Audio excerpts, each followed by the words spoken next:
Glasg, president of the Judy Nicholson Kidney Cancer Foundation. We have a great day, a great agenda for you. It's a day of hope, learning, listening, asking questions, sharing, and most of all, making new connections and lifting each other up. Please don't be shy. We have great doctors speaking and great panelists. Please ask questions, share your stories amongst each other. We learn from each other and we can help each other. So for now, enjoy the day. We have great lunch for you also. And it's a day of hope, a renewal. So now we have Dr. O'Malley. He's an oncologist and he will be speaking right next and introducing everyone. Thank you.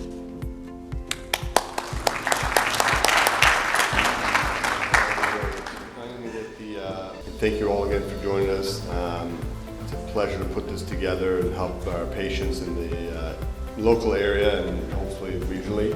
Our first speaker is my boss. Is Dr. Li-Ming, who's also the chairman of the Department of Urology here at the University of Florida. He's also the David A. Coffrin Endowed Fellow in Urologic Oncology. Chair in Urologic Oncology. And he's also the Secretary General of the World Congress of Endourology. So he has been an early adopter of some of the minimally invasive techniques that we use in kidney cancer. Prior to coming to UF, he was at Hopkins and he's come back to UF Health. He's been here for a number of years. So he's going to start off today talking a little bit about localized kidney cancer and treatment for those. I think this talk will give you a nice sort of background and information that will help make the subsequent talks more meaningful and also sort of help inform you, give you some background information for the subsequent talks throughout the day. So without further ado, I'll ask Dr. Sue to come on up and impart his knowledge on us.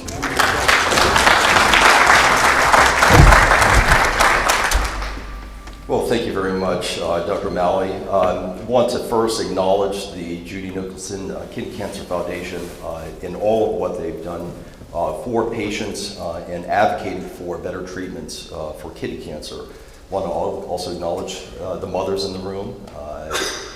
Hopefully you had a wonderful Mother's Day. I was surprised today because my mother actually and father showed up to my talk today, so I'm very honored to have them here. They did not let me know last night that they were going to be here. All of the men in the room know that we say that we are the lead person in the family, but we all know that it's the mothers that are the glue that hold us all together, so I really appreciate the mothers. Want to also acknowledge Padraic O'Malley. Padraic is my partner and colleague at the University of Florida, is the division lead in urologic oncology and has done an extraordinary amount of work and heavy lifting in building his division of urologic oncology. And we're on the surgical side of things, but also collaborating with pathology, medical oncology, radiation oncology, many of which you're going to hear about later on today. So I want to thank his efforts in organizing these talks. When I looked at the agenda, I had a big smile on my face because many of us that you'll hear from today serve the purpose of taking care of patients with kidney cancer, but rarely are we in the same room. So we see several of the same patients and have different sets of conversations, all with the idea of trying to improve care, but being in the same room and hearing their talks is something that I'm going to enjoy today. So I really want to thank him for putting this together. So today I'm going to talk about clinically localized disease. By the way, I have no disclosures. And so this is for patients that present with tumors that are localized or locally regional to the kidney. So this is not a talk about more advanced disease. There are going to be very capable speakers that are going to go over that a little bit later on.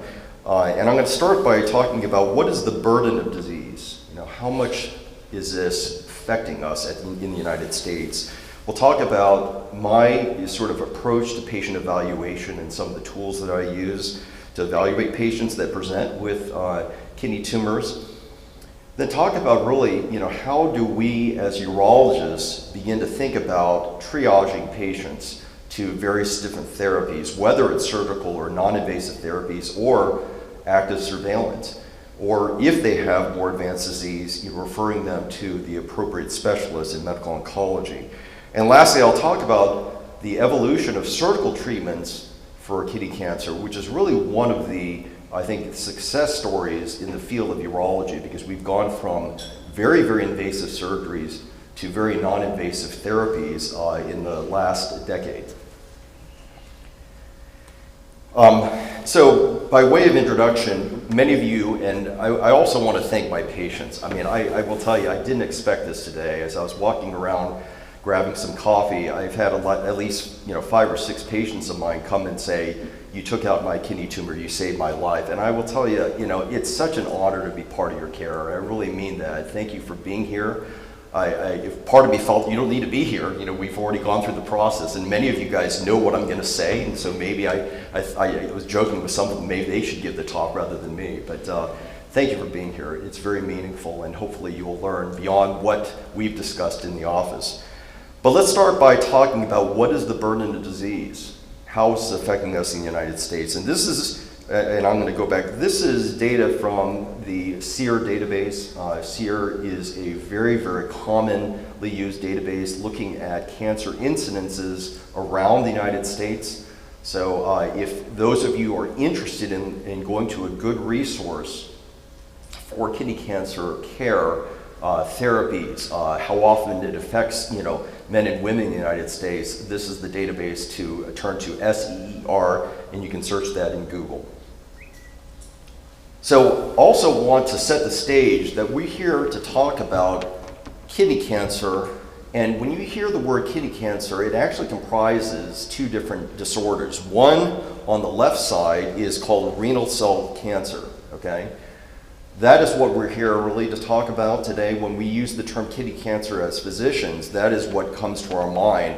However, there is another cancer that occurs in the kidney that's called transitional cell or renal pelvis cancer that is probably not going to be discussed as much today. It falls under that same umbrella, but really when I refer to kidney cancer, and I think most of the other talks today, we're really referring to renal cell carcinoma, okay, renal cell cancer. Now, the SEER database does not parcel out these 2 disorders, so they pull this all together, but I would say the vast majority of the incident data that I'm going to present to you is representative of renal cell carcinoma and not transitional cell carcinoma, which is the lower percent of patients in the United States that present with that lesser common cancer. But if you look at men and women combined, the incidence, it's the 7th most common cancer in the United States. And with the estimated new cases in 2023 projected to be around 81,000 in the United States with about 15,000 deaths, okay? Men are twice as likely to get kidney cancer as women, so higher risk in men, okay? And the incidence is rising, and certainly is a very concerning trend. Although not very quickly, it is something year by year we're seeing more kidney cancer. Now, why is that, okay? There are 2 hypotheses behind that. As our population begins to age, and because our population is living longer, right? We're treating cardiovascular disease better, so the average lifespan is longer than our relatives that came before us. But this is the disease of elderly. So as we age, there's an increased risk with a peak incidence at age 65. So that's one of the reasons. We're just getting older, right? Those genetic mutations may be catching up to us. The other reason that we're seeing an increased rise in the incidence of kidney cancer is really due to detection. So we now know that anyone that has any bellyache or pain that winds up in their physician's office or in the emergency room is undergoing some sort of imaging test, whether an ultrasound or a CAT scan or an MRI. And these tests are picking up things that we would have not known about, right? And so we're picking up these small kidney tumors before they're symptomatic. And so that's one of the reasons also we're seeing incidence rise, is because we're just picking them up more because we're doing more imaging. And we're going to talk a little bit more about that. Fortunately, because of that, the stage at presentation, meaning, is it small or is it large or is it aggressive and already spread, we're picking it up usually in a localized stage. So close to 82% of patients that present or are identified that have kidney tumors either have localized or local regional disease, and about 15% have more advanced distant disease that have spread to different other parts of their body. So fortunately, we're picking it up at a point where we have more effective cures.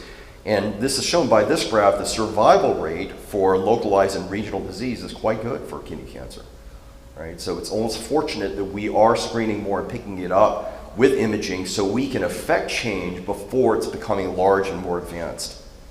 And you will hear about more advanced disease, and there is a lot of promise even for those patients that have more advanced disease with medical oncology treatments such as immunotherapy and other things that are probably going to be around the corner someday, and you'll hear about that later on.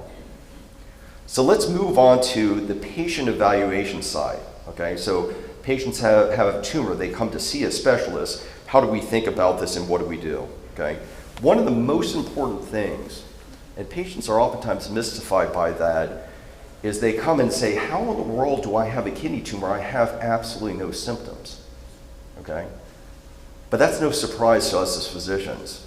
And why that is that these are tumors that grow very, very slowly. And so their growth inside the body is not something that is manifest by symptoms typically until it's much larger in size. So the majority of patients that I see that have clinically localized kidney cancer have absolutely no symptoms. So that's number one, that you need to know that and understand that's the reason why, because they grow slowly. You're just not going to feel that in your body. Secondly, most are, as I mentioned, picked up by incidental detection with CAT scan, MRIs, or ultrasound. And it used to be the triad, or the most common presentation before this advanced imaging and the widespread use of imaging, was a patient that would present with abdominal mass, blood in their urine, and abdominal pain.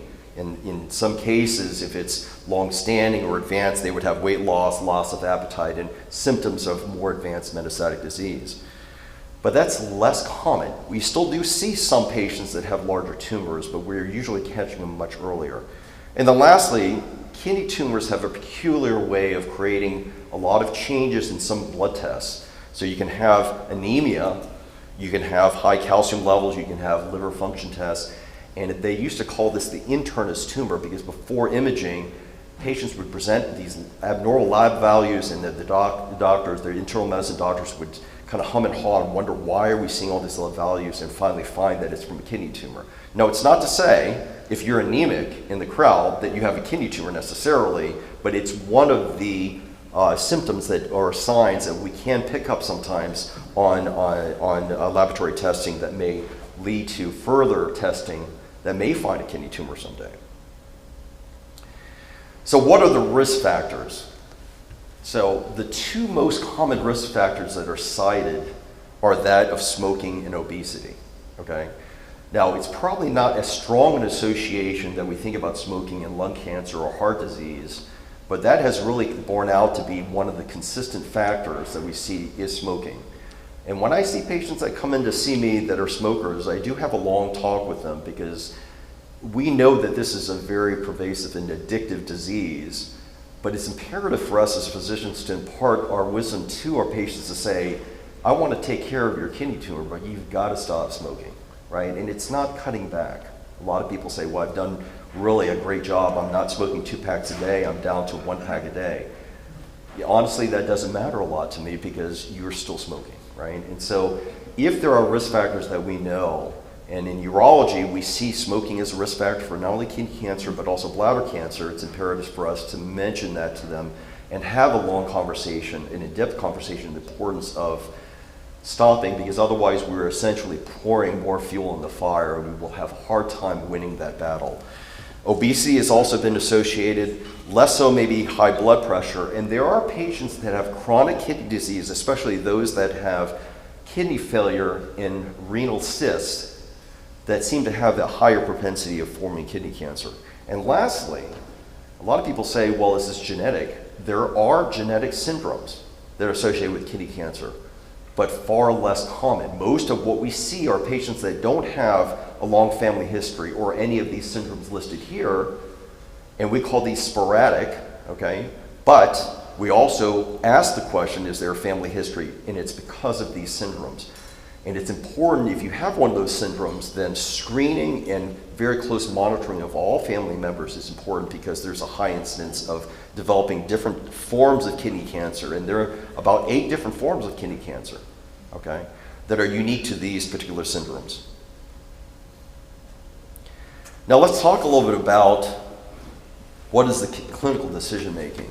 So patient presents with a kidney mass, usually found by imaging. How do we go about making a decision? What do we do? What are the treatment options? What are the side effects? And one of the things that's important is that this is not a one-size-fits-all diagnosis or treatment, okay? There's a lot that goes into that, whether this is a mass that is localized to the kidney or is it more advanced, right? That's going to be very different. That conversation will be very different. We look at a patient's health and life expectancy, right? If a patient presents to me and they're 90 years of age and they come in a wheelchair and on oxygen and they have a small 2-centimeter kidney mass, I may tell them, this is probably not going to get you, right? Although if you're 45 years old and you present and you have a 2-centimeter kidney mass, that may be a very different conversation, because one's life expectancy and health is drastically different. So we look at the medical history, we look at the surgical history. Why the surgical history?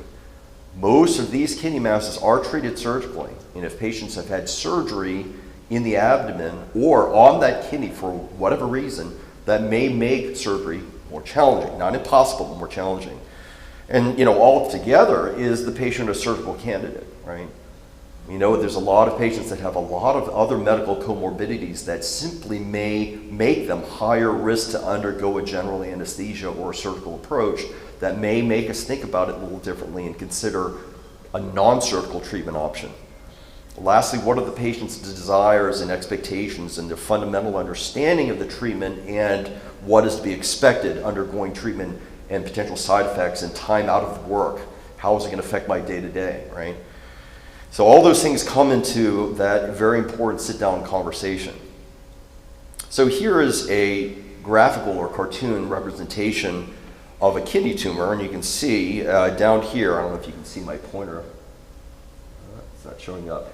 At the lower portion of that left kidney, that yellow area, is a small kidney mass, right? So, this is an example of a patient that presents likely with an incidental found kidney tumor on imaging, and this is the everyday patient that I see. They are not having symptoms, they're not having blood, they're not having blood in the urine or flank pain, but yet that's there, okay? So this is an example of an early stage patient. Here's one that's a little bit more locally advanced, where the mass is larger and it's begun to spread to some of the lymph nodes draining that kidney. Still a surgical candidate, but this is a different conversation than the first. And I'm going to go into how we discuss those issues. And then unfortunately, there are patients that do present with tumors that have already spread beyond the kidney, beyond the lymph nodes. And one of the two of the most common sites are going to be the liver as well as the lung especially, okay? So that's going to be yet a different conversation, right? So it depends on the stage of presentation. Now this is a very simplified algorithm, but I think one that's clinically relevant to not only physicians, but also patients. So a lot of it depends on imaging, right? So if you have an image that shows a kidney tumor, if it's localized or locally advanced, we're on that left side, okay? Then you're going to be referred to a urologist, because a urologist, or otherwise known as a urologic surgeon, we are the ones that generally are in the front line of evaluation and treatment of patients that come with local or locally advanced disease. However, on the right side, if you have a more advanced tumor, then generally you're going to see a medical oncologist, okay? And they're the ones that are responsible for treatment of more widespread disease with systemic treatment, not localized treatment, right? Localized treatment to remove the tumor that spread to many areas of the body is not going to fix the problem, right? So, there are new therapies, immunotherapy being one of them you're going to learn about today, that has shown great promise in really moving the needle forward in treating patients even that have more advanced disease that 20 years ago did not exist. So there's promise in that arena, and that will continue to be a hot area of growth right now. But back to the left side, because that's what I'm going to talk about today. After you see a urologist, if you're fairly healthy, and that's relatively speaking, and looking at all the medical issues, your age, your performance status, I oftentimes ask a patient, what kind of activities do you do at home? Can you walk up 2 flights of stairs without having chest pain, shortness of breath, having to stop? Sort of trying to get a sense of their ability to undergo some degree of physical stress without having problems, right? Do you need a cardiology consultation to assess how the ticker is? How's your heart working, right? Are you a heavy smoker? Do you have COPD? Do you have emphysema? All these things factor into, is that patient going to be able to tolerate surgery, undergo a general anesthesia, be on a breathing machine for a period of time, and get through this successfully? So if you're healthy, then the front line typically is surgery. Okay, we're going to talk about surgical therapies. But now there are alternatives other than surgery, such as thermal ablation, and this is putting needles into tumors and either heating it or freezing it. You're going to hear about this from Dr. Heithaus later on. Okay, and there is the option, surprise it or not, is to say, okay, it's there, doc, but what happens if I don't do anything? What happens if I just keep an eye on it? Surveillance is an option. Now, you may look at me and say, gosh, Dr. Sue, you're crazy. I have a tumor. Why are we going to watch this? I'm going to talk about a little bit later on some of the smaller tumors. Not all of them are cancers. Okay? So do we have to remove everything we see? Not necessarily. And if you're a little bit more advanced in age, I already said they grow slowly. So it is a fair statement that surveillance, which is active monitoring, I'm not saying turn our blind eye to it, but keeping an eye on it to track its growth rate may be a responsible thing for a patient that's a little bit more frail. And again, if you're frail, then we're going to talk about either thermal ablation or surveillance. Hopefully that makes sense. So just a really logical step-through process looking at tumor size, patient medical complexity, and their suitability to undergo different therapies helps us sort of subdivide who gets what, okay? And on the right side, again, that will be discussed by the medical college team later on. So I'm going to end talking a little about surgical therapies. Now, no one wants surgery. I wouldn't want surgery, okay? But surgery has come a long way, okay? I remember in my training 23 years ago, all kidney surgery was done through a very large cut in the side. We would do a flank incision. We would take out a rib, all to be able to get to the kidney, right? So large incision for that exposure to even get to the kidney, then to do our work. And at that point, we were removing every tumor through that approach, and we were taking out the entire kidney. That has changed dramatically. And again, as I said, this is one of the success stories in urology, because no longer are we doing that, and I'm going to walk you through that. One of the things I enjoy using are decision aids. So I have this in my office. When a patient comes in, I can take this graph, or graphical, a cartoon, and I can change the size of the tumor to match the size of the tumor that the patient has and move it in the location of where that tumor is. Because I think for patients, it's hard to look at a CAT scan or MRI. I mean, it took me years to get to that point of really understanding what I was seeing, right? But if you see that cartoon, you have a much better appreciation where that mass is and the complexity of it and where it is nestled amongst the blood vessels. That really speaks volumes to patients in understanding what are my treatment choices and why Dr. Sue wants to do X, Y, or Z surgery. Why maybe I need to have that kidney removed entirely. Or could we do a partial nephrectomy, as you see in the middle panel, take out the bad parts, save the good parts. And lastly, can we put a needle and freeze it, as the panel on the right. So decision tree with these types of tools, I think, are very helpful. And it's all about educating patients, as you guys are here today to learn. We educate also in the office to help them understand and be part of the process. One of the things I'm surprised about, if a patient comes and they have a surgery done and they don't know what surgery was done. They don't know what was removed. I find that very disappointing, because whether the physician or the patient didn't engage that process, it is incredibly important to be part of it and understand as best as you can. Maybe not to the level of a urologist or a medical oncologist, but be part of that process and really understand what's going on in your body and engage in that and be part of the decision-making process. So, this is how we used to treat patients that had kidney tumors of any size. Now, this is a case, if If you look at the CAT scan on the left, the kidney on the right, there's a very large mass, right? And we still do see these. And that is going to require a complete removal. But it used to be that we would do a very large incision. I'm sorry, I'm showing something that may be appalling to you all, but this is the reality. A very large flank incision, removal of the rib to be able to go in and remove the entire kidney. And that's a very tough incision. You can see by the size, it's a tough incision to heal from, because every time you take a deep breath, you're expanding the flank area and you can feel it. So this used to be, multiple days in the hospital, a very long, 3 to 6 month recovery.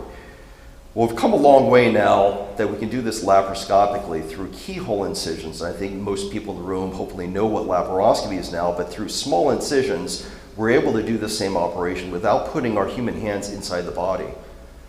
And you heard me say part of the reason we had to make that big flank incision is we had to expose the body to be able to see deep and see the structures.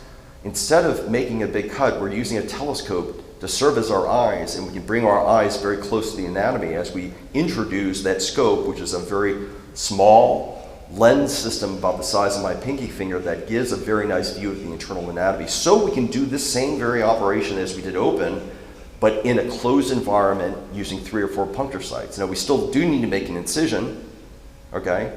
But we can make that in a location that's less painful. Either a low, like bikini incision as shown here on the left panel, or we can do a midline incision around the belly button. We're not cutting through the muscles, we're cutting between the muscles, okay?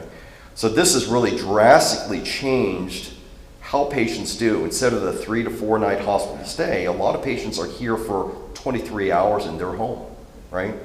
So drastic reduction in pain, improvement in recovery time, transfusion rate almost to 0%. So huge advance.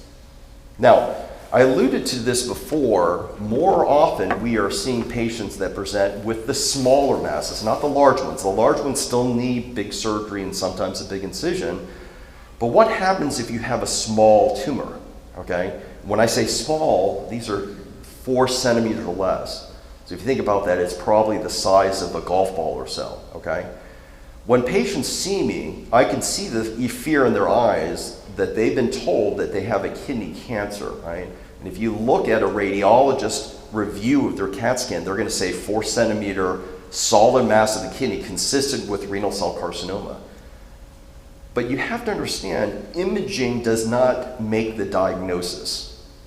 I'm going to say that again. Imaging does not secure or make the diagnosis. All it's saying is that we see something in the kidney that's abnormal, and it's a mass, but not all of these masses are cancerous, okay? So for these smaller ones, this is the breakdown.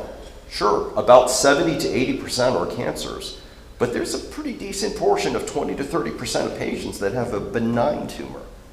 And the problem is the benign tumors and the cancerous tumors look the same on scans, right? There's not a PET scan or a CAT scan or an MRI or fancy this or that can differentiate. So when we see the smaller tumors, some are benign. Now, most of the larger ones that I mentioned before, those 8 to 10 centimeters are almost all cancers, but the smaller ones, right, we're in a little bit of a dilemma because some of them are benign, right? And even the ones that are cancerous, the majority of those, 60% of them are low-grade tumors, not aggressive ones. And as I mentioned, the growth rate, even if it's a cancer, is a slow growth rate of about 3 to 5 millimeters per year, and that's why we're not feeling those tumors. Does that make sense? Okay, so this is the breakdown, right? So I usually start with this because it lowers the temperature in the room, because I think patients come in with a small tumor thinking that they have one of those big bad ones. And I said, let's put this in context. So this is where we are right now with your tumor. You may not even have a cancer. And I use the word tumor and mass, and not you. I know, Mr. Smith, you're here to see me for kidney cancer. I don't use that term because we don't know, right? So this lowers the temperature usually in the room so we can have a cogent conversation about what our next steps are. And so what are our next steps? Well, one logical step is say, well, let's get a biopsy, right? Because if it's benign, hooray, I don't need a treatment, right? But if it's cancer, then we can go on to treatment. And that's a very logical thing. Now, historically, there has been a concern of biopsying kidney tumors, okay? But this literature is a bit dated. And this is back when patients were presenting with these very large tumors, of which 90+% are cancers, and you stick a needle into a large tumor, there are consequences of that, okay? I'm gonna go over that. The other option is to go straight to surgery and remove that part, but not the entire kidney, and that's called a partial nephrectomy. Dr. Heithaus is gonna talk about thermal ablation, so we can essentially spot weld the tumor and not remove the entire kidney, so that's sort of hand in hand with the concept of a partial nephrectomy, but in a different way. And lastly, we talked about surveillance. Going back to biopsy, so although it's a logical step, there are some limitations, okay? So when you put a needle into a mass, you are essentially getting a single point of assessment, right? Unless the radiologists who do these biopsies put a needle several times in the mass. But they get nervous about that because the more you poke a kidney tumor, the more it can bleed, right? The more you can run into complications. But because it's a very limited amount of tissue, there's about 10 to 20% of patients who undergo a needle biopsy where the tissue is insufficient to make that diagnosis, right? We would like to think a biopsy is going to give us the answer, but 20% of the time it won't, because it's picked up so little cells that the pathologist can't tell what that is, okay? The other thing is, frankly, we are violating the tumor, right? We're irritating it, if you will, right? And there's going to be some bleeding, no doubt, usually limited, but there is that risk, rarely a transfusion. But probably the thing that worries patients and also physicians is the risk of cancer spread. If you put a needle into that, could the cancer cells then track along that needle passage and grow? And the fact of the matter is, the answer is yes, but it's extremely rare, okay? Some literature out there will cite it's less than 0.01%, so it's not very common. But those of us that are physicians that have seen needle track spread from a bad cancer that's grown because we put a needle in it, it's a bigger problem. We created a bigger problem from a localized, treatable problem to one that's more advanced. So there is a risk of undergoing needle biopsy. And lastly, there's patient anxiety undergoing a procedure such as this. So let's move on to partial nephrectomy. So again, as I said, this is one of the part of the success story because it used to be we removed the entire kidney. The kidney is a very complex and important part of our bodies. Unfortunately, we have two. And yes, you can live with one kidney, but frankly, our bodies are meant to have two. It does a lot of things for us. It filters our blood. It helps convert vitamin D. It helps modulate blood pressure, right? And there's subsequent consequences in patients that have kidney compromise, where it also can lead to cardiovascular disease. So there's a really, really good reason why we want to save our kidneys, okay? So, there's a lot of work that's been done since the early 90s suggesting that if we can remove the tumor with clean margins, then it's a win-win. We've taken out the bad parts and saved the good parts. And in fact, the cure rates are the same as taking out the entire kidney. So now when we see patients that come in with a kidney mass, number one in our mind is, can I save that kidney? It's no longer, I'm taking out the kidney. And that's a very different thing that I used to think about. I mean, 23 years ago when I started my practice, every kidney was being removed. Now we can save the kidney. So you can see graphically what we're doing here is removing the bad parts, sewing up that base, and the kidney looks nice and happy. And then we would continue to watch that kidney to make sure there's no recurrence. Now, one of the areas of my interest is robotic surgery. So we talked about laparoscopic surgery to remove an entire kidney. Robotic surgery is now prime time and is the way that most patients who are undergoing a partial nephrectomy will have it done. It used to be done through an open cut. I will tell you, with modern technology and in skilled hands, open surgery really is a shrinking art now. Because even the complexities of going in and removing a tumor, which is not easy, we can now do that without our hands entering in your body. Okay, so the Da Vinci robotic system, many of you guys have heard of robotic surgery. The surgeon is seated at a console where the patient is about 5 to 10 feet away. It's kind of uncanny, right? But the robot's not doing the surgery. The surgeon is conducting the operation by manipulating the robot using these small instruments that you can see. The way I usually tell patients, it's like if I can miniaturize my hand and my wrist and my forearm to the size of my pinky finger, and then put that in your body, I could do that same surgery without putting my big hand in your body, right? That's the way you need to think about that. So every wrist motion that a surgeon makes robotically, that instrument will replicate that in real time and be able to do that same complex maneuver that our wrist is able to do. So that's really been the magic, and we can then remove a tumor as you see in the cartoon. We can then resect it, we can then sew up any blood vessels, and we can patch it together, and the kidney survives and does extremely well. And this has really made a dramatic difference in terms of postoperative pain. On the right side would be open partial nephrectomy, where again, we would have to make a big cut, remove a rib, expose the kidney, remove the tumor, okay, because it's deep inside the body, but then you're left with a very large incision. Now we can do this through small incisions where after the hair grows back, you can hardly even see where those incisions are, right? And then you can see the hospital stays are very, very different here. And lastly, you're going to hear about thermal ablation. So the concept here being you can take a needle, place it into the mass, okay, take a biopsy, but then turn that needle into an ice ball that basically freezes that mass, okay? So the same concept of a partial nephrectomy, but even less invasive because we're now using needle-based approaches. Now the fact of the matter is this is still an emerging technology. It's not brand new, it's been around about a decade, but the literature is still raising some concern that there's a higher recurrence rate with thermal ablation as compared to surgical removal. So current day, we still think surgery is still gold standard because we're actually physically removing that entire mass, whereby thermal ablation, if some cells are not completely destroyed, there is a risk, 10 to 12% increased risk of it coming back as compared to surgical management. So, but you'll learn a little bit more about that from Dr. Heithaus. So in conclusion, the incidence of kidney cancer is on the rise, okay? But most patients present without symptoms and are found to have early detected localized disease because of imaging tests that are generally done for other reasons, okay? Surgery remains a gold standard, but minimally invasive surgery has really radically changed the morbidity of these surgeries so that patients can really get through this a lot easier. And in most cases, we can save that kidney, which is very important for overall bodily function long term. Survival rates are excellent with the majority of patients with localized kidney cancer who undergo treatment, and there are now new promises even for patients that have more advanced disease. Thank you very much.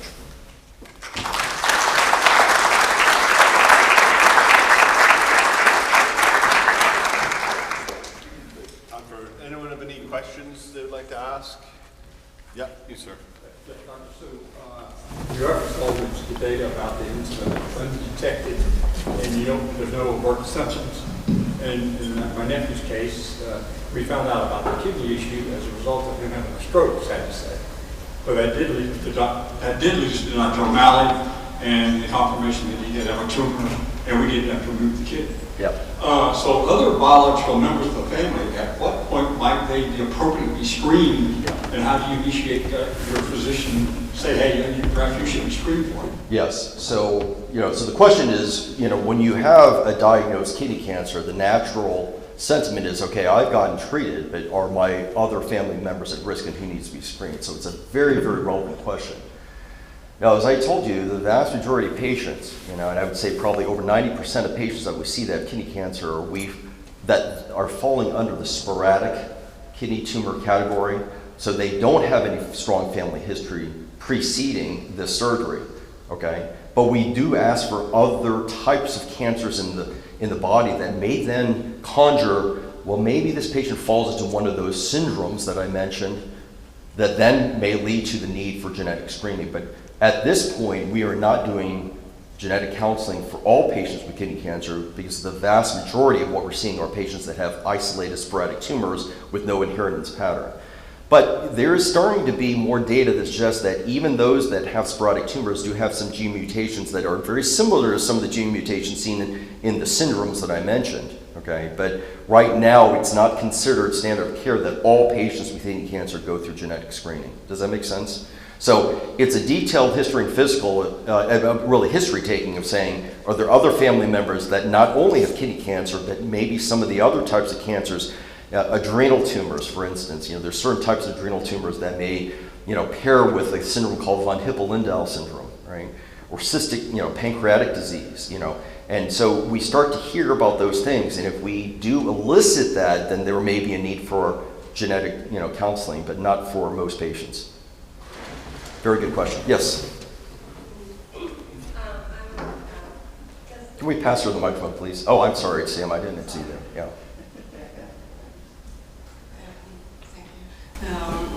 I'm just surprised to learn that smoking is the highest risk factor. I'm just wondering whether lung cancer is also happen at the same time with kidney cancer. Yeah. So I think that when you think about smoking, and I'm not a smoking specialist, but I think we oftentimes think about lung cancer, heart disease. And the link between smoking and lung cancer is much stronger than we see between smoking and kidney cancer. Can we see patients that have both? Absolutely. But most of the time, these are separate entities that don't have a genetic link per se. Now, the other thing that makes it a little bit more confusing is kidney cancer can spread to the lung, right? And so there are patients that have a kidney mass and a lung mass, come to find out it's the same tumor because the kidney cancer has already spread to the lung.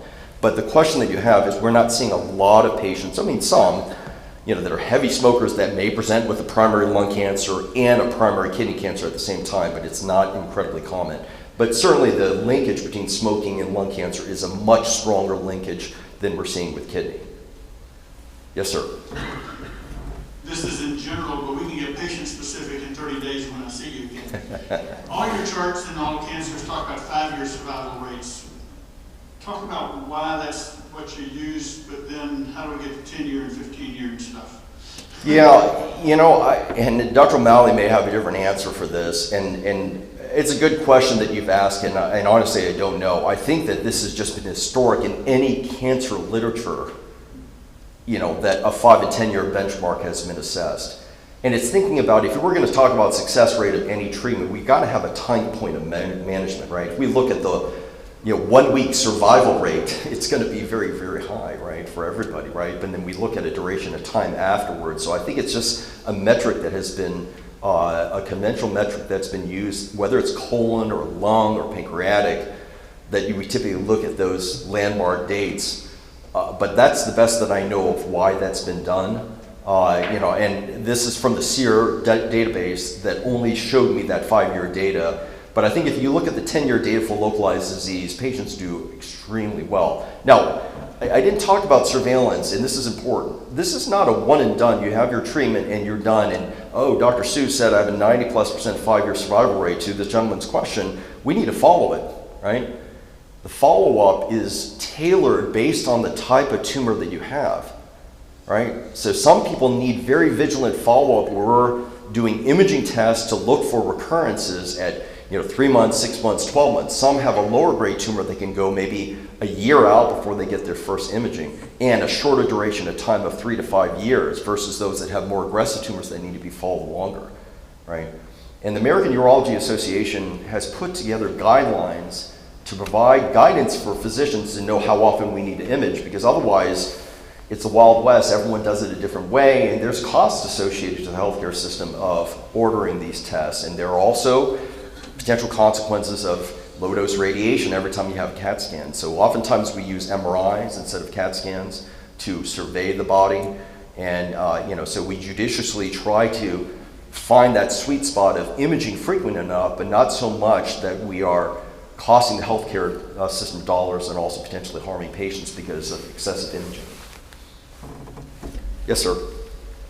Do we have the microphone that we can pass?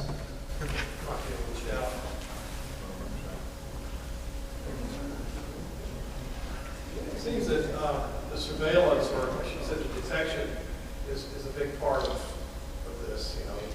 How many people are walking around out there that have these renal cell tumors that aren't detected until they fall off a ladder or have a bicycle accident or something. Is anybody trying to develop a blood marker, like some other cancers, alpha-fetoprotein, or liver cancer, and that sort of thing, that might be used to detect these or surveil for them or something like that? Yeah, I'm not aware of any blood test. There are people that are trying to look at urine markers, right? It's another, tissue or fluid from our body that may shed cells that may, lead to this. Remember, renal cell carcinoma is really in the meat of the kidney and not in that collecting system. Those that are in the collecting system, transitional cell carcinoma, sometimes you can pick them up by looking at cancer cells in the urine, but it's because it's arising in that funnel where they can shed cells directly into the urine.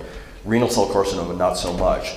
But people that have investigated similar types of concepts of looking at blood and urine, none of, to my knowledge, that have been very fruitful. The other thing I would say is in any screening, right, we hear about lung cancer, colon cancer. Why are we doing all these colonoscopies, right? Well, it's because colon is much more common than kidney, right? And so when we talk about screening, there's a lot of cancers in the body that you would think that we want to screen for, but they're actually not that common. So the fact of the matter, unfortunately, if you look at the balance of over-screening and the cost to our society, the healthcare system, is enormous compared to a tumor that's actually fairly uncommon. I know that may sound very insensitive, but it really is. When you look at the Institute of Medicine, when they roll out screening for different types of cancers, breast cancer, colon cancer, much more common than kidney.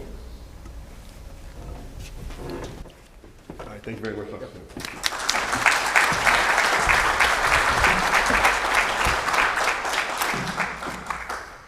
So your next presenter is me.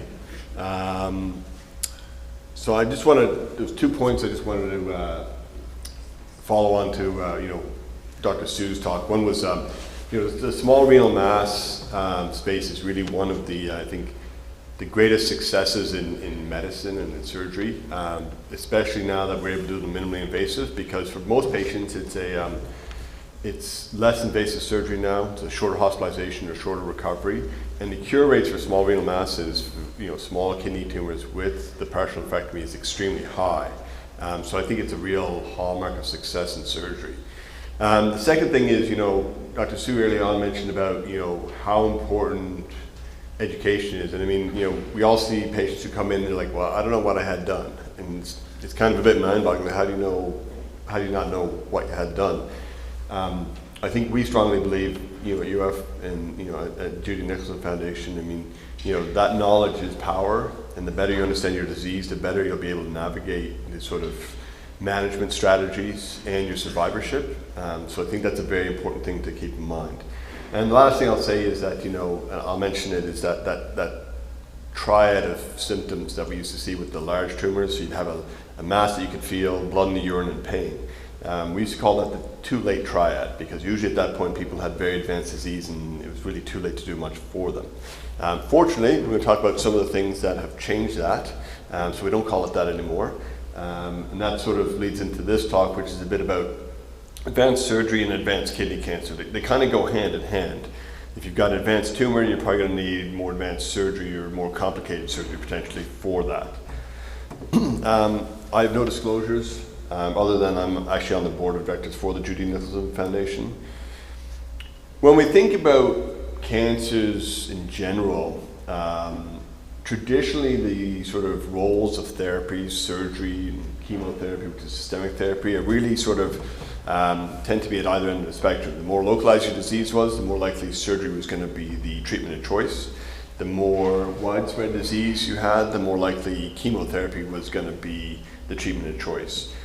And we're seeing this amongst really all cancers, but definitely within kidney cancer, we're seeing that it's not quite so clear cut, because now there are a whole lot more options in each of these disease spaces, both in the localized space and even in the metastatic space. And those involve treatments that are surgical, that are drugs, that are ablations, radiation therapy, which has traditionally never been used in kidney cancer, is now becoming more and more used, and we're starting to find ways to use it more effectively. So this has really changed and will continue to change during our lifetime. This is kind of, advanced kidney cancer, advanced surgery. This is kind of where we started off with. I will say that none of these are pictures of people in the crowd or of patients of mine, actually. They're just stock images. But you can see these are some pretty gnarly incisions. You can imagine that you're not going to hop back on your bike or go back to your exercise regimen right away after these types of surgeries. These are surgeries that have long-term implications probably on your functional ability, particularly these down here on the right-hand side, the lower right. And so we're looking at ways to sort of get away from having an impact on your quality of life while maintaining the quantity of your life as well. And that's kind of, where robotic surgery and minimally invasive surgery has really helped, right? It's changed a lot of that sort of quality of life piece as far as your recovery, short-term and long-term. It's certainly not perfect, it's certainly a work in progress, but we are being able to do bigger surgeries with smaller tools more and more. So, what do we mean by advanced disease? There's sort of two kind of groups of patients that we utilize these in that we're going to sort of talk about. One is the sort of locally advanced, so these are patients who have tumors that are contained to the kidney but are larger and are more likely to sort of go on and cause patients problems than the smaller masses. The other setting is what we call oligometastatic disease. These are patients who have mass in the kidney and they start to have spread to elsewhere in the body, but only a small amount of spread. And so we're going to focus on those two areas. There are also a role in patients who have frank metastasis to other areas. It's what's called a cytoreductive nephrectomy. We're not going to focus on that as much. We're going to sort of focus on this, this sort of transition point between the small masses and the metastatic setting.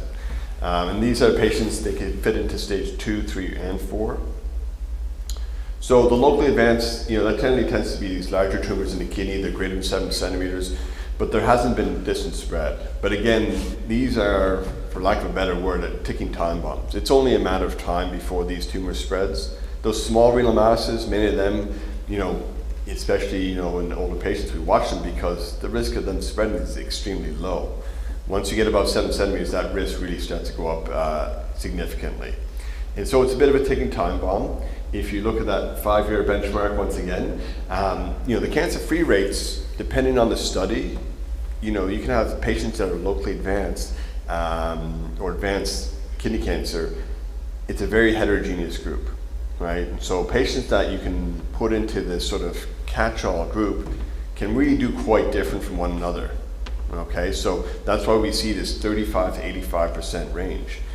Now, if I tell you you've got an 85% chance, 5 years from now being cancer-free, you're like, that's pretty good, right? That's 5 out of 6. But if you're on the 35%, you're like, well, I wish that was a little bit better. So, these patients can have quite a difference in their outcomes because it is quite a heterogeneous group. And this is just an example.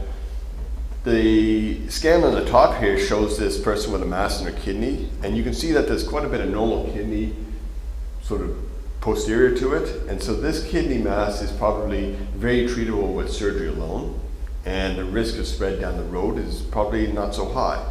But that's a larger mass, it's probably what's called a T3 when you look at the pathologist. But you can clearly see that tumor on the bottom, where you can't even see where that normal kidney is anymore, that is clearly a more aggressive type of tumor. That patient clearly is going to have a higher risk for recurrence and higher risk for needing more treatment down the road, okay? The second setting is the oligometastatic. These are patients who had those big tumors locally, and unfortunately that's gone on and it's gone somewhere else. So in a sense that ticking time bomb has gone off. Traditionally, the 5-year cancer-free rates are significantly lower in this setting. They're 14 to 35%.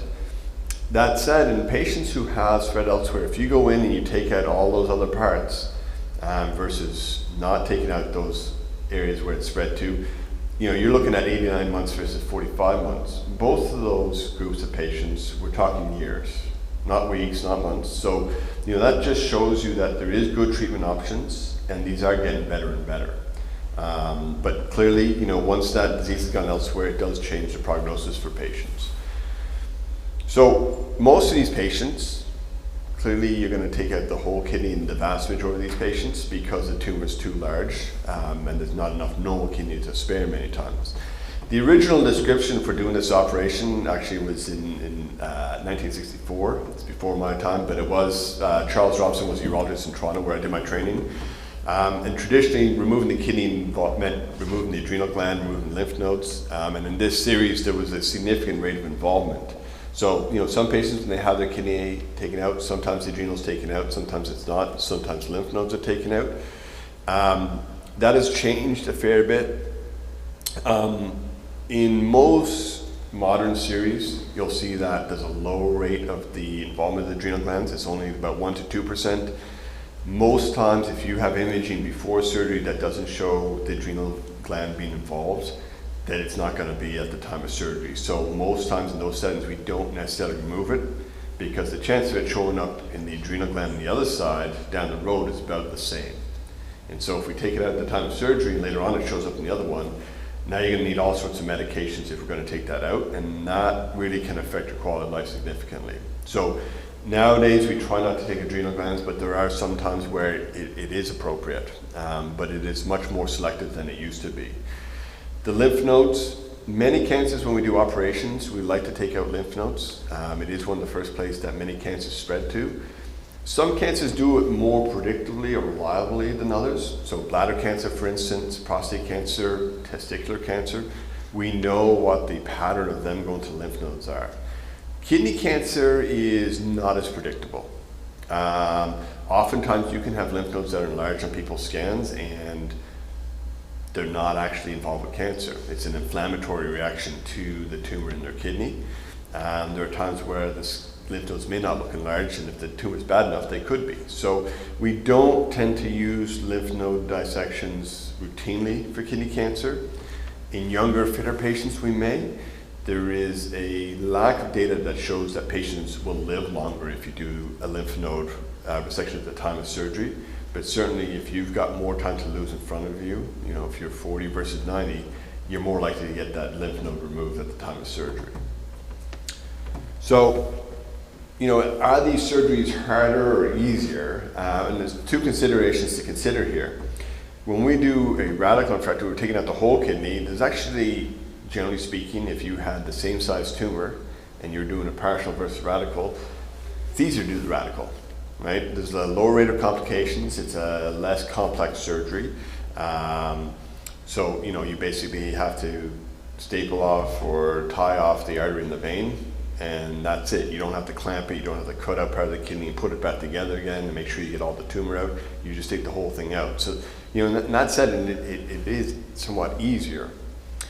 But like most things, the devil's in the detail. So the complexity comes in that most patients with larger tumors, there's a variety of sizes and there's a variety of complicating factors. So if you get a mass in a kidney and it's 15 centimeters, that's going to be a little harder to take out laparoscopically or robotically because it's just ergonomics. You got a big mass, it gets in the way, you can't get at the blood vessels to control that very easily. If there's lymph node involvement, like I said, we are very selective about who we do those lymph node dissections on, but it does increase the risk for complications, both bleeding and post-op complications. Probably the biggest complicating factor though is the vascular involvement. So when these tumors start to get big, they start to get nasty, they start to actually grow into the vein that drains the kidney. And then from there they go into the main vein, the vena cava, and they go up through that, then they go up behind the liver, and eventually if you let it keep going, it'll actually grow up right into the heart. And so you can imagine as the vascular involvement becomes more, the degree of involvement becomes more, the complexity goes up. And with that complexity, the morbidity and the mortality of these surgeries goes up. So I'll just touch here a bit on robotic versus laparoscopic. Since 2015, robotic removal of the entire kidney is more common than laparoscopic. There's clearly still a number of patients that are still not open because they just have the sort of features that don't allow minimally invasive approaches. Robotic takes longer because it takes longer to set up the robot. There's a higher cost. But the major complication, transfusion, and length of stays are fairly equivalent. So in someone who has a sort of uncomplicated mass that requires removal of the whole kidney, there's not really a big difference between robotic and lap. Basically, you get the same outcome just for a lot more money. That, however, does not pertain to the more complex lesions. So when you start to talk about the more complex lesions, you need more skills. And it's the same with the partial, right? When you go to take out part of a kidney, having that sort of wrist movement, as Dr. Seuss said, it's like take your hand and put it into your pinky. Having that, that facile movement becomes incredibly important. And whether you're doing a partial nephrectomy or you're doing larger tumors that have more complexity, that starts to become more important. So this is sort of the vascular anatomy, and I talked about how these tumors can grow into the vein and grow up and all the way into the heart. As you do more dissection of these vessels, the complexity increases. With that, as these tumors grow up, they start to mess with things in your body. And one of the things they mess with is how well your blood clots. They can make you where you clot too much, or they can make you where you don't clot enough. And that becomes a problem when you're trying to operate on a big blood vessel and things that bleed. They also increase the length of surgery, and they also increase the number of surgeons you need, right? So when it goes up to the heart, for instance, you don't want your urologist opening your chest or operating on your heart, right? You want a heart surgeon to do that. You see here that there are various areas and levels where we can get control of this vessel depending on where the tumor is. Is this level 1, 2, 3, and if it goes up to the heart, it's a 4. The one complicating thing that this diagram doesn't show is that there's one thing in the way here, and that's your liver. So, oftentimes these surgeries, and I'll show you a little bit more, you're going to need more than one surgeon, right? I operate on these types of tumors a lot. And the reason I do it is because I have good colleagues in other specialties, because I don't operate on your liver a whole lot. I'm a urologist. I don't operate on your heart ever if I can help it, because I'm your urologist, but we have colleagues who do. And these more complicated cases need that. So the higher it goes, the more surgeons you're going to have. And at UF, we actually have a dedicated team of surgeons that we use for these cases. So we have a liver transplant surgeon. That's Tiago Badusky. He's the head of the liver transplant group here. He operates on livers every day, right? So his ability to sort of move that liver around and control it is far superior to mine. Dr. Eric Zheng is our cardiac surgeon. For him, these cases where he basically puts your heart on pump, essentially, that's a routine thing for him. He does that every day. So because they do that every day, they're very good at it, and so that decreases the risk for patients. And it improves the outcomes. Occasionally, we do have some vascular surgeons help us. That's Tom Huber and Michael Cooper, two of our vascular group. All of our vascular surgeons here are very good. And so they sometimes help us. Some cases where we have these tumors, they can grow into things like small bowel and the pancreas. Steve Hughes is our pancreatico-biliary surgeon who helps us with these. So we have a team at UF that sort of deals with these tumors. Because of that, I think it's better for patient care because your urologist isn't operating on your liver. And as the saying goes, it takes a village. So, it really is that team approach that really helps these complicating surgeries. What do we offer at UF? Is something we're going to talk about real quick. And then the second thing is, okay, I have this big nasty tumor, and you go in, you take it out. How do I set myself up for success long term? How do I decrease the risk of this tumor coming back? So, here at UF, we do open laparoscopic and robotic surgery. It's kind of very tailored to the patient and to their disease. We have 3 urological oncologists, Dr. Sue, myself, and Dr. Crispin. We have 2 new faculty joining us this fall. Dr. Benedict, who's coming from the Cleveland Clinic, and Dr. Jason Joseph, who was a former fellow here of Dr. Sue's, who trained at Mayo. We do offer these cases where you have tumor in the veins. We do some of these robotically, all the way up to the ones sort of below the heart, in select cases. Keep in mind that we do this because doing these robotically, we can decrease the length of stay and the risk for significant blood loss. And that means a quicker recovery in hospital and at home. But again, I said it's not for everyone. We do these as long as they don't compromise the oncological efficacy. Our first goal there is to get rid of the tumor. I should say that's our second goal. Our first goal is safety, right? Is to make sure you make it through that operation. So, we will do minimally invasive procedures for these complex tumors, provided it makes sense to in the individual person. In some patients it does, in some patients it doesn't. So the second last thing was about how do I stack the deck in my favor? Unfortunately, this has been something we've tried for many years, either giving treatment before surgery or after surgery. These are a bunch of studies that were done, and none of them showed a benefit. These are newer studies that were done in the last 15 years, with drugs like Sutent and Pazopanib. And again, none of these really showed any significant benefit. And, as much as we were disappointed, obviously patients are more disappointed, right? And there's reasons for that. When you've got advanced kidney cancer, something that was a ticking time bomb, you're then left waiting and hoping for the all clear, and it certainly gives to anxiety. There's a loss of empowerment for patients. If I told you, hey, you could do this treatment and it would decrease your risk, I think most people would be like, sign me up for that, sure, right? But when you don't have an option, it kind of makes you feel like, I wish I could do more. And that has psychological implications, impacts on your quality of life, right? Some patients feel like they're waiting on tenterhooks just for their next scan. So it's been a real area of need, and this is kind of why we do trials. When we look at patients who have kidney cancer that have spread, okay, one thing we did see was that historically the 5-year survival rates were about 12%. But that's changed. And the reason it's changed was because of the introduction really of immunotherapy and the combination of immunotherapy with targeted therapy. And this was a study looking at nivolumab and ipilimumab, or Opdivo and Yervoy.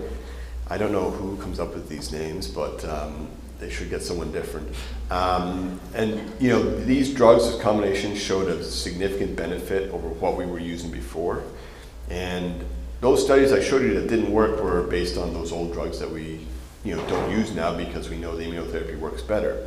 So we sort of took our cue from the metastatic setting and said, well, in patients who have kidney cancer that spread elsewhere, these drugs work better. Let's try them in patients who are undergoing surgery who have locally advanced disease.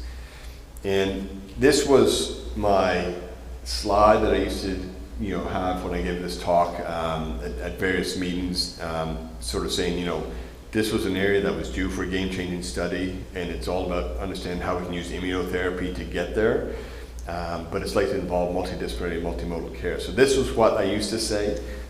Fortunately, the future is here. There was 4 studies done. We actually had Prosper, which is the last set on this list here, and the reason we chose that one. The top study, Keynote 564, this was using a drug called pembrolizumab or Keytruda. You'll hear more about that today. It has shown that if you give this to patients who have locally advanced disease after surgery, it decreases the risk of it coming back. We think, and there is some early data that suggests that it will also mean that those patients will live much longer. The initial data here suggests that it's probably a 50% improvement in overall survival. We still have to wait because it takes time. These trials were only done within the last couple of years. It takes time to see how do patients who had the drug and those who didn't have the drug, how do they do in the long term? And then we have to analyze that and say, yes, look, it definitely made a difference in their overall survival. We know it definitely makes a difference in how long it takes for their disease to come back. But this is sort of, it's finally here, what we've been waiting for probably the last 10 years, a way to sort of optimize your outcomes after surgery for these locally advanced disease. So then that begs the question, should everyone with these locally advanced diseases get immunotherapy? The higher risk you are, you probably get more benefit from these. So not everyone has high risk that has T3 tumors. We sort of risk stratify patients a bit. Again, it's kind of like personalized. We take your age, the size of your tumor, the pathology, whether it was clear cell, which is the most common type of kidney cancer, or papillary or chromophobe, and we use this risk calculator, and that sort of gives us a prediction of what's your risk of recurrence. If your risk of recurrence, generally speaking, is above 10%, we'll probably say, hey, you may benefit from the adjuvant therapy. If it's less than that, you're probably more likely to get a side effect than you are a benefit, and so then it's a bit more of an in-depth discussion. So not everyone gets it, but many patients are getting that now, and we hope that that's going to make a big difference for them and their livelihood. One talk that will be given later on today, I think, which is very interesting, is really the cutting edge, is going to be Dr. Zlotecki's talk on radiation oncology. We are trying to use more and more different treatments to decrease the morbidity of treatments, but optimize patients' cancer outcomes. And if you use them in the right balance and the right amounts, you can actually get pretty remarkable outcomes. And so radiation is, as I mentioned earlier, something that traditionally has never been used in kidney cancer. We said, well, kidney cancers don't respond to radiation. But if you do it in the right way, you can actually get a very good response in very select situations. So those can be in those masses in the cava. You can actually use radiation to shrink those down. That is emerging data. In small masses in the kidney, in patients who may not be fit for surgery, radiation may be an option for them in the future.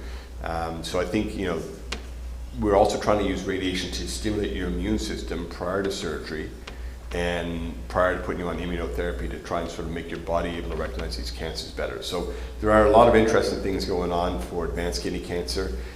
It will involve multiple different types of treatment, but the benefit will be less of an impact on your quality of life, but a more significant impact on your quantity of life. So I'll finish there, and then I don't know if anyone has any questions in regards to that.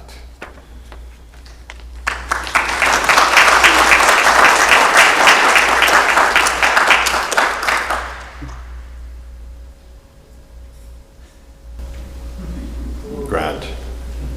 All right. We got one. Yes. Well, I have about 50 questions from what you presented.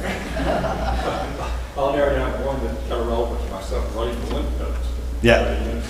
Some instances determine the lymph nodes removal is appropriate. Yeah.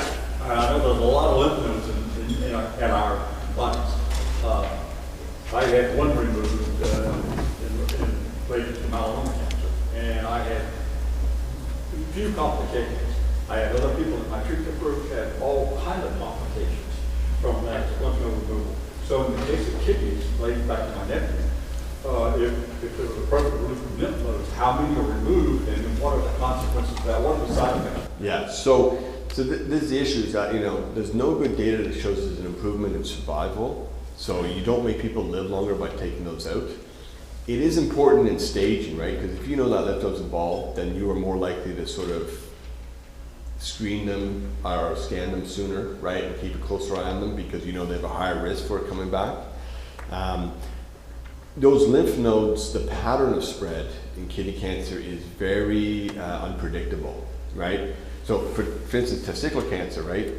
Testicle, the next lymph node that goes is right back here. And you can tell if you looked at the lymph nodes back here, you could tell, you wouldn't even have to know which testicle they had removed. You should be able to tell by which lymph nodes involved back here, which testicle they had removed, right? It's that predictable.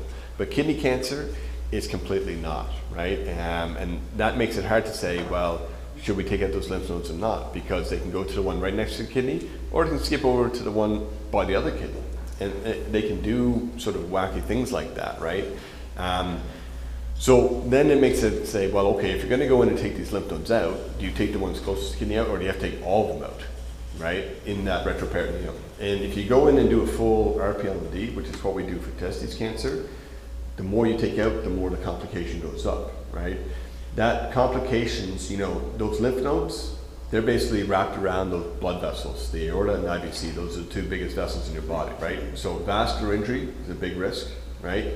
And bleeding. The other one that can happen is you can get lymphatic fluid that leaks, right? There's these lymphatic channels. You don't see them very well because it's just this clear liquid.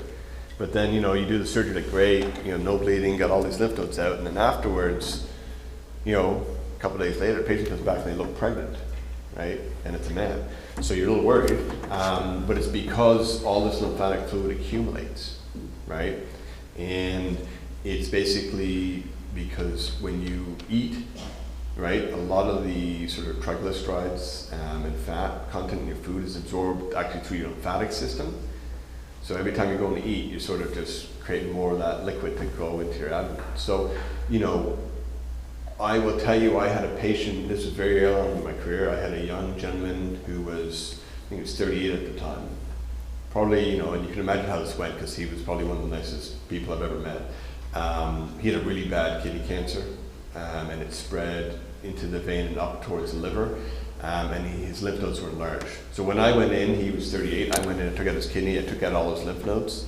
And the number varies from person to person. It can be as little as 10 to as many as 30 or 40 or 50, right? It varies from person to person. I went in, I took out, I think it was something like 40 lymph nodes in him, right, which is a reasonable amount. He had to basically be put on nutrition via IV, and then he had to take another medication to decrease this lymphatic leakage, and he had to get the fluid tapped every now and again, and he couldn't eat for a month. He had to get all, this is a young man. He's got 2 young children, right? Young wife, and so, did I really help him? I don't know, right? Because the other thing is, at the time of surgery, he also had a spot in his lung.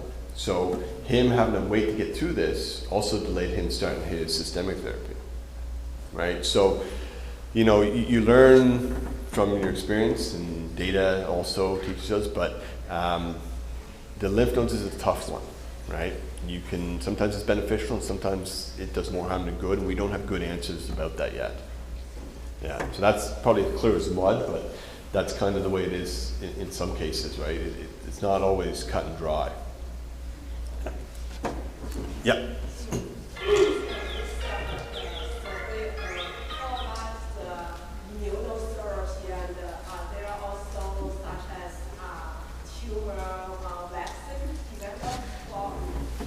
Yeah, tumor vaccine. So, the best tumor vaccine that's been developed really is there's one in prostate cancer. It's not been developed in kidney cancer. One of our speakers later on today is a lab scientist, and him and his group are going to talk about some of the things they're doing. New age sort of therapies that could really change the future for kidney cancer patients. Immunotherapy obviously is widely used, and some of our medical oncologists are going to speak about that later today. But certainly we use it a lot. It works very well. It's not without side effects, but it's better tolerated than chemo. Chemo doesn't work in kidney cancer. The TKIs, which were like drugs like Sutent, work very well, but they have side effects. The immunotherapy probably has a lower side effect profile and probably works better.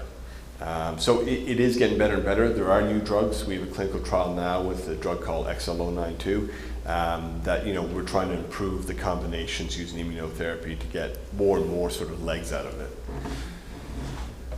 All right, I will move on with our next speaker. So our next speaker is one more. Oh yeah, sorry. I was just wondering, what are the percentages of it returning after, say, you have a partial nephrectomy? So after a partial nephrectomy, like I said, it's a success with a partial nephrectomy because it's 99% curative, but it's not 100, right? And so it can return after a partial, and there's different ways it can return. It can return by showing up somewhere else, right? The chance of someone with a small renal mass having metastatic disease, it's not zero. It's about 0.4%, but it's not zero, right? The other thing that can happen is you go and you take that tumor out in the kidney, it can come back in that kidney itself. That's very rare, and that's usually more of a technical problem when we did the surgery, usually. But some people have a tumor in their kidney, well, they can get a new tumor in their kidney, and that may just be because the underlying mechanisms that generated it are still present. So it is, generally speaking, quite low, especially if you have a small localized mass, but it's never going to be zero. Right? The only 100% are death and taxes, as they say. But it is generally not something you would anticipate. But again, we do scans for a reason, right? And that's to catch those earlier rather than later. All right, so I'm going to move on to our next speaker. It's Dr. Sara Falzarano, who's one of our pathologists. So she's going to talk a little bit about genetic testing. And this is an area that's sort of becoming more and more important with kidney cancer. And the pathology is something that changes on a continuing basis with more and more molecular testing and more tools available to pathologists. And it's becoming more complex, but it is going to be what down the road allows us to know which therapies are going to work best for patients after surgery and how to make them have the best outcomes. So I'll have Dr. Falzarano, who's going to give us a talk on genetic testing. All right, thank you.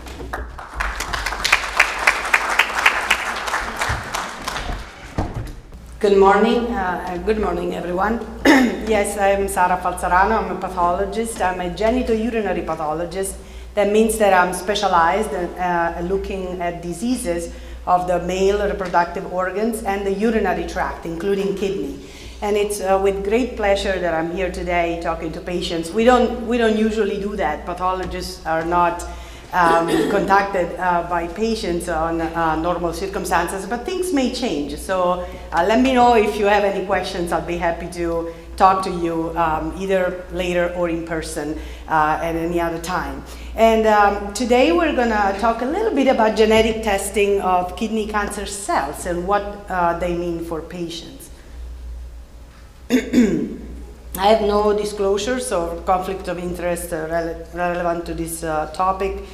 And during this presentation, we're going to review types of genetic testing. We're going to provide an overview of the indications of genetic testing of cancer cells, which is also known as somatic testing in renal cell carcinoma. And then we're going to discuss what tumor testing potential implications may be. So as far as the first objective, let's talk a little bit about the background. The concept of precision medicine is not new. Thankfully, for everyone in this room, about a century ago, we figured out that not everybody could receive the same type of blood. And this is because of the genes that were expressed on our blood cells. And the increasing understanding of the gene importance in medicine has been also made possible by the development of large-scale biologic data sets, and also of the development of technology such as the lab tests, the lab methods, but also computational analysis that allows us to really be able to make sense out of this amount of data. And oncology, cancer treatment, is truly the very clear choice for implementing this type of precision medicine. Why are we talking about precision oncology? Because we want to improve how we prevent, diagnose, and treat cancer. And cancers are common, and they're increasingly so. And because they are related also to aging, and the lifestyle and lifespan has increased. And therefore, cancers are more and more common, including renal cell carcinoma. Research has demonstrated molecular drivers of these cancers. Some are tumor-specific. Some are more characteristics of multiple tumors. And they can be targeted. They can be truly targeted by specific drugs or therapies, such as based on antibodies or other things, that are designed to counter the influence of specific molecular drivers, the genes that are at the base of the cancer development. But what are genes? The genes, to make it very simple, are the single blocks of information that are that compose our DNA. And I'm not going to try to pronounce the DNA non-acronym. It's very difficult. I found it easier to pronounce supercalifragilisticexpialidocious, honestly. But the genes are very important for us because they determine how a cell functions and what it looks like.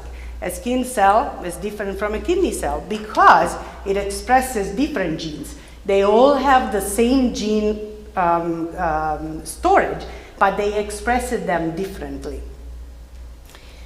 And the genetic basis of cancer is truly the fact that these genes may undergo variations, and these variations may make cells, the cancer cells, grow without control, or maybe invade other organs or other parts of the bodies, or tell blood vessels to grow, which is what happens in the most common type of renal cell carcinoma, the clear cell type, which is truly an angiogenic cancer. So it tells blood to grow and feed the tumor. And then they can hide from the immune system or tell the immune system that they're good guys. So please do not attack me, let me grow. Or finally, they can even accumulate other genetic changes. There are two broad categories of genetic changes. The most common ones, over 95% of the cases in cancer, are the sporadic or somatic changes. Those changes that happen only in the tumor cells, and they're only present in the tumor cells. They're not in your normal cells, they are not inherited from your parents, and they're not transmitted to your children. And there are also a smaller subset of inherited or so-called germline variations in genes, which are present in all cells of our bodies, normal and tumor. They are most often inherited from parents, but not only. There is a possibility of one of these mutations occurring while the body develops in the embryo, right? From the embryo phase, fetuses, and so before the birth. And, but they can be passed on to children. And as there are two categories of genetic changes, there are two broad categories of genetic testing. So the genetic testing that we're going to concentrate upon today is the somatic or tumor-related testing. And this is done on tumor tissue or cells obtained from surgery, biopsy, fine needle aspirate, you might have heard of it, or fluids like it was previously discussed by Dr. Su. And this tumor testing is done to find drivers, those genetic changes that are truly driving the cancer cells to grow or to act badly, and they're potentially actionable. And then there are germline testing that are done on normal cells. So they can be taken pretty much from any normal tissue. The most common routes, though, that we try to use are non-invasive routes, so the saliva, the cells of your mouth, so the mouth swabs, but also blood work, so which is a little bit more invasive, but definitely less invasive than surgery. And they are done to evaluate inherited or heritable gene changes or mutations, as more often they're called. We're going to concentrate on somatic, so tumor testing, cancer cell testing, and there are many, many options out there. But generally speaking, there are different panels that can be performed. The most common are targeted cancer or targeted gene panels. And they assess select sets of genetic alterations that are associated with cancer. The hotspot panels are very limited. They assess a single specific type of alteration, and often this alteration is related to FDA-approved treatment or maybe clinical trial and so on and so forth. But the most common way that you probably have heard of is the large or comprehensive panels assessment. They actually target entire genes and from a few to several hundreds to identify any variant in the gene that could or could not be potentially actionable. The other two techniques, the whole exome sequencing and the whole genome sequencing, they're more for research, at a research level, so we're not gonna even touch upon them. Let's go over the possible indications for genetic testing in kidney cancer cells. There are basically three main reasons why we want to look at the genetic profile of a tumor, and this is reconducted to the aim of precision medicine, so diagnose, treat better, prevent cancers. And so diagnosis is one of the possible indications. It's relatively rare. It can be achieved via limited or hotspot panel testing, and it's done to actually find those definitional genetic alterations for rare types of cancer. We're going to go over it in a minute. Then there is treatment guidance in advanced or refractory disease, and which is the most common indication for tumor testing. Most often it's done via those comprehensive panels that we talked about. And this actually helps identify those genetic targets that can be targeted by specific drugs, or perhaps predictors of response to therapy, such as immunotherapy or angiogenic drug use. Prognosis is less of an indication, but there are some genetic changes that portend worse prognosis or more aggressive disease. Diagnosis of renal cell carcinoma, to tell you the truth, is still largely based on morphology, thankfully. And it is a heterogeneous disease, as Dr. Su mentioned. There are many, many types of renal cell carcinomas. However, the most common ones are still spotted just based on how they look.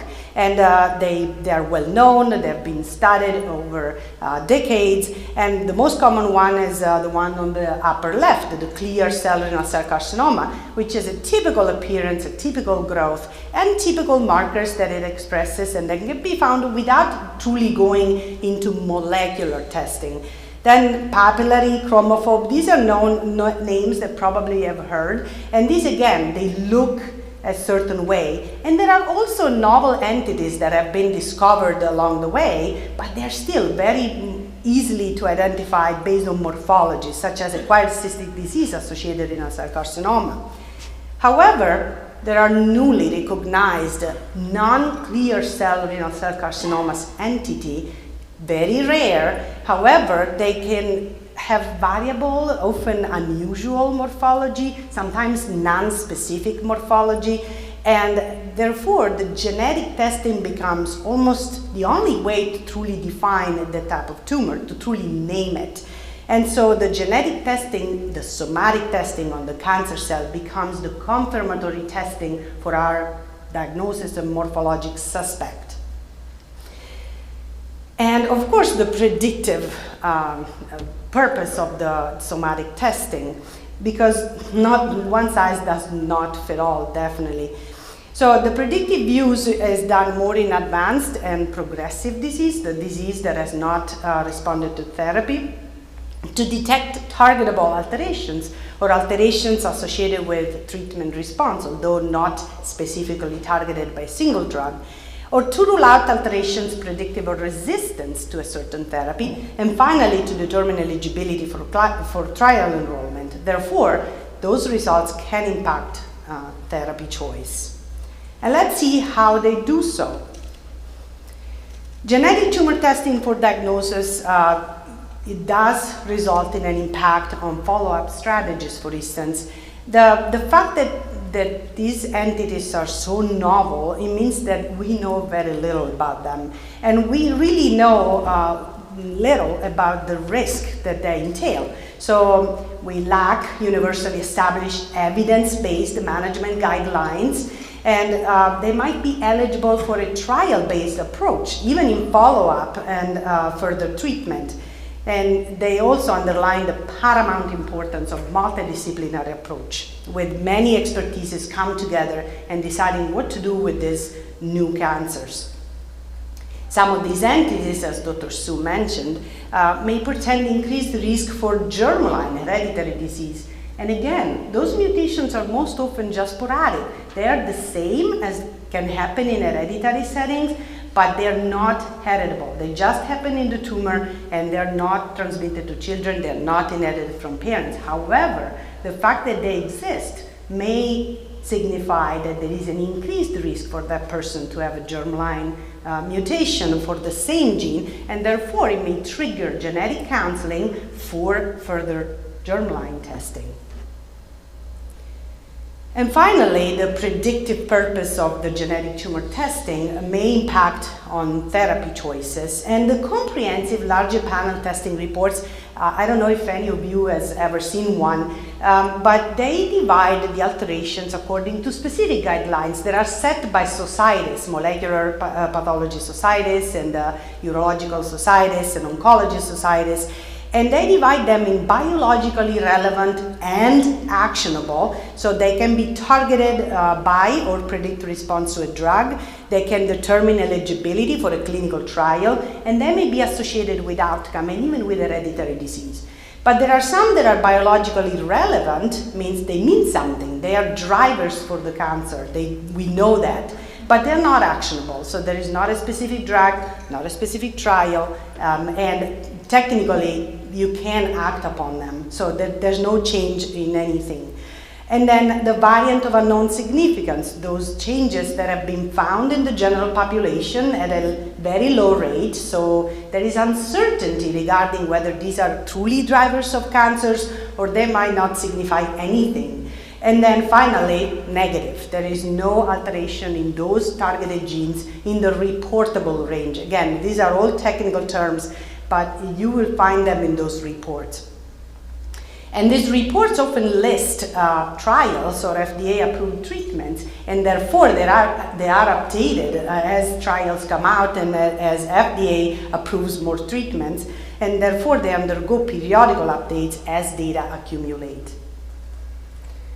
So tumor testing helps precision medicine because molecular profiling of a tumor is used to determine the very next step in determining the clinical settings. And to conclude, the rationale of genetic testing in tumor cells, so somatic testing, rests on the fact that cancer is a genetic disease. Albeit it's not routinely performed on all cancers, in select clinical settings it may have diagnostic, prognostic, and predictive purposes. And finally, the implications include potential changes in risk classification, follow-up regimens, and treatment. And I thank you, and I'm happy to take any questions.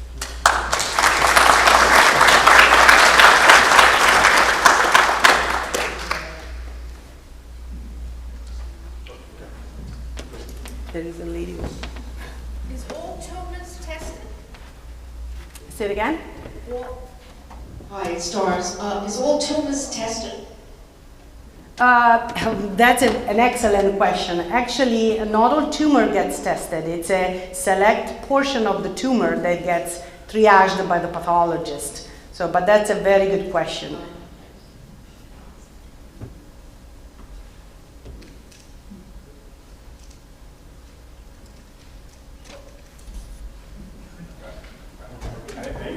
Many questions, but that's another relevant. When my nephew had his kidney removed, according to Dr. O'Malley, he probably remembers that, we just signed a protocol releasing it for genetic testing and other diagnostic tests. I guess, what exactly happened to it after that? Can you tell us?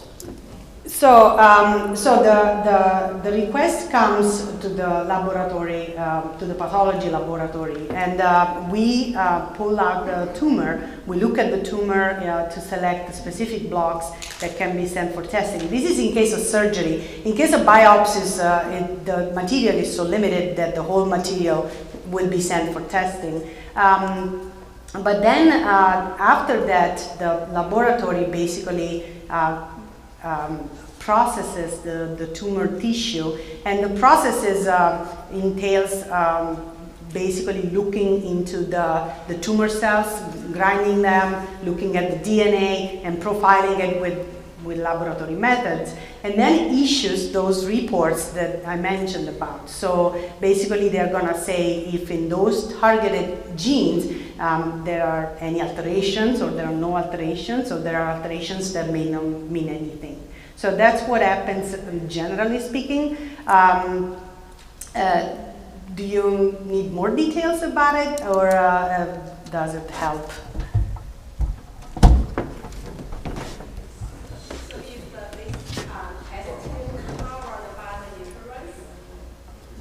Sorry, I didn't. It is test covered by the insurance. Is it covered by insurance? Oh, yeah, that's another very good question. So this is something that, of course, has to be looked into, and that's why, technically speaking, we don't tend to order the test unless we have all the information in our hands. But many tests are actually currently covered by insurances, and if not, the laboratory that provides those tests can come, towards the patient and provide an out-of-pocket expense that is affordable in many circumstances, or they provide some sort of help, financial, counseling and financial help. But this is something that it's truly a conundrum in the genetic testing use nowadays. So just on that, we tend not to order on everyone because there is a cost associated with it. But in select cases where the patient's either had the refractory to treatment, or this gentleman, his nephew, right, he's going to be a younger patient with an aggressive disease. Those are the cases we may order it. When we do order it, most commercial insurances will cover it. Not all, but the vast majority do now. I think they realize that we use it selectively. We're not doing it on everyone. When it's not, as Dr. Falzarano said, the companies oftentimes will make it, the cost of the actual run the test is, I think if you paid for it out of pocket and had the means to, it'd be about $1,200 now. It changes all the time. Depends on the test too. Yeah, it depends on the panel too. Yeah, depending on which company you get it from, and that's changed. It used to be, $4,000 or $5,000. Now it's like, $1,200. But if you have sort of limited means, the company will actually do it, I think, for like less than $100. So, they're pretty reasonable about it. So most people can get it done if it's appropriate and without too much out-of-pocket cost for them. All right, thank you very much. Thank you. Dr. Heithaus is one of our interventional radiologists. We're fortunately blessed with some very talented colleagues in various departments, and Dr. Heithaus does a lot of really interesting stuff with some of these cryoablative techniques and some other techniques as well. Not just for kidney, but also they do these for pancreas and prostate as well. And these are sort of, you know, the real space age type of technology. Very interesting stuff. Tends to be, you know, much less invasive than what I like to do to people. So very good options for the right person. So Dr. Heithaus.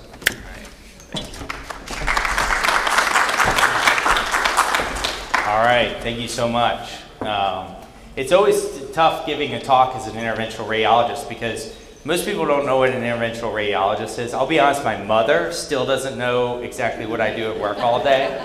It's like, well, I treat cancer, but I also treat blood vessels, and I treat this, and I treat that, and you know, she's like, do you do surgery? It's like, well, it's not really surgery. And so, but no, I'm here today to share very briefly with you some of the minimally invasive techniques that we have for treating kidney cancer. It's really, really exciting, and for the properly selected patients, it is a great therapy. And this is therapy that's coming on the horizon. A lot has changed in my field. My field is rapidly evolving, and over the past 10 to 15 years, we've seen some technology emerge, something that's called ablation.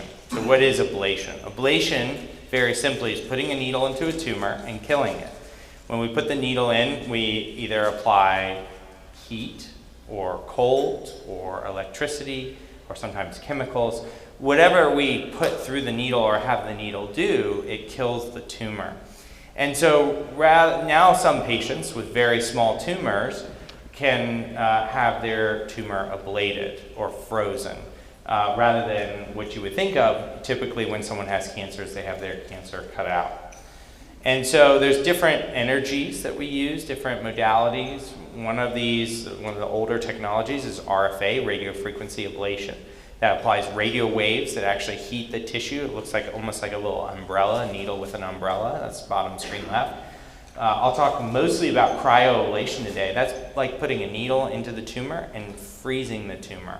Almost like if you go to the dermatologist and they spray you with a little liquid nitrogen to freeze off a skin tag or something, or freeze even a skin cancer. We're doing the same thing just inside the body. One of the other things that we can do is we can apply electricity. This is a technology called nanoknife or irreversible electroporation. And this is really neat technology because we can actually shock the tumor. We can create small little holes inside the tumor that cause the cells to die. And it leaves adjacent critical structures intact, like blood vessels and ureter, things that drain the urine, other things. The downside to this is it's more expensive, more time consuming, and we have certain patient limitations like irregular heartbeats. But this nanoknife technology somewhat looks like this, where we put a bunch of needles around a tumor, we apply electrical fields and we get holes in the cell membrane. And it kills the cancer, but it leaves that structure, that backbone, the collagen matrix, so the foundation of what the cells grow on, it leaves that structure intact. And so the body can sort of regrow in that area. It's a very sort of niche technology. I'll talk about it a little bit more in a second. So, but cryoablation is really the mainstay of what we use. We can use one needle or multiple needles. The needle has a small expansion chamber in it, and so we inject high pressure gas. That gas expands and it freezes. And we're reaching temperatures of -20 to -40 degrees Celsius. So very, very, very, very cold. And it freezes the water inside the cells and causes the cells to burst and die. And so this is literally a picture of what the cryoablation needle looks like when we apply the gas to it, is it creates a nice big ice ball.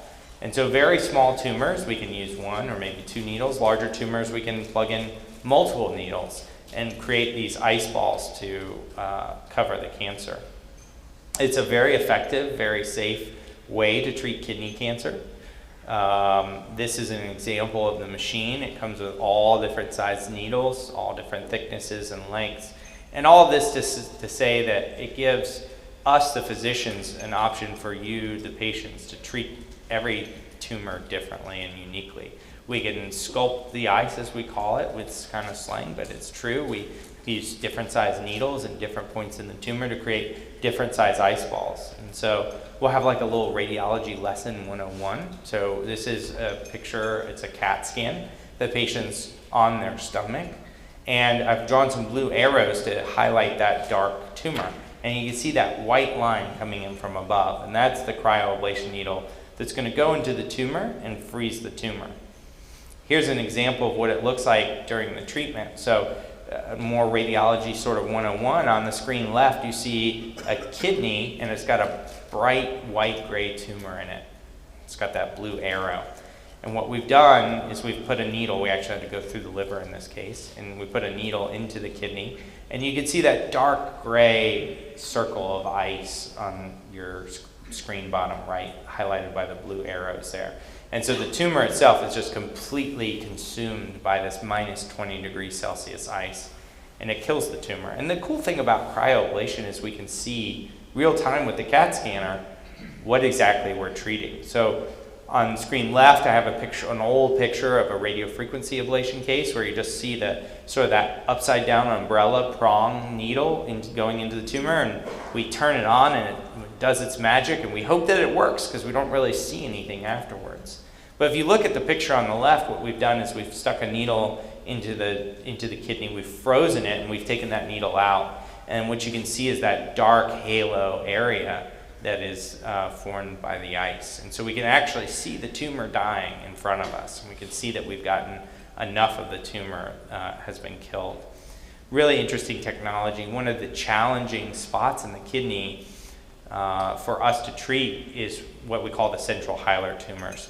So if you look at the center of the kidney, almost like looking at the tree trunk before the tree branches go out into the leaves, the center of the tree trunk, if you have a cancer there, that's a very challenging place to treat because it's in high dollar real estate. The arteries are flowing blood in, the veins are flowing blood out, and the ureter is draining urine out towards the bladder. And so if we freeze this area, sometimes we can do it and we can do it safely, but sometimes it's just a little too dangerous. And that's where we bring in that electricity technology, the nanoknife technology, because the electricity is able to pass through the blood vessels and leave the blood vessels untouched, and allows us to treat the cancer. And so why is my field over the past 10 to 15 years really grown in the treatment of kidney cancer? Well, there's not more kidney cancer out there, but when we look at the population statistics from the mid-70s into now, we're actually detecting kidney cancers at earlier stages. So let's say back in the late 80s, early 90s, the average size of a kidney cancer we would detect would be about 7.8 centimeters, which is a pretty big cancer. But nowadays, we're detecting cancers on the average size of about 3.5 centimeters. So because they're smaller, it's actually turned out to be, in some instances, safe and safer for us to go and just put a few needles in and freeze those tumors. Of course, every patient is different, and I always recommend the patients to talk to the urologist to talk about the benefits of surgery, as well as talk to their interventional radiologist about the risks and benefits of ablation, because it's not a perfect technology, but it works very well. And there's some evidence. I won't bore you with all the statistics, but we've had some evidence out there that shows that cryoablation at very early stage cancer, very small tumors, can be just as good as surgery in terms of the short-term overall survival. When we look 5-10 years out, are patients living the same amount of time they are? Is their cancer coming back? No, it's not. And so it's really allowed us to do effective cancer therapy. And so I'd say that, hope is on the horizon for cancer therapy, and we're seeing more and more minimally invasive technologies emerge to help patients with kidney cancer. And so thank you for your time. I appreciate the opportunity to share with you some of the things I do.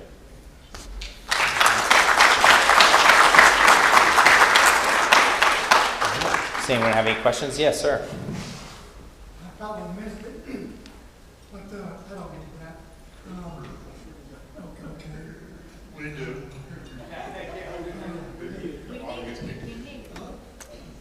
The size of the cancer, does it matter? It does. It's where the cancer is, does it matter? All of those things are very important things. And so when Dr. O'Malley and I discuss whether we should freeze a tumor or not, it has to do with, one, the patient, overall health. How healthy are they? Do they have cardiac disease or diabetes, all these sorts of things that influence whether a patient can undergo an operation or not. And 2, where is the cancer located in the kidney? Is it near any critical structures, or is it sort of hanging off the kidney? 3, how big is the cancer? Like I mentioned to you, some of these smaller cancers we do very well with. Some of the larger cancers are very challenging for us to treat because of the size limitations of our technology.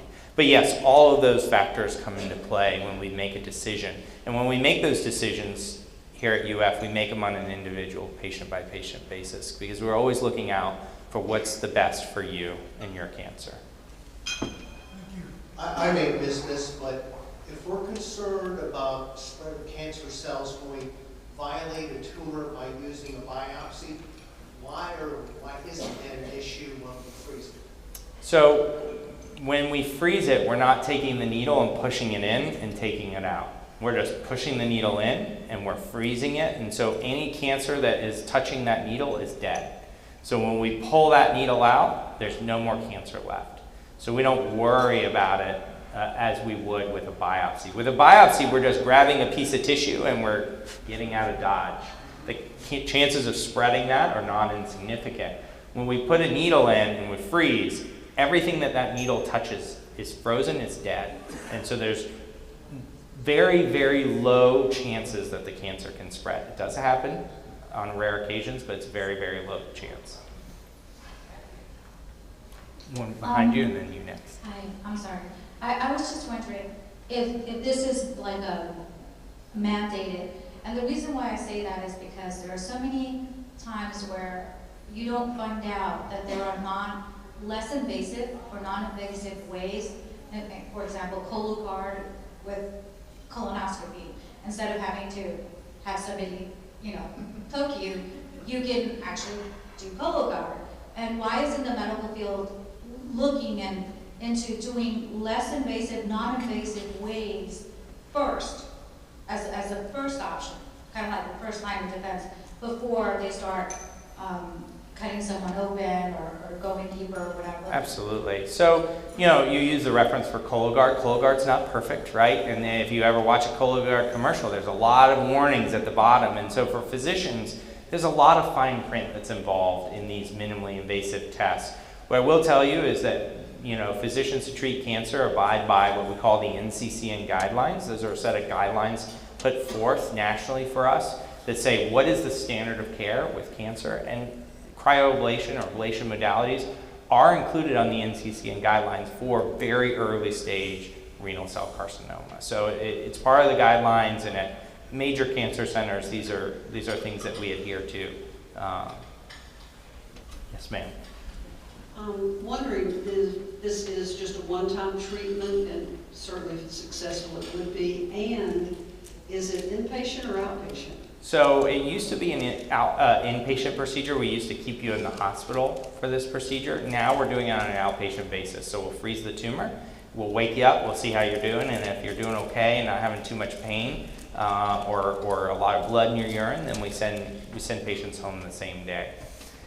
This procedure is repeatable. We can do it again, and we do occasionally do it again. This is not a perfect technology, so we find some patients where we freeze their tumor and 95 to 98% of the tumor is dead, but maybe 2 to 3% is left over along the rim, and we'll go back in and freeze it again. And sometimes we'll go back in and freeze things after a surgery, for example. A surgery's occurred, and then there's a little area where there's a tiny bit of residual tumor, and we'll put a needle in and freeze that area again. So it is repeatable. Can you also, if you have a metastatic kidney cancer to another organ, I don't know, whatever organ, liver or lung, and this tumor is very small in the metastatic area, use one of these ablations to treat that area?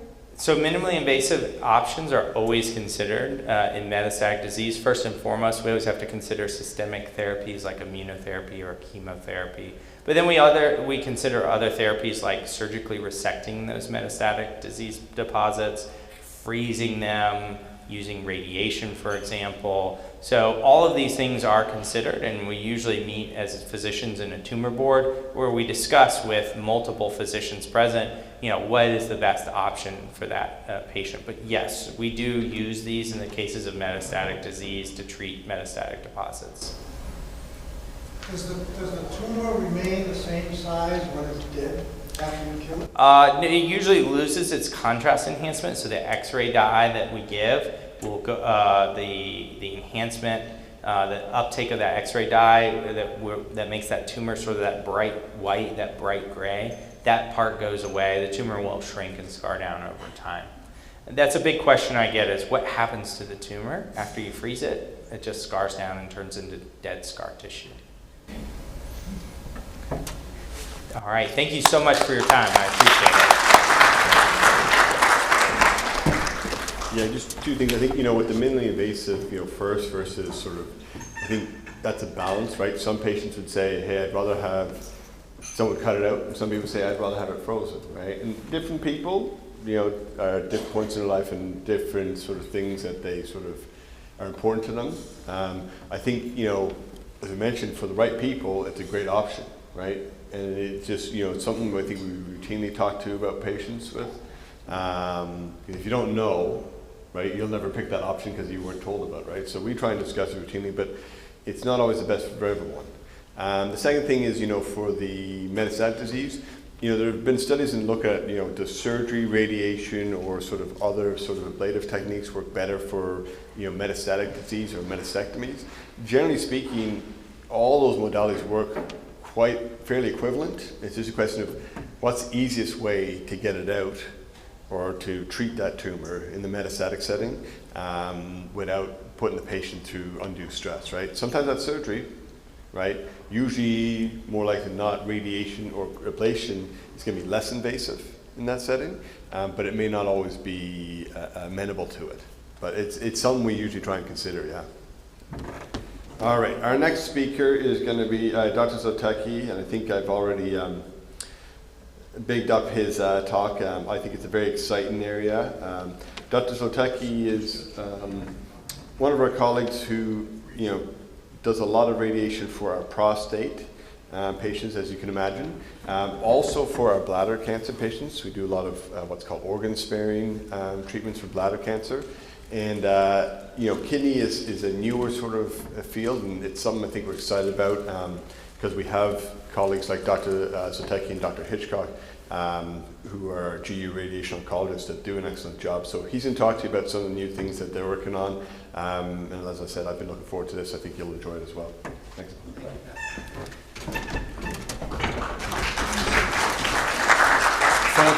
Thank you very much.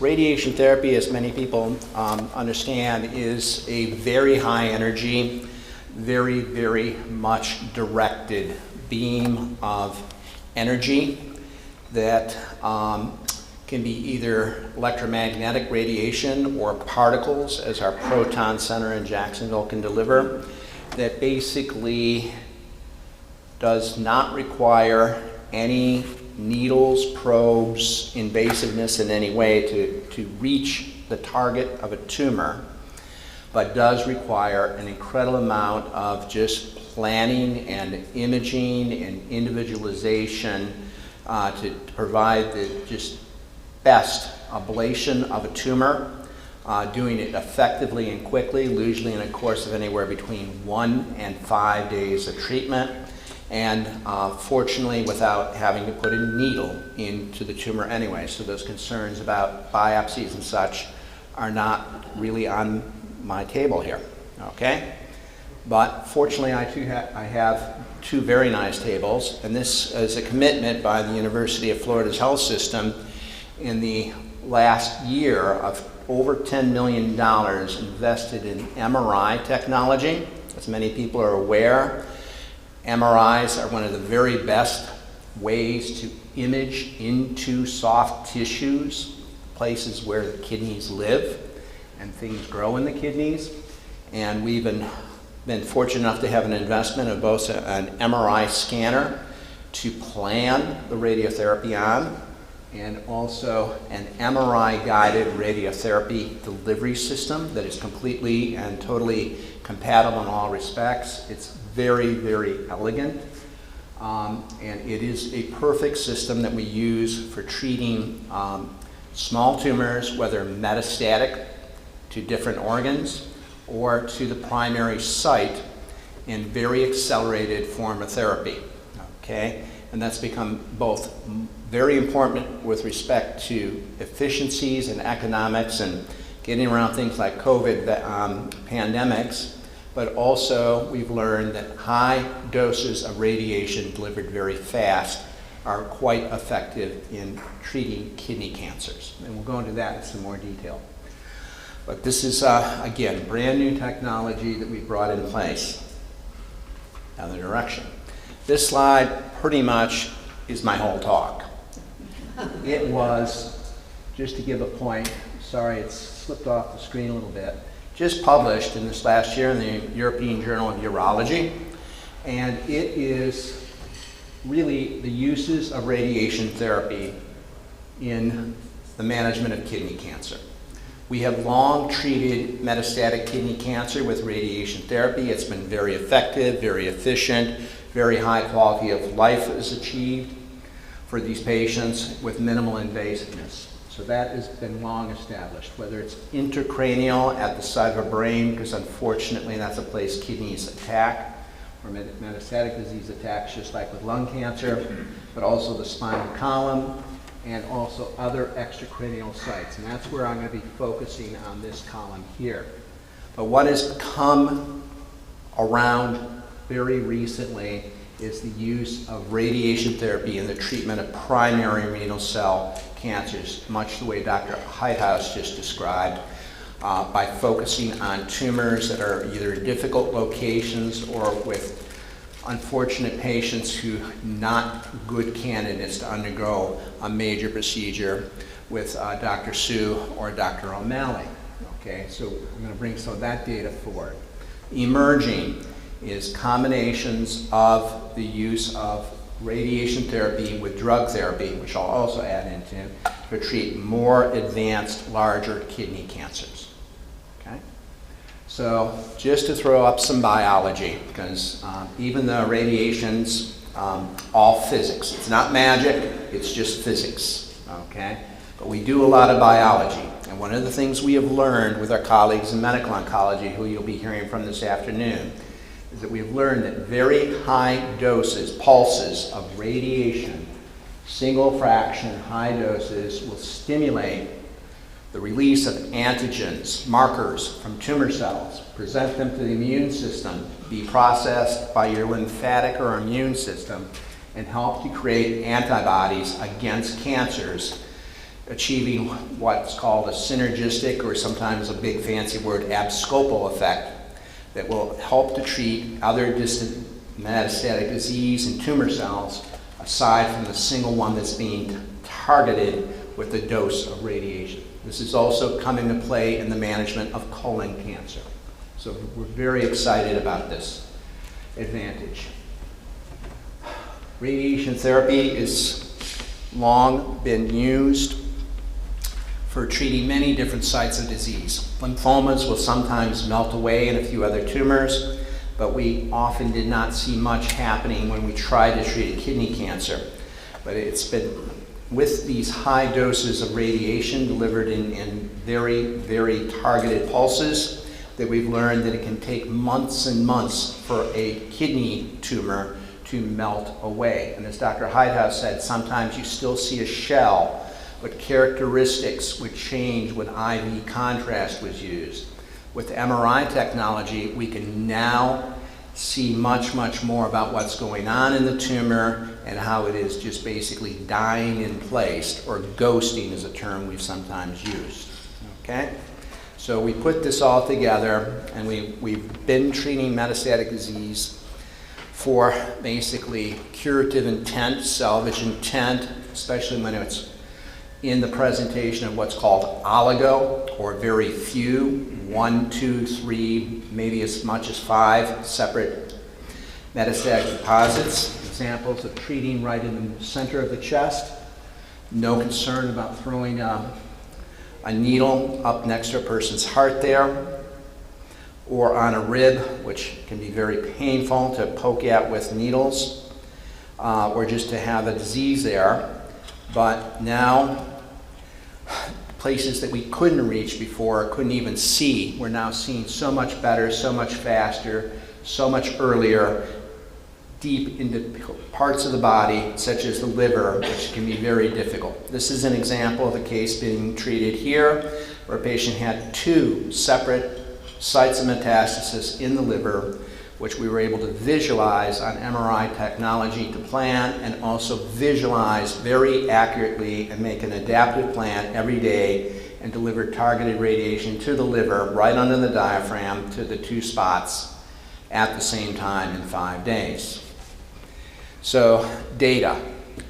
It's good to have data. Pictures are nice, but here's results.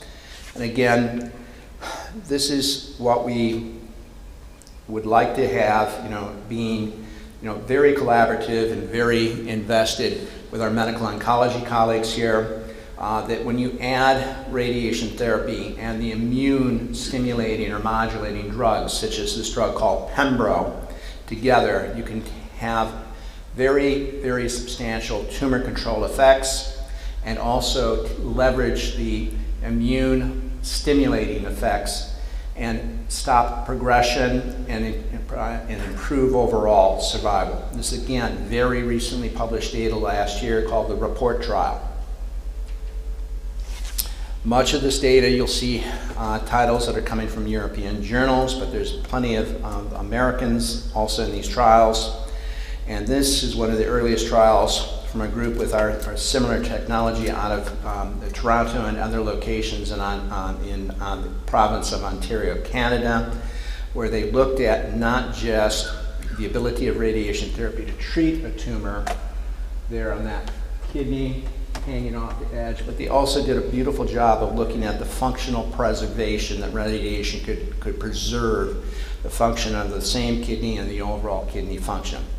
This, fortunately, is a patient who has very robust kidneys. We don't always see that, and I'll show you some examples later. But again, in primary renal cancers that are treated with radiotherapy, again, we can achieve low rates of recurrence at the tumor, achieving thus a very high probability of progression-free survival, and also trying to get this abscopal effect or immune modulation, low rates of distant progression, especially when you add in immune therapies which are under study. The data I'm going to show here is actually pre-publication. It's not even available out there in the literature. There, again, this is from the University of Texas Southwestern, a system that in Texas, of course, they've got to be bigger and better. That technology I showed you, they bought 4 of them in one bite, okay? Not just 2 pieces, 4 pieces, okay? So they're all in Texas, and they're doing some outstanding work, and they're confirming what we see is very high levels of freedom from local failure and achieving overall survival. And they've gone all in on MR guided as opposed to a mix of CAT scans and MRIs. 5-year outcomes. Again, whether you're looking at just the state of Texas, where everything's bigger, but there's actually an international radiosurgery consortium on the kidney, led mostly out of the Australians, but we participate. There's a guy from the Medical College of Wisconsin who's very, very influential in this, published in Lancet Oncology, again, showing that the progression with single fraction or multi-fraction. The British system is very big on trying to do this as one and done. The Texans are going that way too. We tend to stick with 5 treatments for delivering this, sometimes 5 days in a row, sometimes every other day, but we want to be safe here. These are examples here done at the University of Florida, as we've just had this system for less than a year for delivering radiation, the planning system we've had for a bit over a year. But an example in the right-hand side, I'm going to teach some radiology as Dr. Heithaus did, On that slide up there, those 3 arrows, the patient had 3 small tumor recurrences and then a nephrectomy bed where the kidney was removed. And at 3 months later, down here where I circled it, the space is ghosted out. You can still just see the shells of where the tumor would be. And that's kind of effect, and it doesn't happen in just a few weeks, even though we've delivered the radiation in just 1 week. It takes months and months to achieve these kind of anatomic changes. Also, I forgot to mention that on this patient's left kidney, there's not a lot of matter there, viability, and we were able to completely spare exposure to that left kidney, which was the critical issue that even going to other procedures would have put stress on the kidney. This is another patient with not much kidney function on the right or the left-hand side, where we targeted radiation therapy onto the left kidney, back side of it, that red color wash, to treat a spot that had already been treated with interventional radiology approach, a nice needle approach, but unfortunately on the very margins of the freeze or the burn, there was more enhancement and growth, and we targeted that with radiation therapy, which is very complementary and safe. So we work very closely with Dr. Heithaus and other folks to basically give these things 1-2 punch or complementary punches when we can, and doing it safely in a patient with compromised renal function. Okay, so that is basically radiation therapy for treatment of malignancies of the kidney. Very different cell lines can approach, but they're all approached the same way. And whether it's metastatic disease or primary locations, we have an ability to treat these tumors non-invasively and in very short courses with very great safety. So, thank you.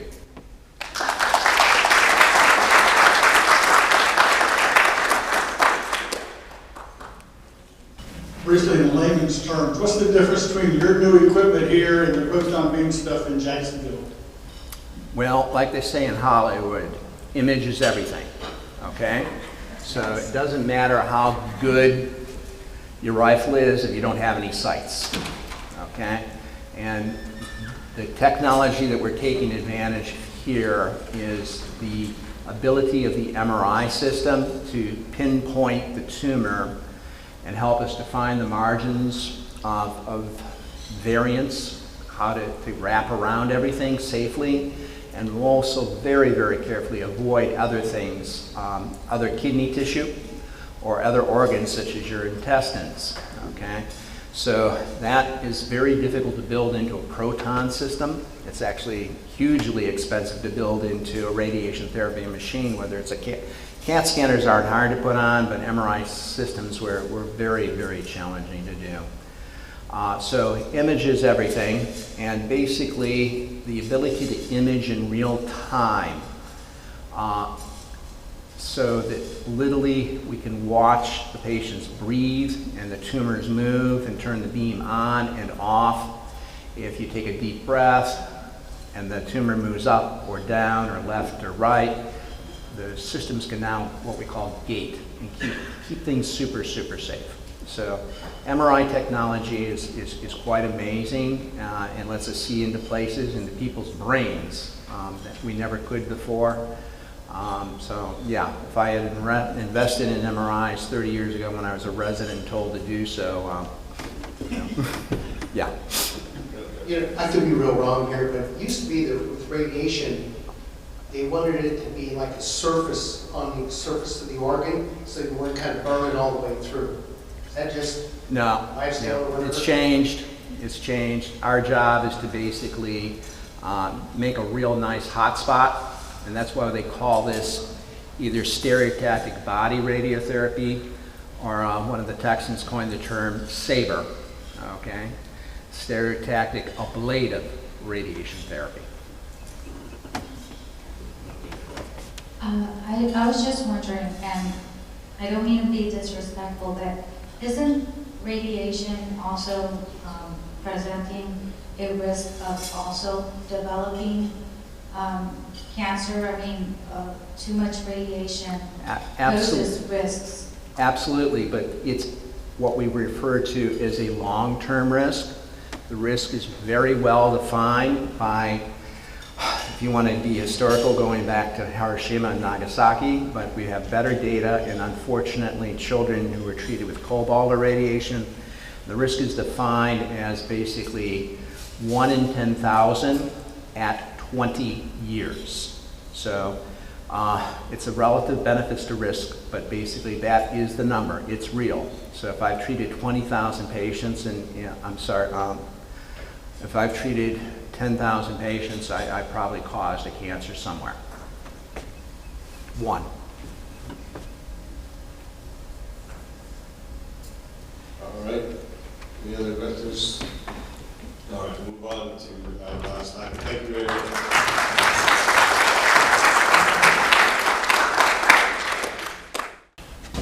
Okay, so I'm actually going to get the last talk. Lindsay Roundtree, our nurse navigator, was originally scheduled to do it, but this whole topic has gotten a little bit more sensitive, I think, in recent years. So I'm going to give the talk this time, so bear with me.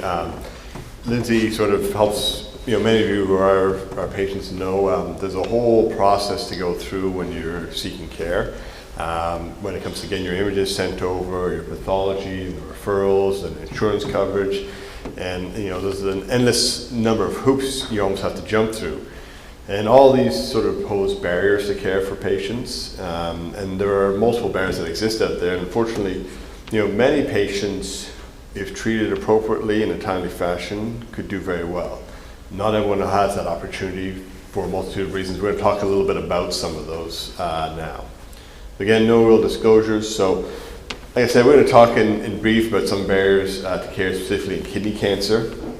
And you can kind of group these into sort of 2 factors, or 2 main areas. Some are patient factors, such as race and gender. Other are system factors, insurance companies, things like that.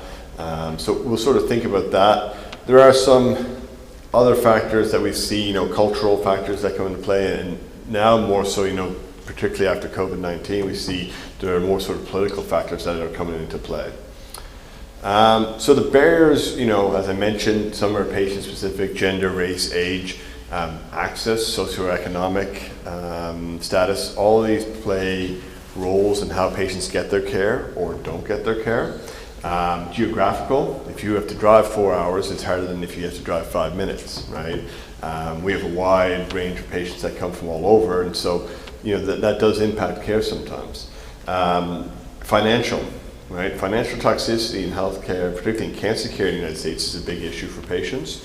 And many of us, unless we've been through it, probably don't realize what that actually means. And if you look at the numbers, they're actually impressive in a scary fashion, unfortunately. So, when we think about these, some of these are factors which we can modify. Some of them are factors we can't. I can't change my race. You can change your socioeconomic to some degree, but you're not going to probably go from being destitute to being rich overnight unless you win the lotto. So most times you can change it to some degree, but there is a limit to some of these.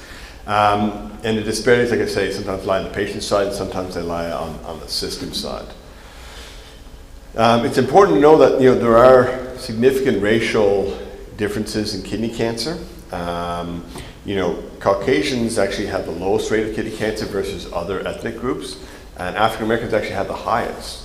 And we don't, as both patients, I think, and also as physicians, we don't really think about that on a routine basis, okay? But the numbers clearly show that, African Americans have a much higher rate of kidney cancer than Caucasians do.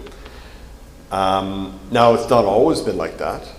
It's actually something that's changed in the last few decades. So the risk in Caucasians overall, compared to other groups, has gone down, while the risk in African Americans has actually risen.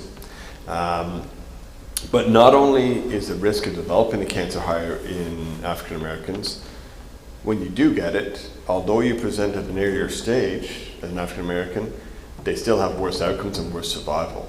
And there's a lot of different factors that play into that. We know that from work done in kidney cancer. We also know from work done in other cancers. But access and the quality of care patients receive, attitudes and beliefs as to sort of healthcare in general can impact this. Comorbidities, right? Hypertension, there's higher rates of that.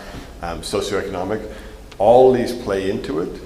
If you look at national databases such as SEER that Dr. Sue mentioned earlier, or the National Cancer Database, the NCDB, you'll actually notice that African Americans are also less likely to receive guideline-indicated treatments. So when they do get their treatment, a Caucasian person is more likely to have a more evidence-based approach to their care than an African American patient may.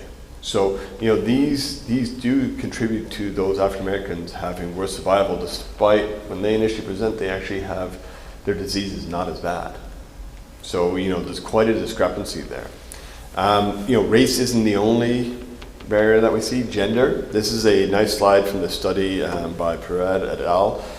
This sort of shows you that there are differences in men and women and their kidney cancer, and that ranges from the genetics and genomics that drive these cancer, the risk factors, right? You know, smoking is much more common in men than women, and it's a bigger driver in men, whereas, you know, null parity and parity, you know, how many children you've had, you know, obviously isn't going to affect most men's kidney cancer risk, but it does for women.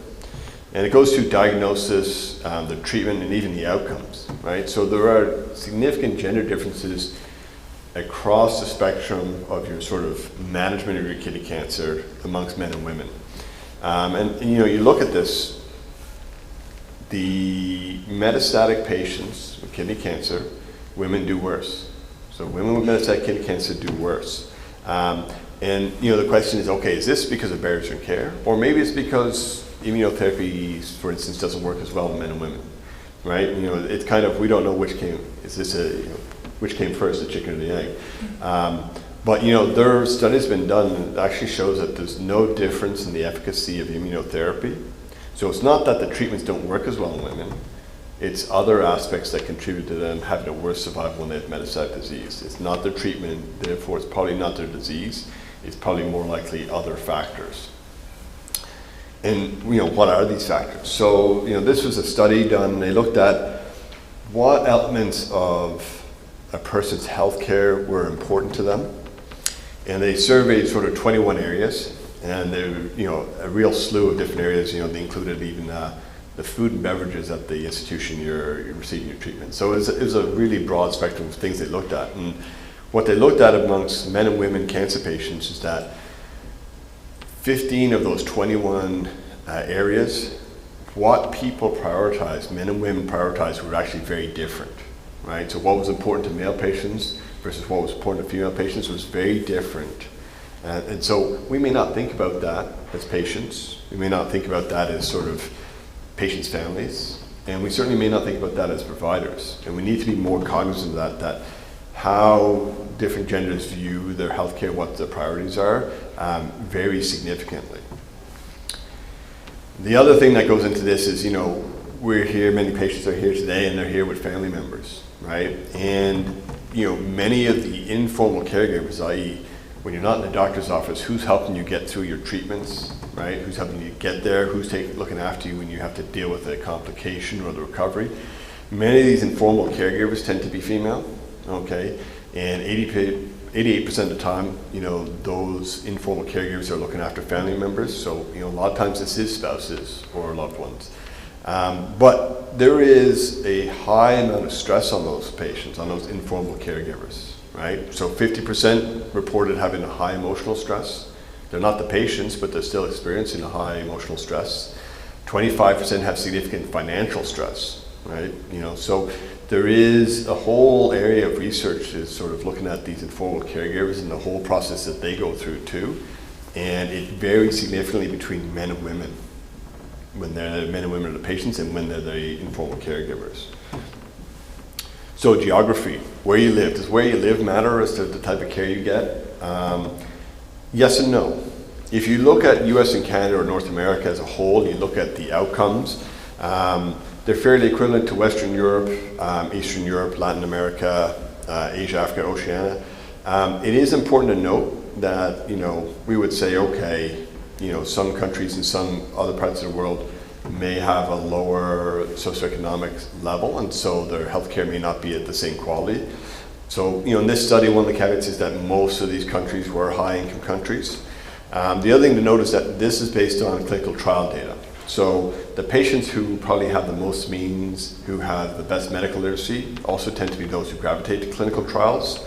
So based on this study, it doesn't look like there's a big difference, but this likely does not represent what we see day to day in the clinic and what patients experience day to day as well. Rural versus urban. So in kidney cancer specifically, we've seen that there's an increased risk of kidney cancer in rural settings. So not only you have barriers to care as far as having to travel to get to place for treatment, we also have a higher risk of getting kidney cancer. And there's multiple reasons for this, right? And it can even vary by county, right? So it's tremendous the amount of impact some of these small things that, I live in this county versus this county, can impact on your cancer care. There are obvious ones when it comes to geography that we all sort of can understand, right? Cost of travel, right? If you have to drive 4 hours, especially when gas is really expensive, that all adds up, right? We have patients here at UF, I know personally I've had patients from north to the Carolinas all the way down to Jamaica, right? So the amount of travel you're doing can certainly impact the type of care you can get. It also tends to mitigate the barriers that already exist. So if there's regional barriers to care, and you add in geographic barriers on top of that, it makes those even worse, right? If there's financial strain toxicity that already exists, and then you add in a geographical barrier, it just makes those even worse. So all of these tend to play on each other. Talk a little bit about fear and culture. Specific cultural groups may have fears or concerns of certain providers or treatment modalities, right? For instance, the radiation, right?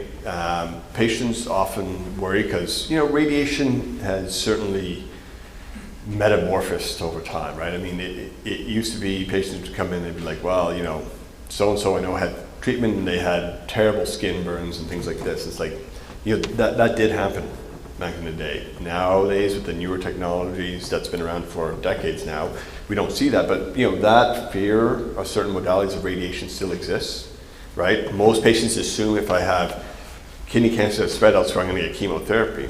We don't use chemotherapy in kidney cancer, right? We use immunotherapy, but people have this perception, and that creates a barrier. They're like, I don't want to do chemo, so they don't go and seek attention for their healthcare issues.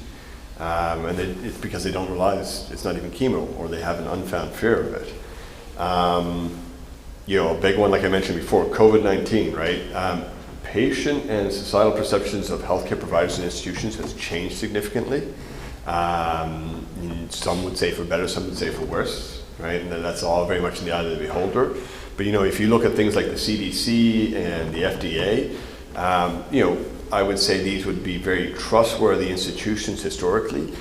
The American public doesn't necessarily perceive them that way anymore. So these perceptions change with time, and we need to reevaluate them to restore that trust.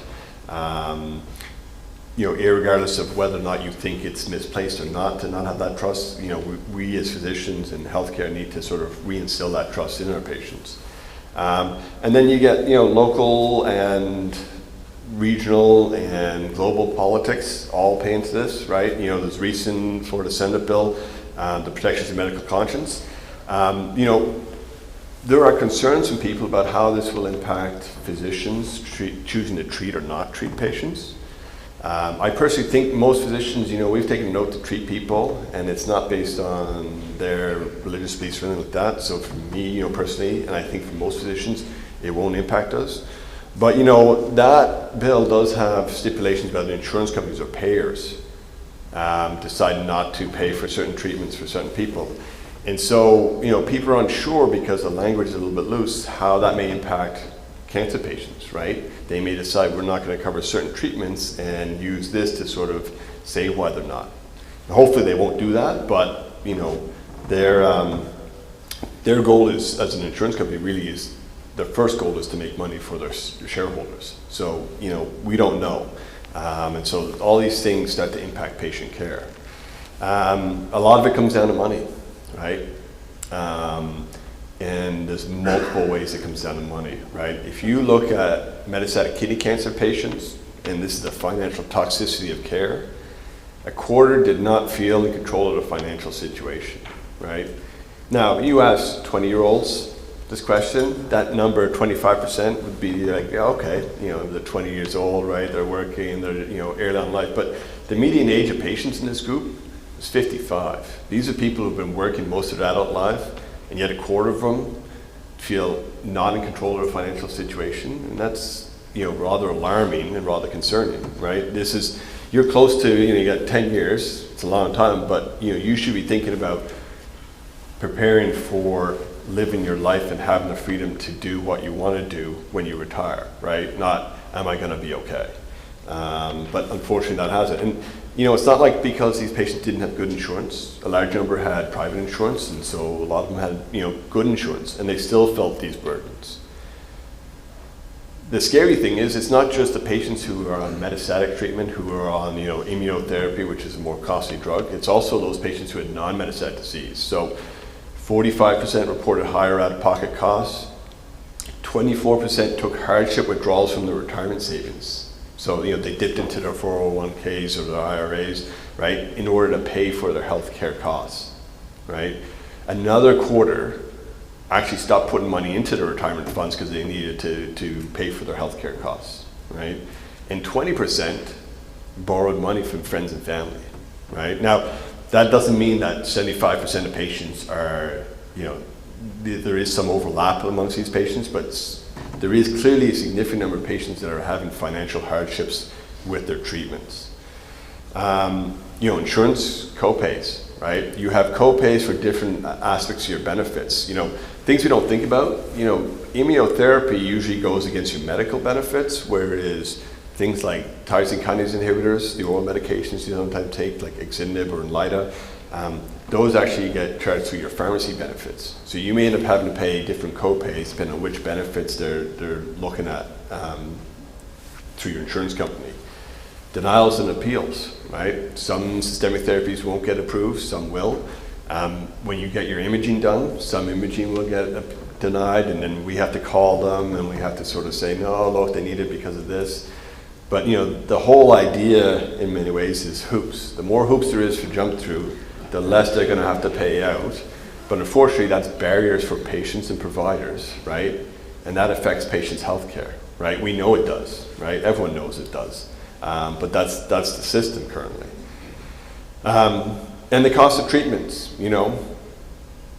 Why is it that the same types of treatment somewhere else, like for instance in India, costs $3,000 to $4,000, but in the US for surgery it's $24,000? I mean, you know, yes, there are some differences, but that is not, you know, these are high quality institutions in India that are doing these surgeries, and it's an eighth of the price here, right? You know, we need to start looking at these sorts of things, right?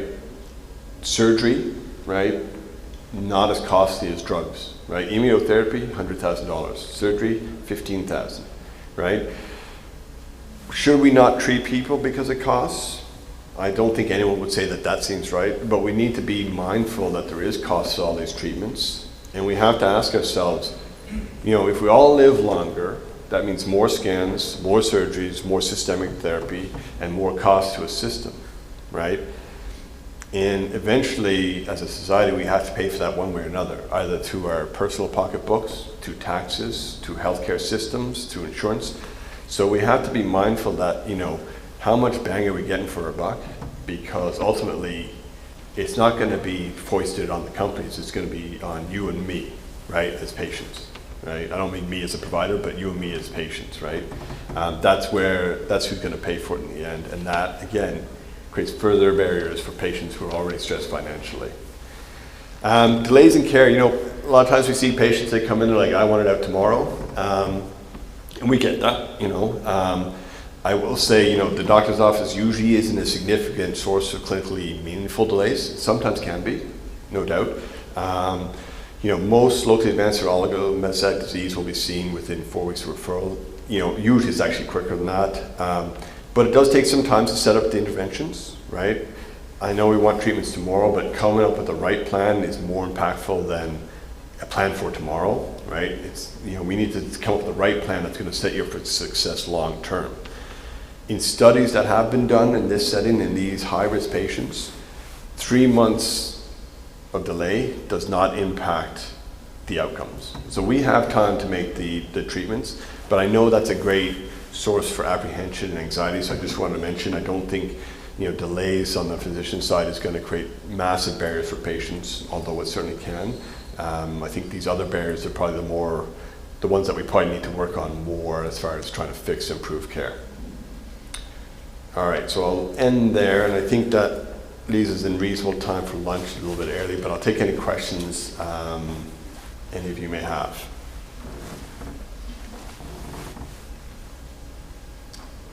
Everyone's hungry.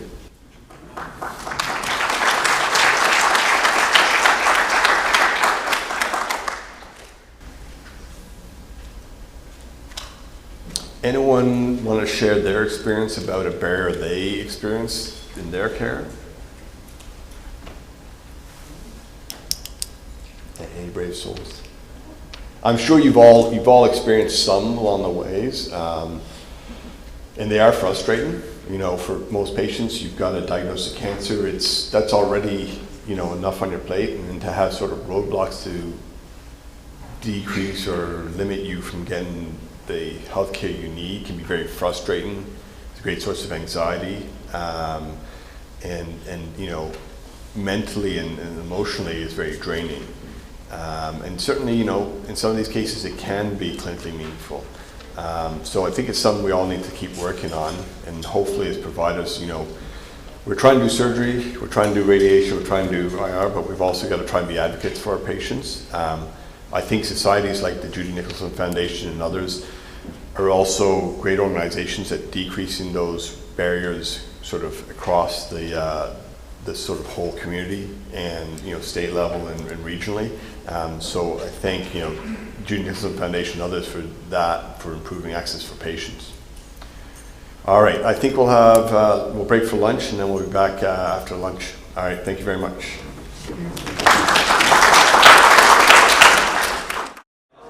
All right, we'll go ahead and get started with the afternoon. So we're going to start off with a couple of talks from some of our medical oncologists here, starting with Dr. Ramnaraign. So this is going to be, a lot of talks about the immunotherapy and other systemic treatments, which has really been the big advance in kidney cancer within the last 10 years. It really has redefined how patients with metastatic kidney cancer have done. And now is also redefining how patients with advanced disease are doing. So we'll start off with Dr. Ramnaraign is going to give a talk on immunotherapy, and we'll go from there. All right, thank you. Thank you, Dr. O'Malley. So thank you all for joining us today. It's great to see some familiar faces in the audience. So for those of you who don't know me, my name is Brian Ramnaraign. I'm a medical oncologist here at the University of Florida Cancer Center, and I specialize in the care of patients with genitourinary cancers, which of course includes kidney cancer. So I have the opportunity and pleasure and honor of speaking to you today about immunotherapy in kidney cancer. So first off, let's just talk about some background, some baseline demographics. So they estimate that there will be about 82,000 new cases of kidney cancer diagnosed in the United States this year. And that's going to correspond to about 15,000 deaths related to kidney cancer. So kidney cancer, while it is not the most commonly diagnosed cancer, it's still a major burden. And it's about number 7 or so overall in men at least, and a little lower in the females with regards to the number of incidents. So looking at this graph here, if we could focus on this first, we see that the number of cases of kidney cancer is actually rising per year. In 1992, it was about 10 per 100,000 patients or people in the United States, and now it's more around 16, so it's gone up quite a bit. But that bottom curve is the actual death rate. And it's a little hard to tell, but it is going down in time, starting from around 10 years or so ago. And as you can imagine, that was when immunotherapy came onto the scene. So patients are living longer, and we are curing a lot more patients nowadays. And as Dr. O'Malley mentioned, it really is because of immunotherapy and other targeted agents. So the 5-year relative overall survival for kidney cancer is about 77%, which is increasing, but it's not at our goal of 100%, right? That's our goal. So we're trying to get there. And the lifetime risk of developing kidney cancer is about 1.8%. So it's not uncommon. And at least in the year 2020, there were more than 600,000 people living with kidney cancer in the United States. When it comes to the survival rate for localized kidney cancer, the 5-year survival is 93%, so really good if we catch it early. However, if there's any regional involvement of the lymph nodes or distant involvement with metastasis to distant sites, you can see that the survival rate is a lot lower. So distant or stage 4 kidney cancer is still considered an incurative disease. However, we are curing a lot more patients now than we ever have been. When it comes to the treatment options, we have surgery, which is really limited patients with localized disease. When we catch it early, we either do a partial nephrectomy or a radical nephrectomy, take out the kidney with the tumor, and as the previous slide said, that's curative in the vast majority of patients. Radiation therapy is also an appropriate treatment option for select patients. But in medical oncology, where I come in, this is where we give systemic therapy. And systemic therapy is a treatment that we either give orally or IV, and it goes everywhere. Everywhere we see there's cancer, even the places where we don't know there's cancer yet. So there's really 2 types of systemic therapy in kidney cancer in 2023, and that's immunotherapy, which will be my talk today, as well as small molecule inhibitors. So these are oral pills, oral drugs such as VEGF tyrosine kinase inhibitors, mTOR inhibitors, and HIF-alpha inhibitors, which I won't get into that much detail today. I'll leave it to my co-speakers to delve onto that. But we'll be talking about the immunotherapy treatment option today. But before we discuss that, we should really talk about the types of kidney cancer real briefly, because the options we have for treatment depend on the subtype. Now, most kidney cancer, 80% is clear cell. However, 20% is considered non-clear cell, and this is based on pathology, based on molecular profiling of the cancer, what it looks like under the microscope. And even under the heading of non-clear cell, there are several different subtypes. And what's important to note is that most of our recommendations are based on clear cell kidney cancer, but if a patient has non-clear cell kidney cancer, treatment can vary. We actually give chemotherapy to some of our patients with non-clear cell kidney cancer. But clear cell kidney cancer, which is most of what we see, most of what's out there, it's the immunotherapy that plays a big role. So to talk about immunotherapy, we really should review quickly the immune system. This is a diagram of the human body and the major organs involved in the immune system, and it's a really complicated system, and I won't go into too much detail, but you can see that the immune system involves the entire body, essentially. Everything from the adenoids to the tonsils to the spleen to the lymph nodes, that's all throughout our body. So multiple organs are involved. And when it comes to the types of cells that are involved, you can see there are several here, 20 plus or so.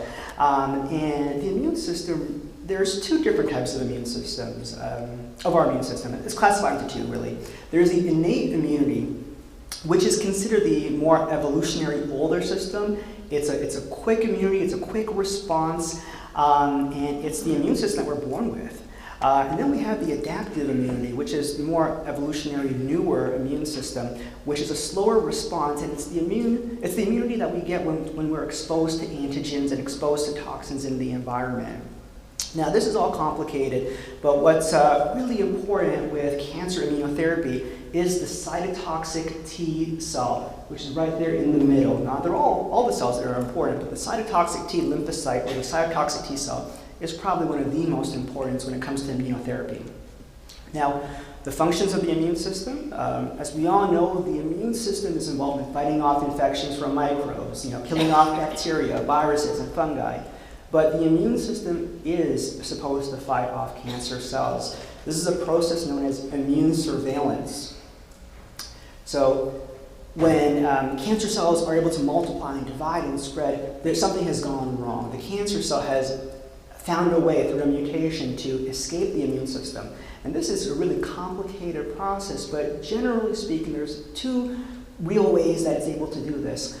One, the cancer cell is able to mutate so that it cannot be recognized by the T lymphocyte, by the immune system. or the cancer cell is able to mutate and change so that it prevents the T cell from becoming activated. So those are really the two most common ways. Moving on to cancer immunotherapy. So when we hear the term cancer immunotherapy, we think of the developments in the last 10 years or so that's really changed the scope of cancer care for our patients, not just with kidney cancer, but for all sorts of cancers. But cancer immunotherapy is actually much older than that. It's probably 130 plus years old. And I say that because there was a report from 135 years ago from German physicians who noticed that their patients had tumor regression after these patients were infected with erysipelas. So these patients with their metastatic cancer had this bacterial infection, and these physicians noticed that the cancer actually shrunk. And based on that, these physicians, and in particular Dr. Bush from Germany, in 1868 intentionally infected some of his patients with erysipelas and noticed that the tumor actually shrunk. So this was probably the first use of cancer immunotherapy in 1868. So here in the United States, a similar process was done in 1891. Dr. William Coley from Memorial Hospital in New York, he actually began injecting patients with heat-inactivated bacteria known as Coley's toxin. And he did this into patients with incurable cancers. And he noticed that a significant number of regressions and cures in more than 1,000 patients, and these were mainly patients with sarcomas. However, this treatment wasn't continued, and the reason why is because newer therapies came onto the scene, radiation therapy, chemotherapy, and really with the heat-inactivated bacteria Coley's toxin, there were inconsistent results, so it soon fell out of favor. And this is a newspaper clipping that I found from the New York Times in 1908, headline, "Erysipelas germs as a cure for cancer." So we've come a long way. So 2023, how do we use immunotherapy in kidney cancer? So we have many agents. Now the older agents, which was really used in the 80s and 90s, were two drugs called interferon alpha and interleukin 2. Nowadays we have checkpoint inhibitors, which are the drugs that really changed the game for kidney cancer and many cancers. And there's other future agents that we'll briefly touch on and discuss. So the first molecule, the first protein that I want to talk about is interferon alpha. Now, this is a naturally occurring cytokine. Now, cytokine is a signaling molecule produced by the immune system.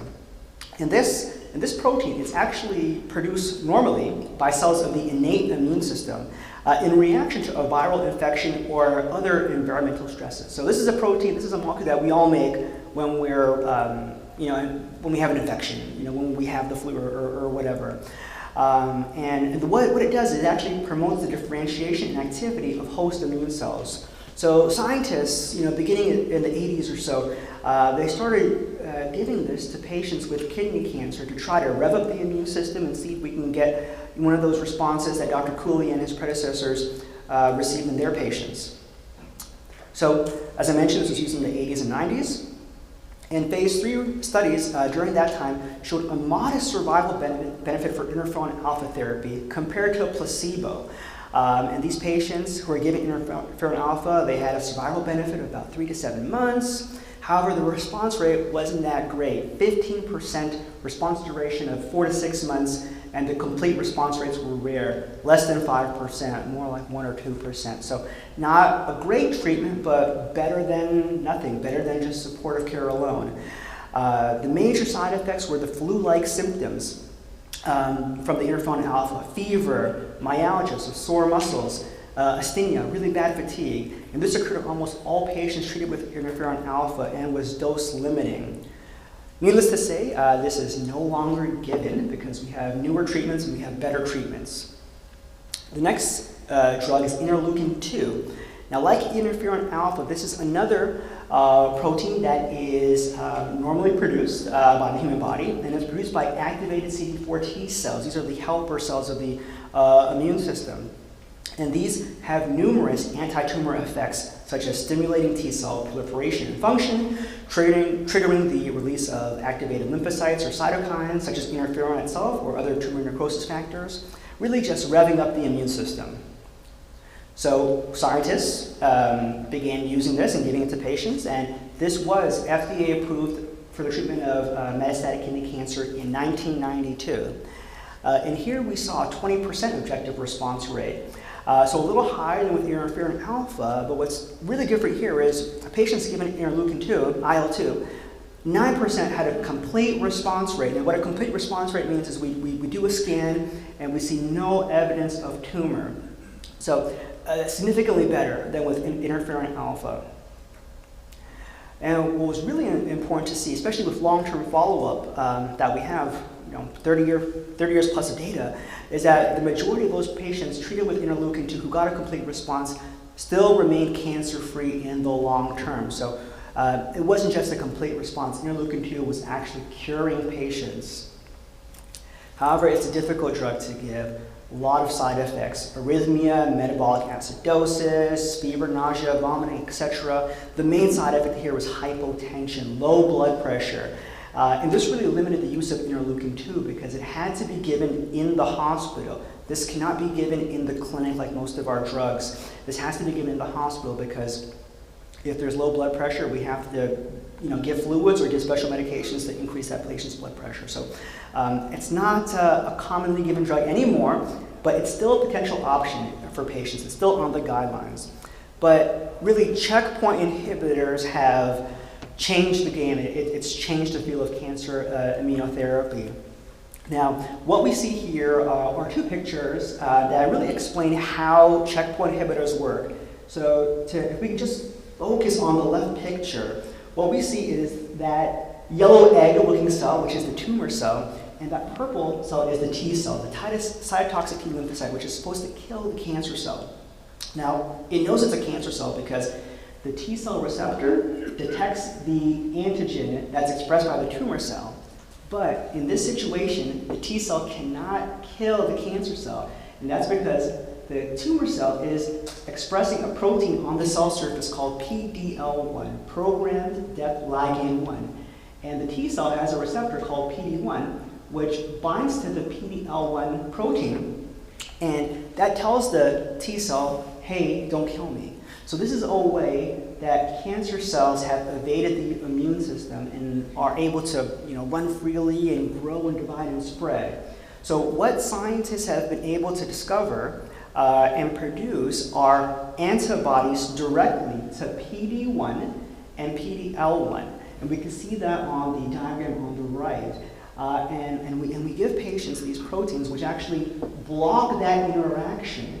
Therefore, PDL1 from the tumor is not interacting with PD1 on the T cell, and the T cell can then recognize the cell as foreign, as cancer, and kill it. So this is checkpoint inhibition. This is how immune checkpoint inhibitors work, and this is what has really revolutionized cancer care. Now, this was so important that the Nobel Prize Committee gave the Nobel Prize Award for Physiology and Medicine in 2018 to Dr. Allison and Hanju for their discovery of checkpoint inhibition. That's how much of a game changer it was.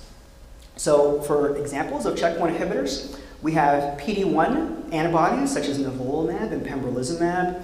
We have PDL1 antibodies such as atezolizumab, avelumab, durvalumab. And we have CTLA4 antibodies such as ipilimumab and tremelimumab. Now, this is not an exhaustive list. There are a lot more checkpoint inhibitors out there, but these are some of the more common ones that you'll hear of. Now, this table, this graph, shows that the first approval of checkpoint inhibitors was really in 2014 with pembrolizumab in melanoma. And since then, every few months or so, there's been a new approval of a new drug in a new disease. And this table here ends in 2019, but the trend continues. There's new drugs, new agents with new indications. So what are the outcomes? What are our current outcomes with immunotherapy? So when ipilimumab and nivolumab is given in combinations to patients with metastatic clear cell kidney cancer, we see objective response rates of 42%, and we see complete response rates of 10 to 12%. So a lot better than with interferon alpha and a lot better than with interleukin-2. Now this is a typical first-line regimen for patients with metastatic clear cell RCC, but it's not the only one. We also give a checkpoint inhibitor such as nivolumab or pembrolizumab in combination with a VEGF receptor tyrosine kinase inhibitor. So combination therapy, giving immunotherapy with another agent. And here we see objective response rates ranging from 55% to 71% and complete response rates of 10 to 16%. So significantly better than the traditional treatments from the 80s and 90s. So side effects, it's important for us to discuss that because nothing we do in oncology, is benign. There are potential complications and side effects. This is a table of grade 1 and 2 toxicities, which are the low-grade toxicities that you might hear about from your patient in clinic that can be managed as an outpatient. So really the most common are skin toxicities, such as rashes, or gastrointestinal toxicities, such as diarrhea or colitis. Now, the higher grade toxicity is 3 to 5. These are the more serious toxicities. These are the toxicities that are going to put someone in the ER and very likely be admitted to the hospital. And what's important to note is that they're all less than 5%. They're all, very low single digits. So, with the exception of GI toxicities with the CTLA-4 inhibitor. But generally speaking, most patients, if they have toxicities, are going to be low risk or low grade, and the chance of a high grade toxicity is low. And how are these side effects managed? Essentially with steroids. Now, if it's a mild side effect, we can give a patient an oral steroid, which suppresses the immune system and kind of brings things back under control. Or if they're admitted, we can give them IV steroids, such as methylprednisolone.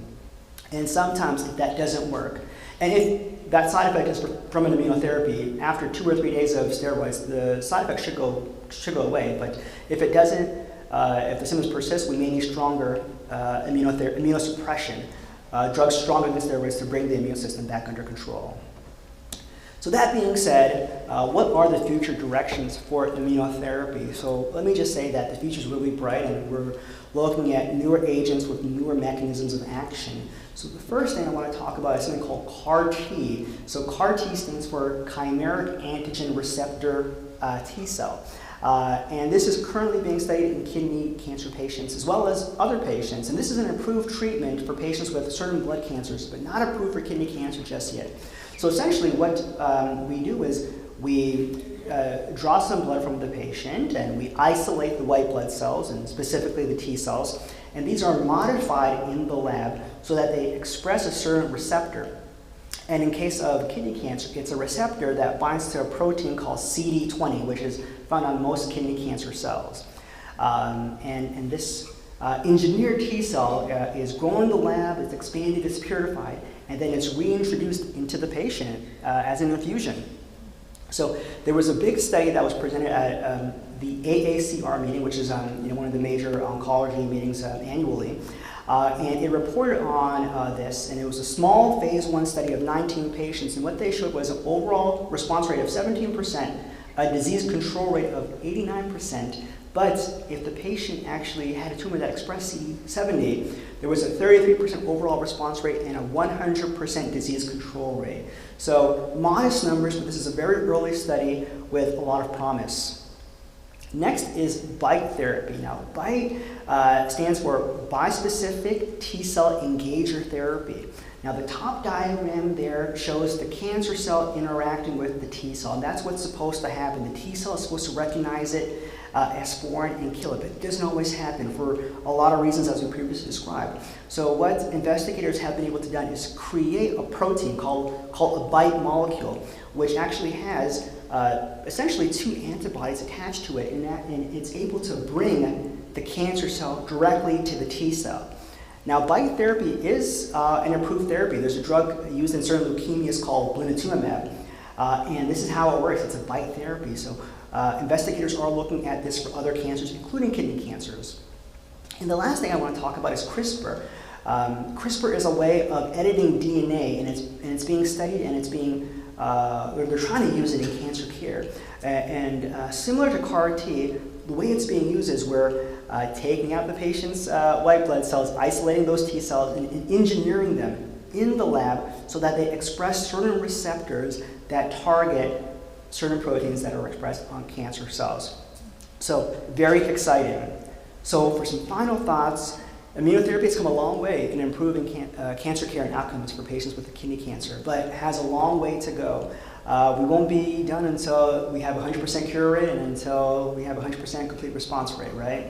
So more kidney cancer patients are living longer and more are being cured than ever before. So we've made a lot of progress since the 90s, but like I said, still a long way to go. Now there are newer agents being studied, but we need these agents to be better, to improve responses and improve cure rates, but most importantly as well, minimize toxicity. And future immunotherapies are looking at engineering the T cell in order to do both of these things. So with that said, that was my last slide, and I want to thank you all for listening and being here today. I don't know if we have time for questions, but yeah, happy to answer some questions from the audience. I think I saw a hand up there. Sure. Sir, what is your definition of complete response rate?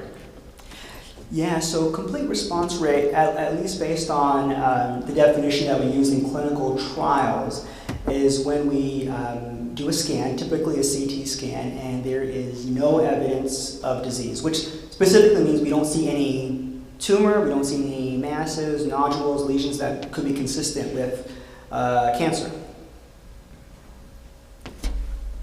Yes, sir. Yeah, after Dr. Sue removes the tumor, and reportedly it's all gone, in my case it was, adjuvant treatment. Right now it's Keytruda. What's in the future? Great question. So they are studying other agents in combination with Keytruda, with immunotherapy. That's immunotherapy with other small molecule inhibitors. The one that comes to mind is belzutifan, which is a drug that's only approved right now for patients with VHL-associated tumors. VHL is von Hippel-Lindau. It's a genetic syndrome that predisposes patients to getting kidney cancer and other cancers. But they're looking at combinations with immunotherapy. So on that topic, not everyone who has their kidney resected needs immunotherapy. The clinical trial was really strict in their inclusion criteria, so the patients at the highest risk of having their cancer come back. And Keytruda is approved, and we do offer to the patients who meet that criteria as set up by the clinical trial. But even with the Keytruda, some patients still have their cancer come back. So it's something that we still have to improve upon. It doesn't work for everyone. Yes, ma'am. So about I'm wondering the side effect from the CAR-T therapy compared to the PD-1 therapy, the side effect. The side effects? The side effects are definitely more severe with CAR-T. It's a stronger immune response. So CAR-T is given in the hospital, it's given as an inpatient.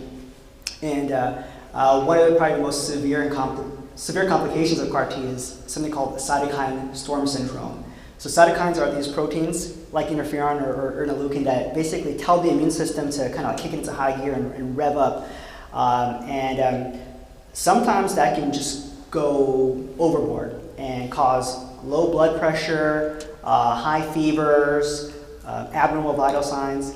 CAR-T therapy, the side effects are definitely much more concerning. But that being said, the data for its current approval, which is in certain lymphomas and leukemias and I think multiple myeloma, the response rates have been really good. So we'll see how it pans out for kidney cancer and other solid tumors, but it's really in the early stages of development. I have a question.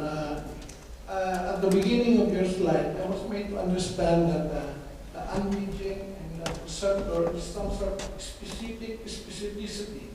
Am I right? I'm sorry, say the first part again? Specificity. Because my attention was caught in the toxicity. Is it possible that the reaction between the two antigen in the cells might have also attacked other normal cells and that cause toxicity? Yeah, you know, the immune system is so complicated because it is supposed to be specific, right? But it's not always the case. This is why we have patients with autoimmune diseases such as lupus or rheumatoid arthritis. It's their own immune system attacking their own body, attacking tissues that shouldn't be attacked. And why does that happen? I don't think anyone knows exactly why, but it's immune dysregulation. It's the immune system acting in a way that it shouldn't. We're still learning a lot more about immunology and about why certain cells are attacked and why they're not. But the programmed death ligand receptor antibody interaction is a common way that a lot of cancers, and in particular kidney cancer and melanoma, are able to evade the immune system. And by giving these checkpoint inhibitors, we block that interaction and the white blood cells can then do what they're normally supposed to do. Does that answer your question? Somewhat. I know it's a complicated topic. We might need an hour for that. Yeah. I was just asking you in the layman's term. Sure. It's not as specific as it should be. The T cell receptor. That Yeah. satisfy that. Yeah. Your answer. All right, thank you very much.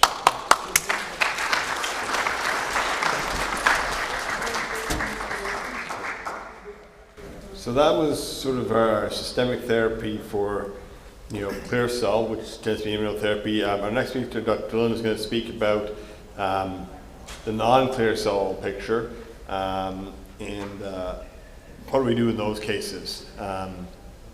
And I think this is an area where we probably have not done as much research as we have in clear cell, probably because it's a smaller number of patients, but there's actually a big need in this area. So it's a very important topic for a lot of us who do treat a lot of kidney cancer. So with that.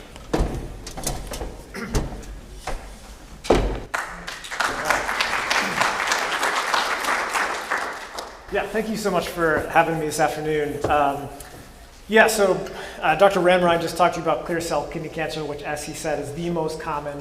80% plus of patients who have kidney cancer have that type.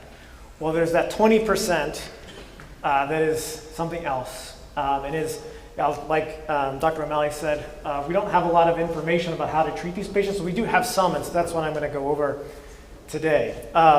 And so we have, as medical oncologists, some guidelines on how to treat specific types of cancer. And it's put out by an organization called the National Comprehensive Cancer Network, which put out this graphic here, which kind of tells us the types of treatment that we can give these patients with non-clear cell kidney cancer. And as you can see, they have a preferred regimen grouping over there on the side, but then there is this huge agglomeration of other treatments, and how would you ever figure out which one to use? And so hopefully we can answer some of that question today. So I'm going to, since Dr. Ramnaraign already reviewed the different types of kidney cancer, I'm going to give you guys some quiz questions, I guess, and then we'll move on to how do we treat those. But I do want to put out a disclaimer of a disclaimer. So as Dr. O'Malley said, we don't have a lot of clinical trials on how to treat these types of patients. So whenever possible, those patients should be enrolled in a clinical trial so we can continue to learn more and improve the treatments that we're just about to talk about. So you will see that box pop up several times throughout the course of my lecture. All right, so this slide should look familiar, like Dr. Ramnaraign just showed you. So in non-clear cell kidney cancer, the types include papillary, chromophobe, oncocytoma, collecting duct, molecularly defined. There's actually a group of different types of cancers that are defined by mutations we find in the tumor's DNA. So that grouping can be expanded even further. And there's actually a couple other types of kidney cancer that I didn't include here. But we kind of group these patients together because there's just not a lot of them. And so if we were going to do a clinical trial, with just small numbers of patients, the clinical trials won't give us a lot of information. So we kind of start lumping them together, and that gives a better indication, although it's not great, but it's the best generally that we can do. So, again, reviewing the types of kidney cancer, Dr. Ramnaraign just gave you a great overview of immune checkpoint inhibitors. So I'm going to be speaking about those today. And then after me, Dr. Chatskill is going to talk to you about vascular endothelial growth factor receptor inhibitors. We also call these TKIs, or tyrosine kinase inhibitors, or small molecule inhibitors, which you heard Dr. Ramnaraign reference to. But the big difference between those and the immune checkpoint inhibitors, these are generally pills. And there's like one is an IV, but most of these are just oral pills that you take. So despite that, they often have a lot of side effects, even though they're just pills. So that's always when we talk about patients, IV versus oral. I think oral would be better. You can take it at home. That doesn't mean that they're easy on the body. Just to make sure that we review that point. So the most common type of non-clear cell kidney cancer is papillary kidney cancer. And there's actually two types of that one. And type 1 is generally a kidney cancer that compared to others has a more favorable prognosis, meaning that it's generally found at an earlier stage as compared to type 2 when it's found when it's maybe has spread. And those, the type 2 kidney cancers are a little bit more difficult to treat and they're a little bit more aggressive. In terms of the type 1, this is actually associated with a hereditary cancer syndrome called hereditary papillary renal cell carcinoma. And it has a mutation in what's called the MET gene. So there have been some studies trying to figure out if we can use treatments to target that specific change in the DNA to treat these patients, although we have not found the right one yet. So in terms of treatment for these patients, these are kind of the categories that we think about. You know, we don't have the clinical trials that compares one of these to the other, unfortunately. And so we often, we'll make our decisions based off the patient's other medical problems or, how strong they are or other factors that we may consider. But to talk about the first box there on the left, these are the VEGF receptor inhibitors, those pills that I was just talking about. So the medication that we have started to use more often is a pill called cabozantinib. There was a recent clinical trial that compared this one to the one right next to it called sunitinib or Sutent. And it showed that generally the cabozantinib worked longer than the sunitinib. And so that's why we favor that one. In the end, patients, how long you lived really didn't change, probably to some of those other patients going back and receiving cabozantinib after that. But that's usually the pill that we like to start out with these types of kidney cancer. Another option that we could consider is using one of the immune checkpoint inhibitors in combination or as a single agent. And then the other option is combining a pill and the infusion, the immune checkpoint inhibitor, which is a really common practice in clear cell kidney cancer. Some early studies with this show that about 50%, so 5 in 10 patients who receive that treatment in this type of cancer will show a decrease in the size of the tumors when they get their first scan. So that's really promising, but again, that's really a small number of patients that we found that in, so it's hard to generalize to all patients. And then after these treatments don't work, usually start jumping to a different category. So if we try, the immune checkpoint inhibitors first, we would move to those pills, the VEGF receptor inhibitors second. All right. So moving on to chromophobe kidney cancer. This is also usually detected at an early stage and rarely spreads to other parts of the body. So again, that lends to a more favorable prognosis. This is also associated with a hereditary cancer syndrome known as Birt-Hogg-Dubé, and it has a mutation in the folliculin or FLCN gene. This genetic syndrome, as all these genetic syndromes in kidney cancer, are very rare. But this is often, you find a prevalent history when you talk to a patient about several family members having this type of cancer. And in terms of treatment for the chromophobe kidney cancers, on the left side is really, if we're able to find the disease early, which we often do, and Dr. O'Malley and everyone this morning talked about how we just try to cut those out as best we can. If we do find that it has spread, then generally what we'll do is use the two options listed here, which is sunitinib or everolimus. And we'll talk more about that right here. So again, these are both pills. Sunitinib is one of those VEGF receptor inhibitors. Everolimus is what's called an mTOR, M-T-O-R inhibitor. And looking at different studies that looked at these treatments in this type of kidney cancer, the response rates when they give it to 10 patients, 1 in 4 will show that their cancers will shrink. Now, the benefit for those patients also would also benefit patients if the cancer stays the same. So the benefit of this treatment is not just those 1 to 4 patients. So usually it's more than that. And these treatments usually work for about half a year to a year, somewhere in that range, before you have to try something different. Overall, best therapy again for this type of kidney cancer, we're not quite sure. There are other options, which include combining that everolimus treatment with other therapies. Again, doing the immune checkpoint inhibitors, with the VEGF receptor inhibitors like we do in clear cell kidney cancer. So again, I warned you about this box coming up, and here it comes up. So yeah, we don't have a lot of information how to treat this type. This is the best information we have. So if there's a clinical trial available, this is really what we should be recommending for patients to try. All right, moving to collecting duct kidney cancers. This is a very unique type of kidney cancer. It's usually found in younger patients and unfortunately very aggressive. And overall, it behaves and is treated similarly to bladder cancer, which we'll talk about more in just a second. A somewhat associated type of cancer is called the SMARCB1 deficient kidney cancers and renal medullary carcinoma. These also have that similar type of behavior. These are characterized by a mutation in that SMARCB1 gene. And interestingly, notice these patients often will have something called sickle cell trait or sickle cell disease. These patients are at a higher propensity to developing these type of kidney cancers.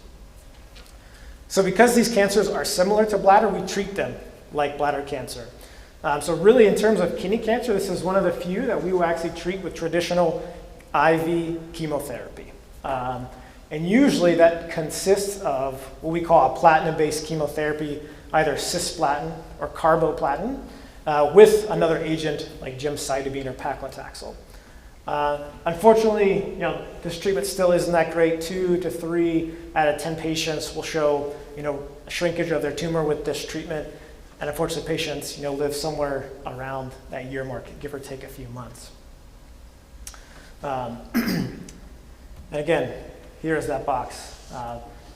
Clinical trials are so important in making progress really in any cancer, but specifically these type of rare cancers. All right, so this is one of these molecularly defined kidney cancers called fumarate hydratase deficient kidney cancer. This one actually hits a little closer to home. My college roommate and good friend actually has this type of kidney cancer. Unfortunately for him and for other patients, it's very aggressive. It's characterized by loss of both copies of the fumarate hydratase gene, and again, associated with a hereditary cancer syndrome called HLRCC, or hereditary leiomyomatosis and renal cell cancer. So that's what my friend has. But the first-line treatment here is really a testament to how clinical trials can really impact how we treat a type of kidney cancer. So the NIH, the National Institute of Health, conducted a first prospective clinical trial in this type of kidney cancer recently. It was presented at one of our big oncology meetings about 2 years ago, maybe 3 years ago. And they gave these patients a combination called bevacizumab, which is the IV version of some of the pills we've been talking about, and a pill called erlotinib. And we found that over 60% of patients will show shrinkage of their tumor. Fortunately for my friend, he's in that category. And he's still been receiving the treatment. This treatment works for about 2 years, which is great. But unfortunately, my friend is a younger patient and still a lot of life left to live. So hopefully we'll be finding out more treatments for him. So after this stops working, usually we start essentially alternating through the other pill options we have that we've talked about, sunitinib, cabozantinib. And in terms of the immune checkpoint inhibitors, we haven't seen a lot of responses with this treatment, unfortunately. So again, more clinical trials hopefully to be run for these patients. All right, next, this is another molecularly defined kidney cancer called translocation kidney cancer. It's characterized by two genes coming together called the MIT and TFE genes. This cancer is also named XP11 translocation kidney cancer because of the location of some of the genes. Younger patients, actually more common in females. Again, very aggressive and very, very hard to treat. And unfortunately, we don't have a clear winner in terms of how to treat these patients yet. So essentially what we do is we kind of fall back on some of the information we have in other types of kidney cancer and the limited data that we do have using the pills, the VEGF receptor inhibitors, such as sunitinib or cabozantinib. And you can see there about 2 in 3 out of 10 patients will show that their tumors will shrink with these types of treatments. Again, immunotherapy or immune checkpoint inhibitors, again, don't have a lot of response here, but can certainly be tried, if we don't have any other options.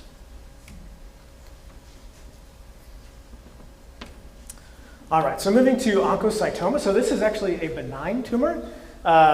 It's associated with 2 hereditary cancer syndromes called tuberous sclerosis and Birt-Hogg-Dubé, just like chromophobe. Interestingly, it can be difficult to distinguish from other types of kidney cancer, so that distinction can be hard to make. But if these tumors don't enlarge and don't cause problems, they don't necessarily need to move, but they certainly can be. And they can also be associated with different types of kidney cancer too. So you may see a patient with 2 masses in their kidneys that could be a different type. And then I want to talk about a unique kidney cancer called kidney cancer with sarcomatoid features.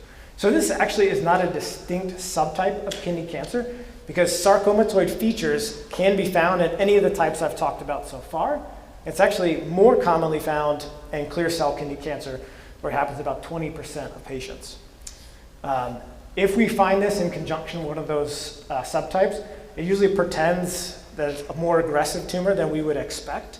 And usually the way we find these tumors is they are causing problems to start, whether that's blood in the urine or pain or things like that. Most or a lot of other kidney cancers we find by happenstance or incidentally. We get a CT scan for something else and we find something in the kidney.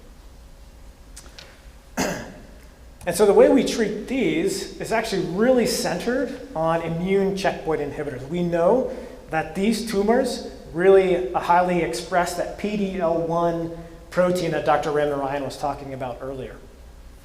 And so we've seen that an analysis of several different trials looking at this type of kidney cancer, that over 5 in 10 patients will see their tumor shrink using this combination. Much better than just using the pills that we've been talking about.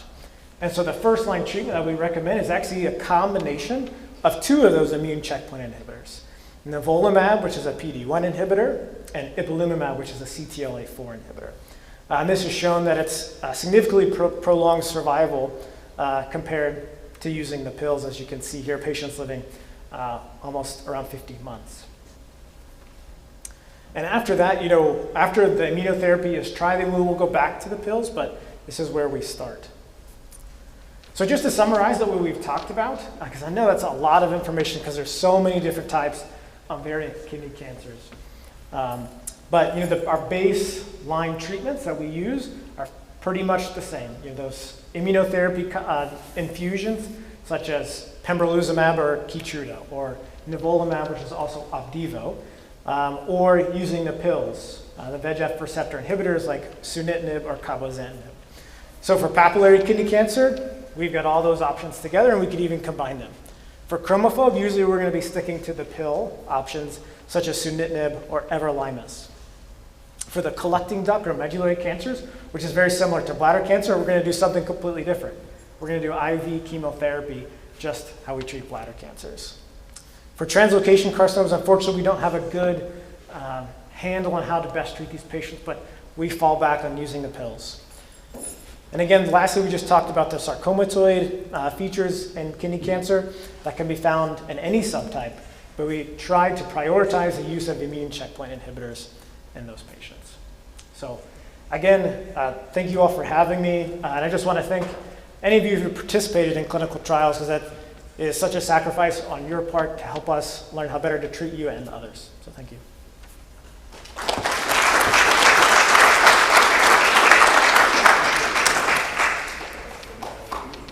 I have a question that seems very elementary, so bear with me. You're talking about inhibitors, and the guy before you was talking about immune checkpoints or whatever. And so the question I would have is, when you donate blood, sometimes they separate your plasma and certain cells. So has science ever gotten to the point where you separate the bad cells and try to extract them, so that when you replace these inhibitors, there would be more of a chance for them to react with less aggressive cells, perhaps? Has anything been tried such as that at all? Unfortunately, we're not really good at taking out the bad cells. That's the problem. We are, like Dr. Ramnaraign had talked about with CAR T cell therapies, we are able to find the good cells in the body that we can change a little bit so they can fight the cancer better. But removing all the cancer cells, especially in a cancer that's called a solid cancer, like kidney cancer, would be very difficult to do, and truly, I think, would just delay starting some of these better treatments that we've been.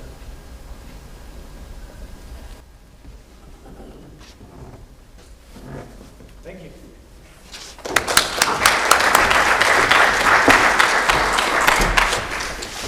All right, rounding off our medical oncology set here, we're going to have Dr. Chaskell give us a little bit of information about the sort of VEGF, or the tyrosine kinase inhibitors, and just basically, what patients and their families should know about these drugs, and the pros and cons.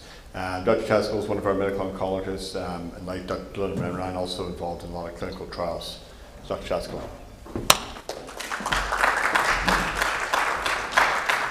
All right, well, thank you so much for having me today.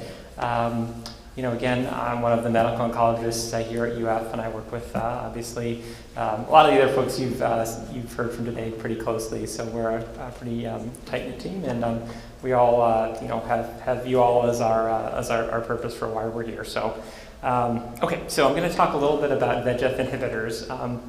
VEGF receptor inhibitors. I know that you've heard from Dr. Ramnaraign and Delaune a little bit about these medications, especially the immunotherapy side, how these medications are used in non-clear cell. So I'll just talk a little bit in general about VEGF receptor inhibitors. So first of all, why do we use them?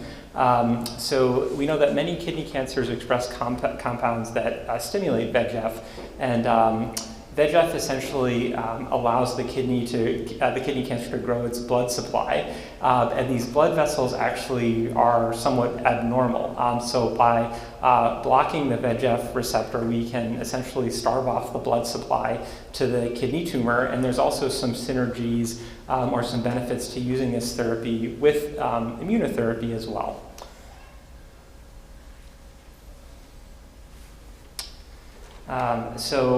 Again, these medications can be used alone, or they can be used with immune therapy. When we use them with immune therapy, you'll often hear us refer to this as a doublet. It just means that we're using two of these medications at once. And this is one of those cases where it does turn out that using the two therapies together, you get a little bit more than just we think the benefit of using them separately. It's 1 + 1 is sort of a little bit more than two in this case. I do want to briefly mention that these medications can also sometimes be used, as particularly one of them called sunitinib, is sometimes used after patients have their kidney cancers removed. And by giving sunitinib, there's a thought that you can delay the time until, or delay recurrence if it does happen. In practice, there's been a little bit of controversy about the utility of sunitinib in this setting, and we more rely on an immunotherapy called pembrolizumab, and I think Dr. Ramnaraign may have talked about that a little bit.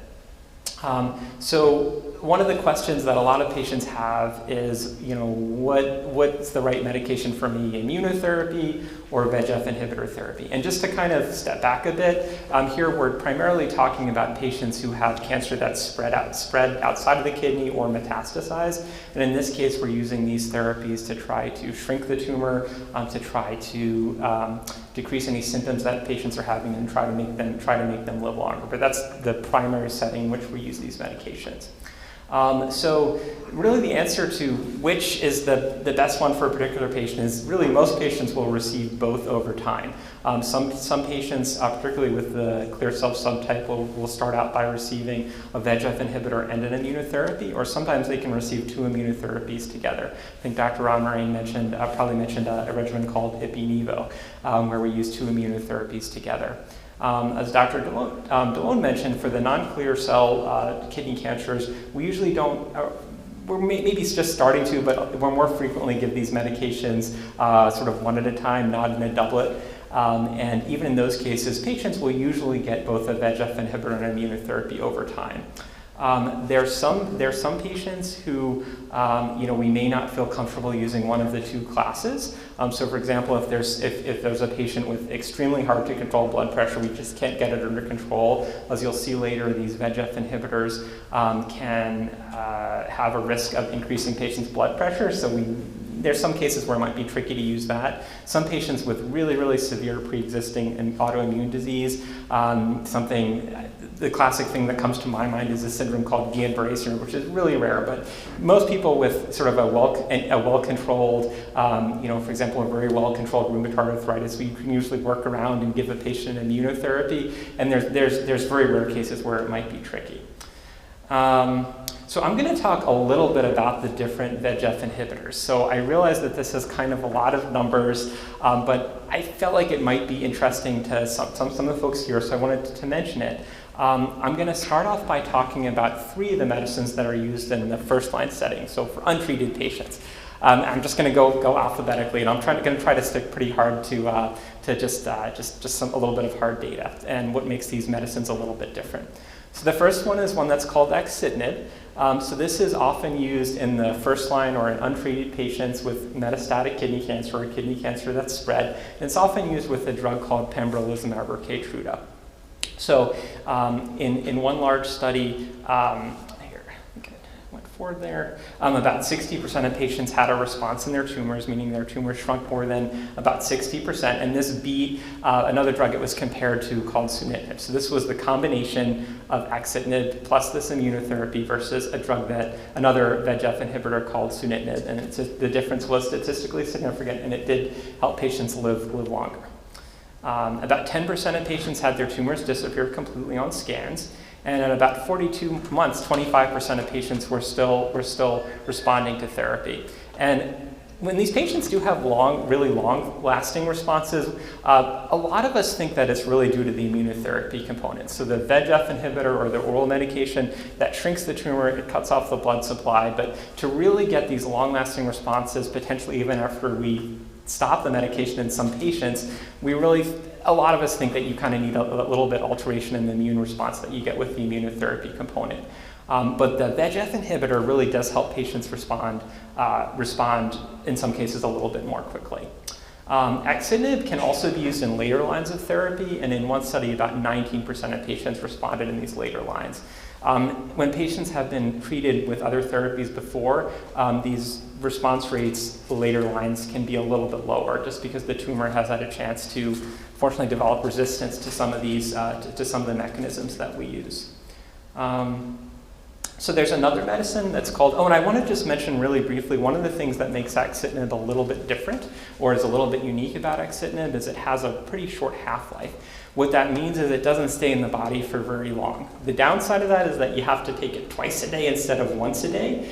One of the things that's kind of nice about it, though, is if you take it and you have some side effects from it, then it doesn't take very long for it to come out of the body. So that can be a nice thing for patients. The other thing to note is that it is very closely targeted to these core receptors we're trying to hit called VEGF. So that's just one thing that's sort of notable about this drug. Now, cabozantinib is a little bit different because it hits 2 other receptors in addition to VEGF. So these are called MET and AXL. By no means remember that you need to in any way remember those names, but it turns out that a high expression of these is associated with poor prognosis, and they may lead to resistance to that core thing we're trying to target, VEGF. So by also hitting these other two receptors, the thought behind this medication is you get some additional benefit. In terms of the response rates to this in this study, they're pretty similar. It's about 56% of patients had their tumors shrink. And again, beat sunitinib, which is this other comparison medication we often use, and patients did live longer than with sunitinib. One thing that I always like to caution folks a little bit about is that these trials, you may see, it's very difficult to look at the combination of axitinib plus immunotherapy versus cabozantinib in immunotherapy and say that one is better or worse, because the trials are conducted a little bit differently. So I just caution people a little bit on that. Again, cabozantinib can also be used in later lines of therapy. The third medication I'm going to talk about that's used with immunotherapy is called lenvatinib. So just like cabozantinib, this, in addition to VEGF, hits another receptor, or a couple of different receptors. One of them is called FGFR. Again, don't need to remember that name, but this also is felt to help with the response to immune therapy. This trial was notable for having a large number of patients have their tumors shrink, so it was about 71%. We always try to be really cautious because, again, these trials are a little bit different. They may have slightly different patients enrolled in them. The way that the trials are written may be slightly different. But this was notable and did get a little bit of, I think it's fair to say, got a little bit of excitement at the conference where this was presented because of that fact that around 70% of patients had their tumors shrink, and about 17% had their tumors respond completely. So we don't know, it's not a direct comparison, we don't know that it's better, but I do kind of, when I'm counseling patients, I do point out that this number was notable for being a little bit high. This, just like the other three drugs, is also used in later lines of therapy, and this is used with a medication called everolimus, and in this case it was a small study, but about 40% of patients had their tumors shrink. Just lastly, let me just see how I'm doing on time here. Okay, so I'm just going to very briefly mention three other medications. So one of them is called pazopanib. So this is a medicine that can be used in the frontline setting or a little bit later line. One of the things that's interesting about pazopanib is it's one of the few trials where we really have a direct head-to-head comparison about drugs we're still using.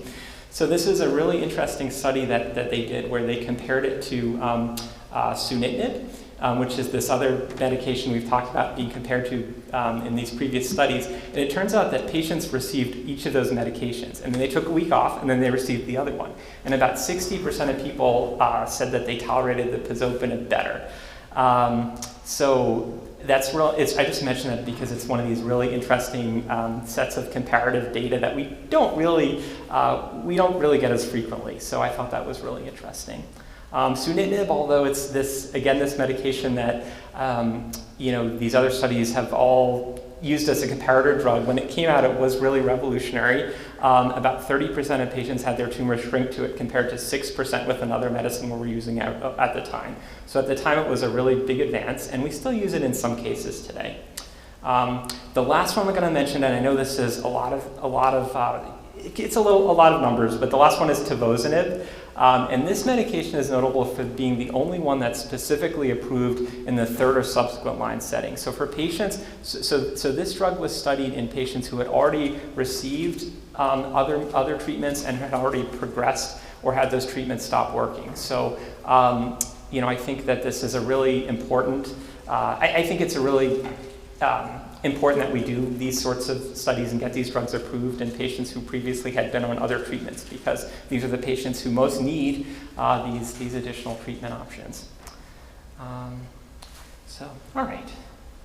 So I'm going to step back and talk a little bit about how these medications are given and how we make sure that they're given safely.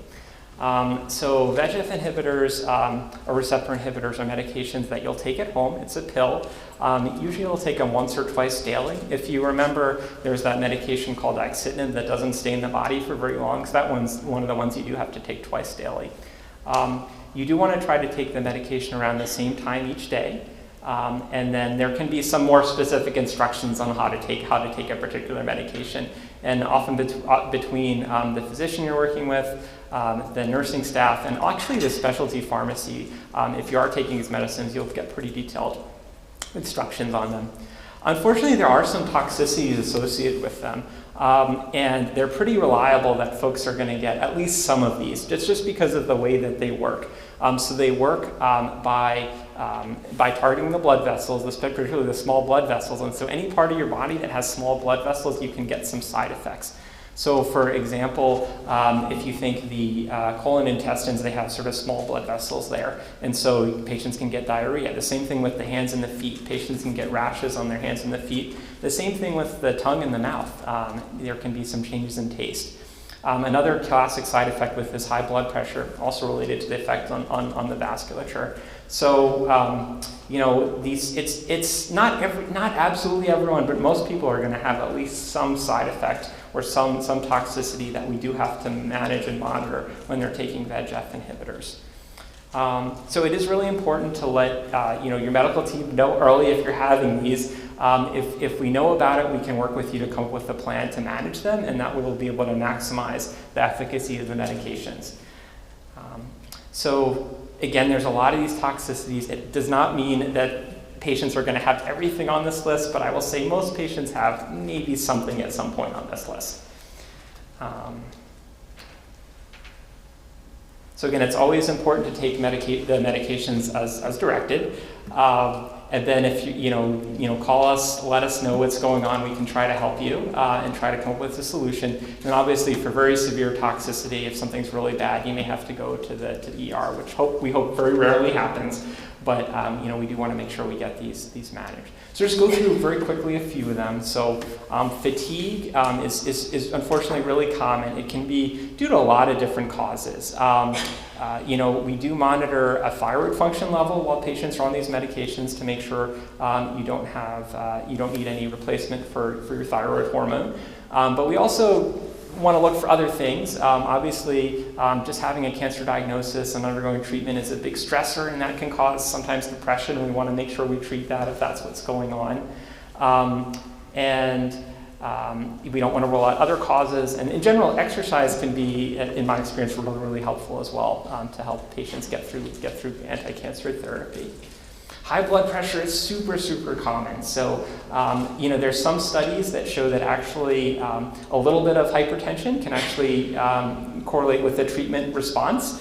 And so it's not necessarily a bad thing that you have a little bit of it, but we certainly do want to make sure we get it under control. And the biggest part of that is making sure that we have patients check their blood pressure pretty much every day, and then if it does get elevated, we do ask for folks to let us know so that we can manage and control it. And a lot of times it's just as simple as adding a medication like there's blood pressure medications particularly called amlodipine and lisinopril, which are really, really good to help control the blood pressure that you get from this.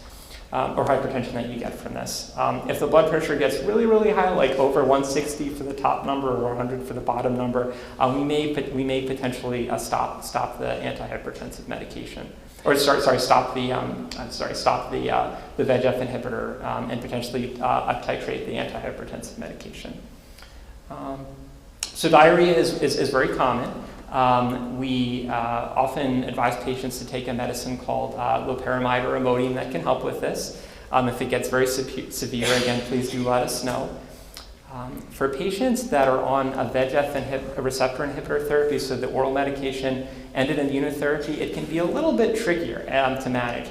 And the reason for that is that patients receiving immunotherapy are also at risk of diarrhea from that.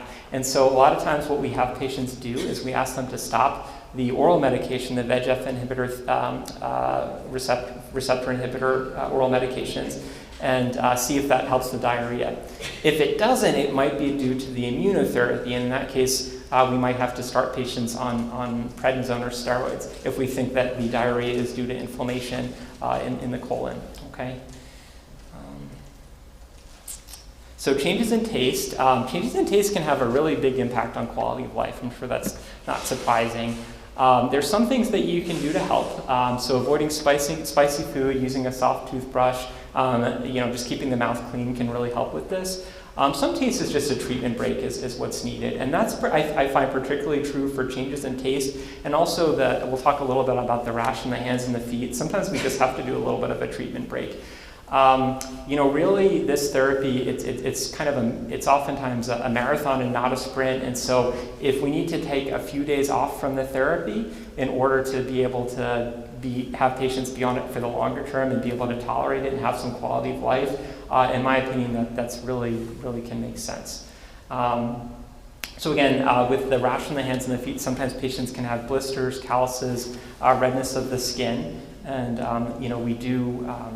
we certainly do want to have patients let us know if that's going on. And most frequently, just a little bit of a treatment break can be very helpful for that. And sometimes we do send patients to a dermatologist as well.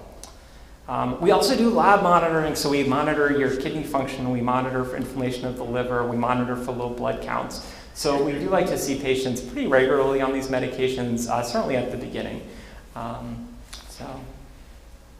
So just a few take-home points. So these medications are a really important part of the treatment for kidney cancer. They're often given as, again, what we call a doublet, and so they can be given with immunotherapy, but they can also be given alone. And then it's safer and easier to intervene on any side effects that you have if we do it early. Again, just to sum up, please be an active participant in your care. We really want patients to let us know how you're doing and what's going on. And then I want to just do a last plug for considering clinical trials. So we actually have 2 trials open now for patients with kidney cancer. We have trials for patients with clear cell kidney cancer, non-clear cell kidney cancer, and also patients who've previously received treatment as well. So we have a lot of options. We really work hard to make sure that our trials are conducted safely and ethically. And so we want you to feel comfortable if you do decide to participate in them. And so we're happy to take any questions about how we do that and how we keep our trials safe and ethical. So with that, I really want to thank you again for having me, and I'd be delighted to take any questions that you have.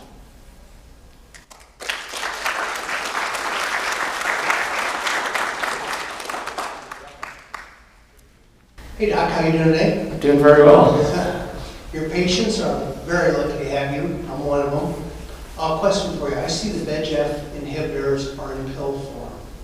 How come Keytruda isn't in pill form to keep you from traveling all the way to Gainesville all the time? That's a great question. I don't have a ready answer for that. It's just kind of how Merck developed it, so I don't know if they're working. I think there actually are some oral, or actually I think they're working on a subcutaneous version of some of these medications. I think oral may be a little bit of a ways off, unfortunately. All right, thank you again so much for having me. Appreciate it.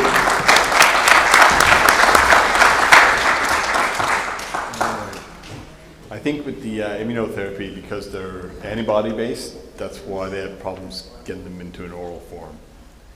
All right, our next talk, we've got a slight change in our presenter. Dr. Delaune is a assistant scientist in the urology department, and he's done most of his work along with and in the lab of Dr. Sergei Kuzmartsov. And fortunately, Dr. Kuzmartsov was available to present on the work they've done together. So, when we look at immunotherapy and the different treatment options, and Dr. Ramnaraign mentioned about CAR T cells. As a surgeon, I get to treat patients, and I love doing that, and I impact the patient one person at a time with a surgery. What these gentlemen do is trying to develop the next treatments, tomorrow's treatments, and what they do may affect thousands of patients. Millions of patients. And so, the work they do, it starts off as these small ideas that they then have to develop and work from the ground up. And it's an incredibly long and difficult process, and it takes a ton of expertise and effort. And I think, most of our colleagues who do this type of research are kind of the unsung heroes in cancer care. So please give your full attention. This is probably going to be a little more science than some of the other talks, but it is the building stones of tomorrow's treatments. And incredibly important for future cancer care. All right, please, Lorenzo.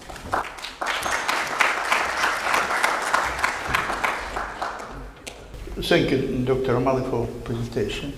We will talk about new, potentially exciting, and promising target for immunotherapy and in kidney cancer, and potential bladder cancer and prostate cancer. Because what we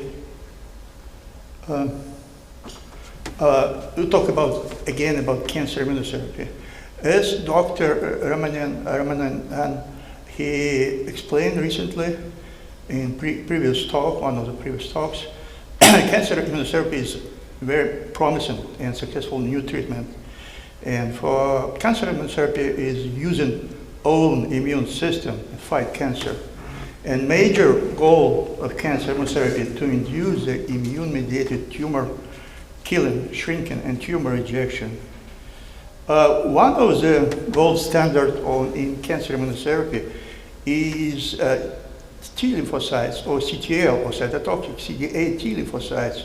When T lymphocytes properly activated, it's coming from lymph nodes, activation immune system, and coming to the tumor tissue and killing cancer cell. Unfortunately, in most cases, it's not working because the cancer and tumors produce very hostile immunosuppressive microenvironment, and we'll talk a little bit later. Now we have three major types of cancer immunotherapy: antibody-mediated therapy, T-cell therapy, including CAR T cells, in cancer vaccines. And for kidney cancer treatment, mostly it's antibody-mediated immunotherapy. CAR T cells still in development, and cancer vaccine also in development. So we will talk about specific and new targets for kidney cancer, and development of CAR T cells, and development ADC. ADC is antibody drug conjugate. So let's talk again about why immunity, natural immunity, basically not working in many cases. First of all, it's genetic background, of course. Tumors develop when tumor mutation and everything develop, and they need to grow and proliferate. And they surround themselves in specific microenvironment, which they basically attract many different cells. Fibroblasts, it's tumors creating tumor stroma, and immune suppressive cells like macrophages and MDCs, and also T lymphocytes, but not cytotoxic, but Tregs, immune suppressive T lymphocytes. Basically, tumor protect themselves, and it's very important to understand how to break this immune tolerance and break immune suppressive microenvironment and stimulate tumor immune-mediated tumor rejection. In addition to the cellular components, there is extracellular or component matrix. One of them is hyaluronic acid or hyaluronan. And our research for the last 5-6 years was focused on hyaluronic acid and HA, shortly HA metabolism in tumor microenvironment, and what we can do, how we can target HA metabolism, and how we can improve immune response. Hyaluronic acid, abbreviated HA, also called hyaluronan. It's glycosamminoglycan distributed widely in normal tissue, in connective, epithelial, neurous tissues. And normal tissues, normal non-cancerous tissues, contain mostly HA with high molecular weight. It means they are large molecules. To do research in our department, we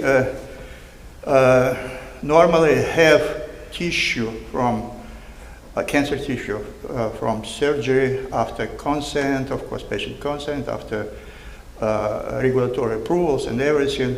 We have tissue in lab, and we perform live tissue cultures, biochemical analysis of HA, bioelectrophoresis, imaging analysis, also assessing immune infiltrate in tumor tissues.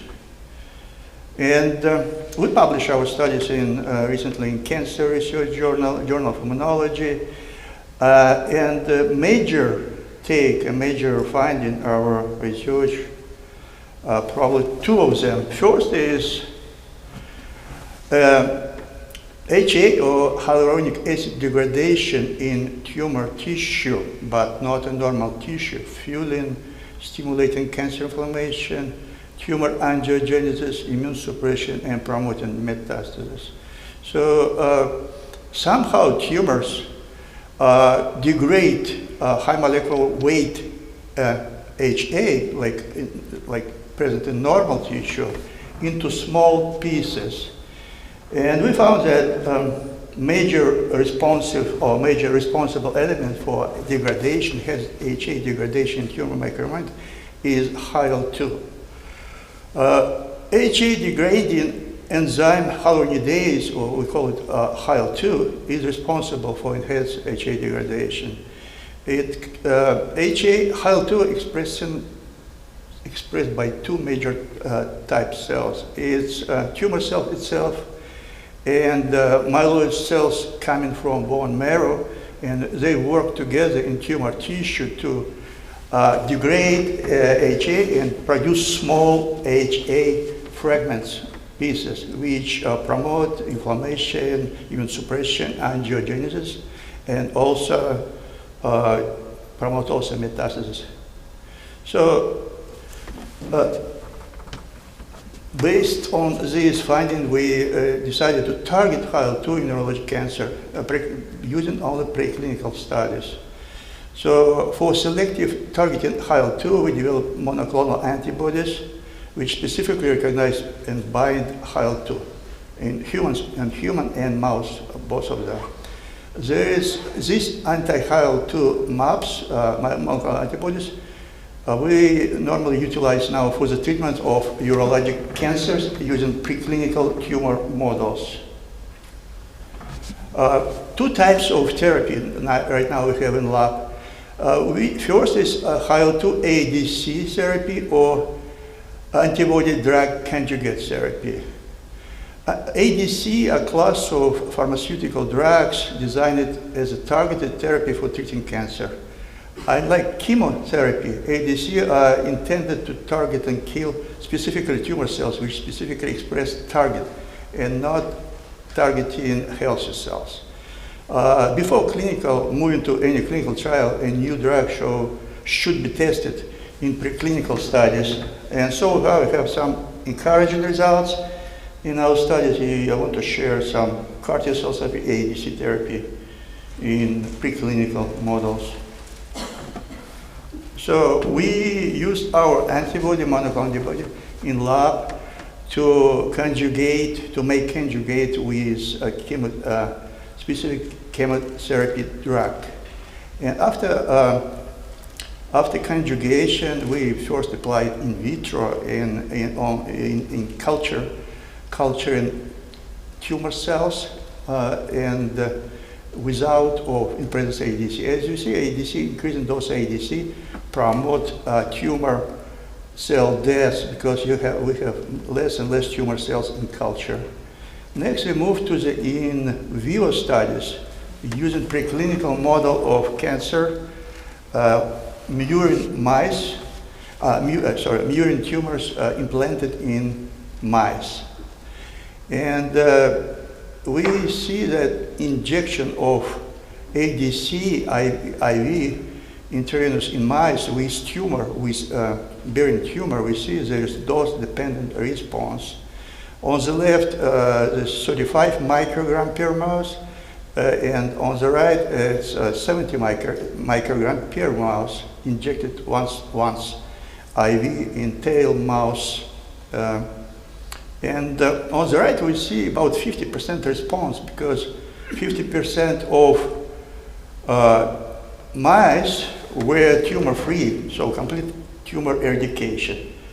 Next, we combined anti-PD-1 therapy or basically checkpoint inhibitor with our Heithaus ADC. And amazingly, we found that this combination resulted in complete 100% treatment. There is no tumors anymore in this mice. They're still alive after a few months of treatment, basically. Other tumors treated with just control antibodies or anti-PD-1, they were dead after 30 or 40 days after tumor implantation. So this type of research, we continue using different models, preclinical models, and future direction for ADC studies right now. Our efforts focus on evaluation of preclinical therapeutic efficacy for bladder prostate tumors using human and mouse tumor models, of course. And next we'll start preclinical studies for treatment of kidney cancer. Let's talk about Heithaus CAR T cell therapy.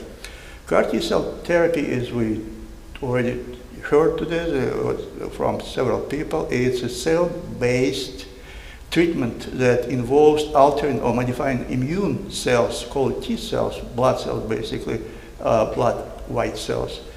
In laboratory, we are able to better find and destroy cancer cells.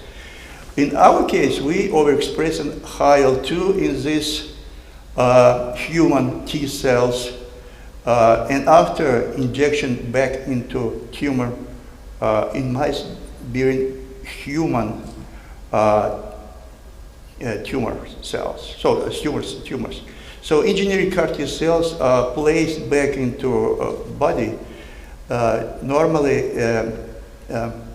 go to the tumor site and kill tumor cells. But unfortunately, it's because of tumor microenvironment, we know, as we already talked a little bit, it's very, very complicated in any solid tumor to have very solid results for these CAR T cells. And our approach kind of promising also for kidney cancer, for prostate and bladder, maybe other solid tumors.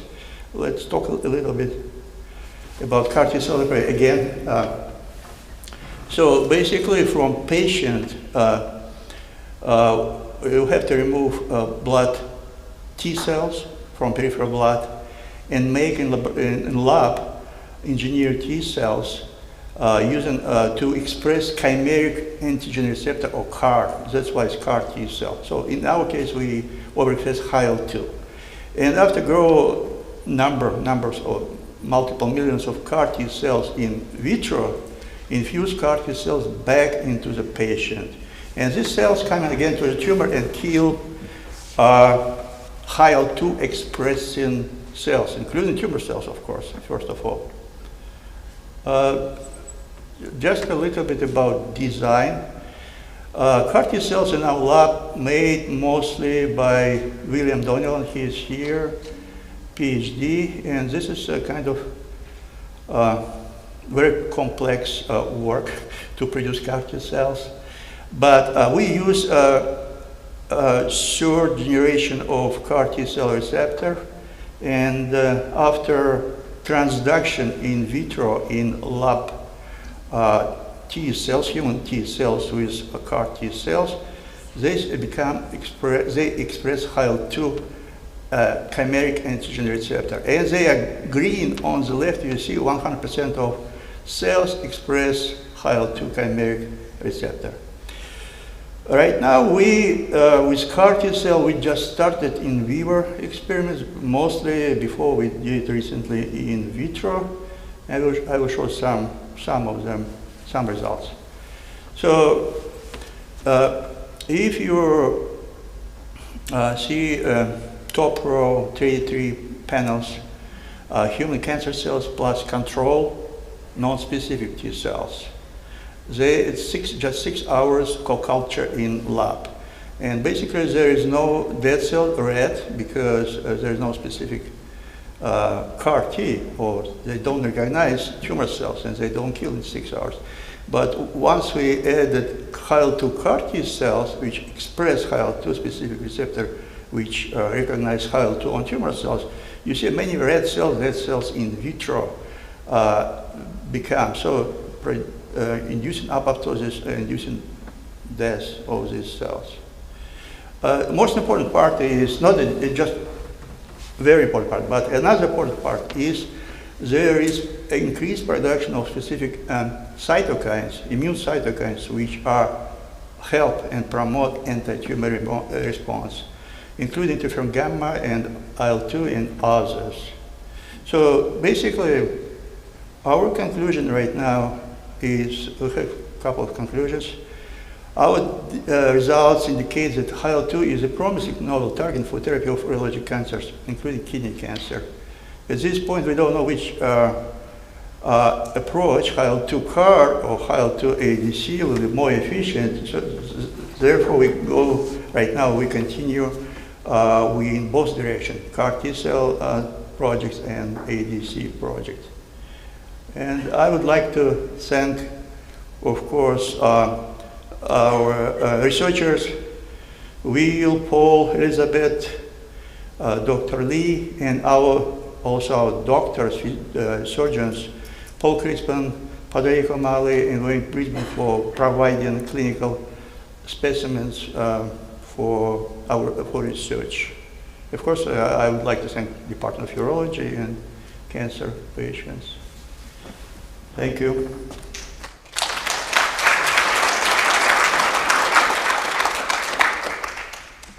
Any questions? Any questions?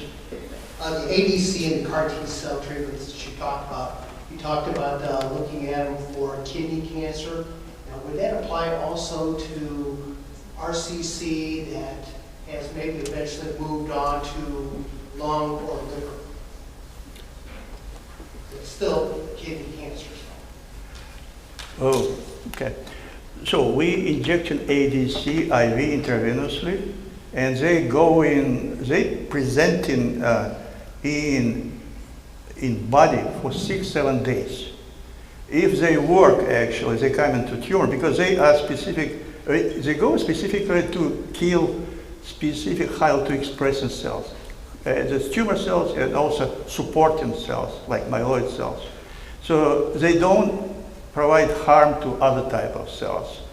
And after 6-7 days, if we see response, we're waiting. If response is weak, we injection one more time, basically. But there is no toxicity. Yeah, the fourth part. They're designed because they're targeted to the cancer cells. So wherever the cancer goes, these T cells will go. So, so it will. So specifically, it's probably more applicable for patients with metastatic disease who have spread elsewhere. So instead of trying to play surgery and playing whack-a-mole, trying to cut everything out, these types of strategies will go wherever the cancer is and destroy it wherever it's hiding. Yeah. Yeah. Okay. Yeah. So the CAR T cell, as I mentioned before, most of these have been done in leukemias and lymphomas, and the reason why is this tumor microenvironment issue, right? And that's why most CAR T cells that people have tried to develop for like colon or pancreas haven't really worked. There's actually only one CAR T cell that it's in the process of being FDA approved for a solid organ malignancy, and it's actually for glioblastoma, so it's brain cancers. So it was actually developed here at University of Florida. So instead of reinventing the wheel, we've kind of had some input from their group to help us with this. The nice thing with this is, Dr. Kuzmatsos talked about in kidney cancer, but because it works on the tumor microenvironment, it's kind of disease agnostic. So it may work in kidney, it may work in bladder, it may work in prostate, and it could also work in non-GU organisms, or non-GU cancers, kind of like immunotherapy, because it promotes the immune system destroying your cancer cells. So this may not just impact kidney cancer patients, this may impact a multitude of cancers. Yeah, so it's very promising. Thank you.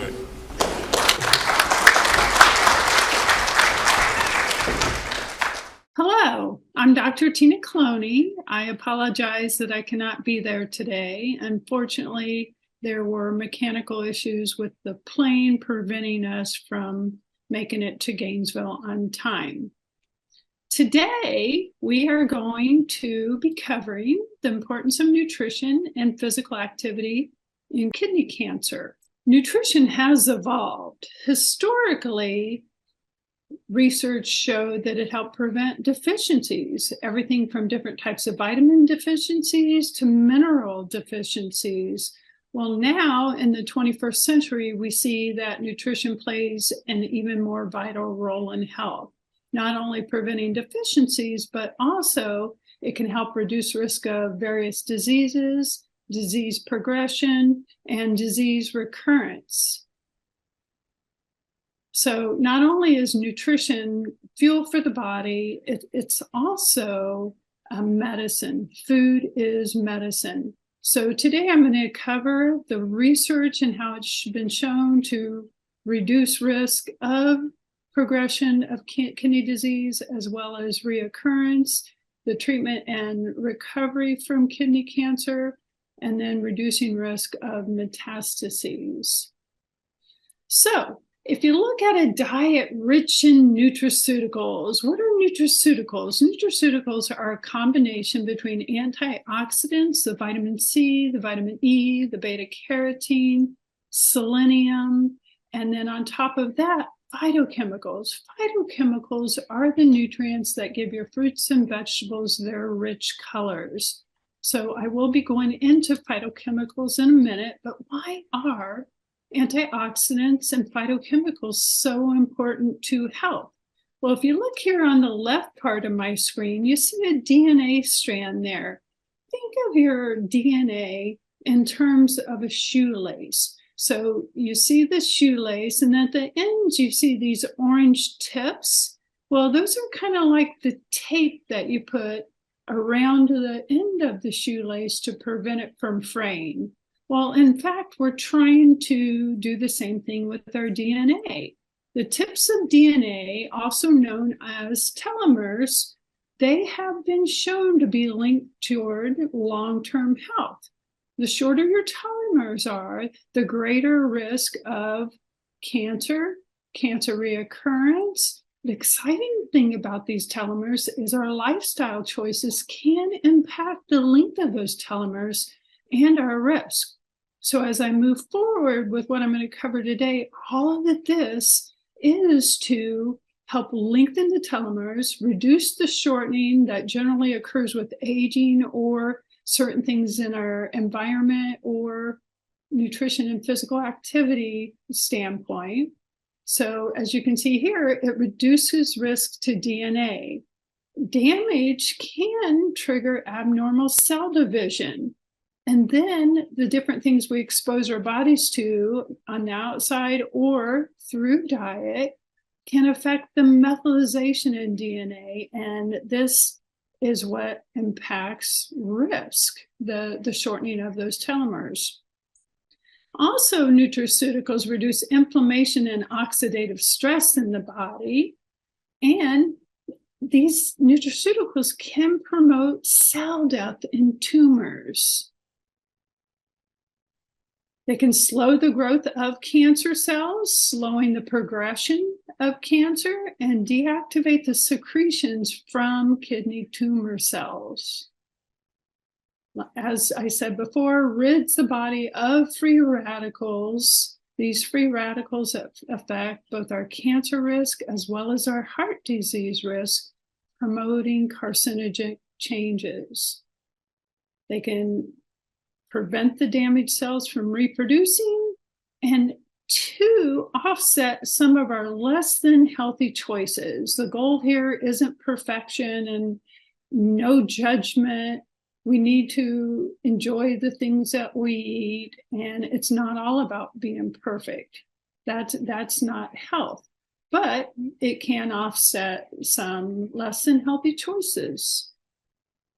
So normally I would do this as an activity, but I had to revise it because I cannot be there in person. So instead of you standing up and staying standing, if you practice these behaviors, I want you to just really think about which ones of these I practice. Do I think I can make some changes? Okay, So like I said, remember, perfection is not the goal, and small steps, you reap big rewards. So small changes is all it takes. It's not an all or nothing approach. So I'm going to go through 10 different lifestyle behaviors. And again, think about what you can change in your lifestyle. All right, so it's up to you. I'm not there. If you want to stand up and stretch and stay standing until you don't practice the behavior I have on the screen, you're more than welcome to do that. Or if you just want to raise your arm and leave it up until you get to a behavior you're not practicing, that's fine as well. So the first behavior, stay standing if you eat 5 fruits and vegetables or more a day. Fruits and vegetables are rich in the nutraceuticals, the antioxidants, and the phytochemicals. So this is something I actually designed with a couple of students of mine, and these are the colors that you get from the different fruits and vegetables and the underlying hue that is known as the phytochemical. So if it has a blue or purple hue, that helps lower blood pressure and reduce risk of heart disease, but even more so for you, reduce your risk of cancer cells metastasizing or your cancer reoccurring. The white and brown also lowers risk of heart disease, but cancer as well. The green helps prevent cancer, carcinogenic changes in the body. The yellow and orange lowers risk of heart disease and, again, lowers risk of cancer, cancer cells, metastasizing, cancer progressing, cancer reoccurring.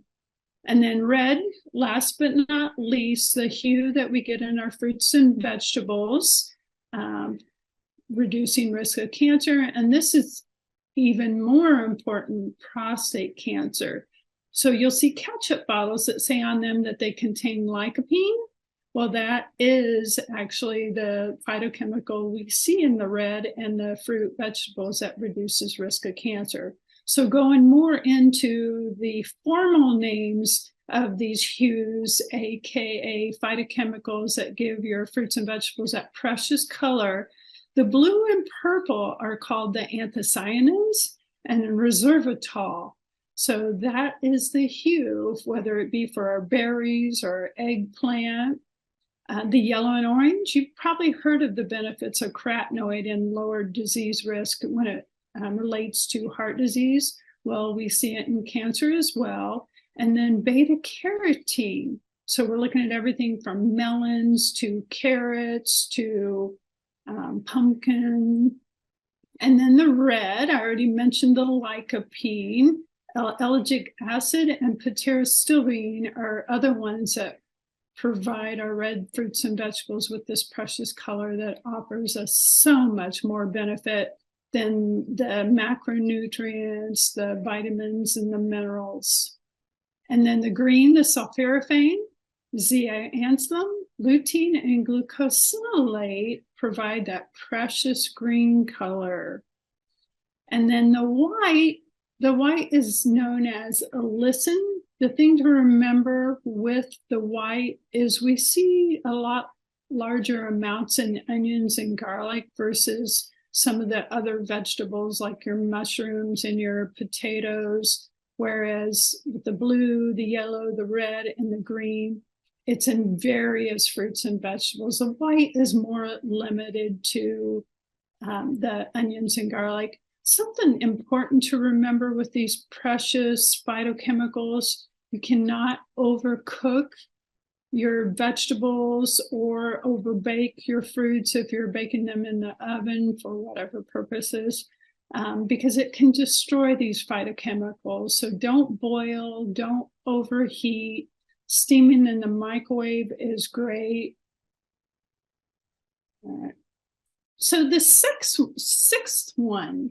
So if you are standing, stay standing. If you also have a healthy body weight. So what we're talking about in the terms of healthy, your body mass index is less than 25.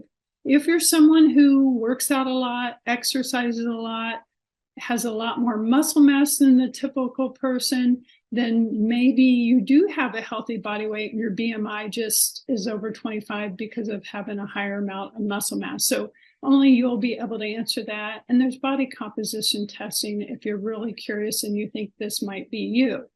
The important thing is if your BMI is not less than 25 and you feel like you have a lot more muscle mass, what does your abdominal area look like? So we store fat subcutaneously just below the skin, and then we also store it around our vital organs. This is called visceral fat. That is the type of fat that increases your risk of the different types of cancer as well as heart diseases. Another thing, you can measure your waist circumference. Does it increase your risk of heart disease and cancer?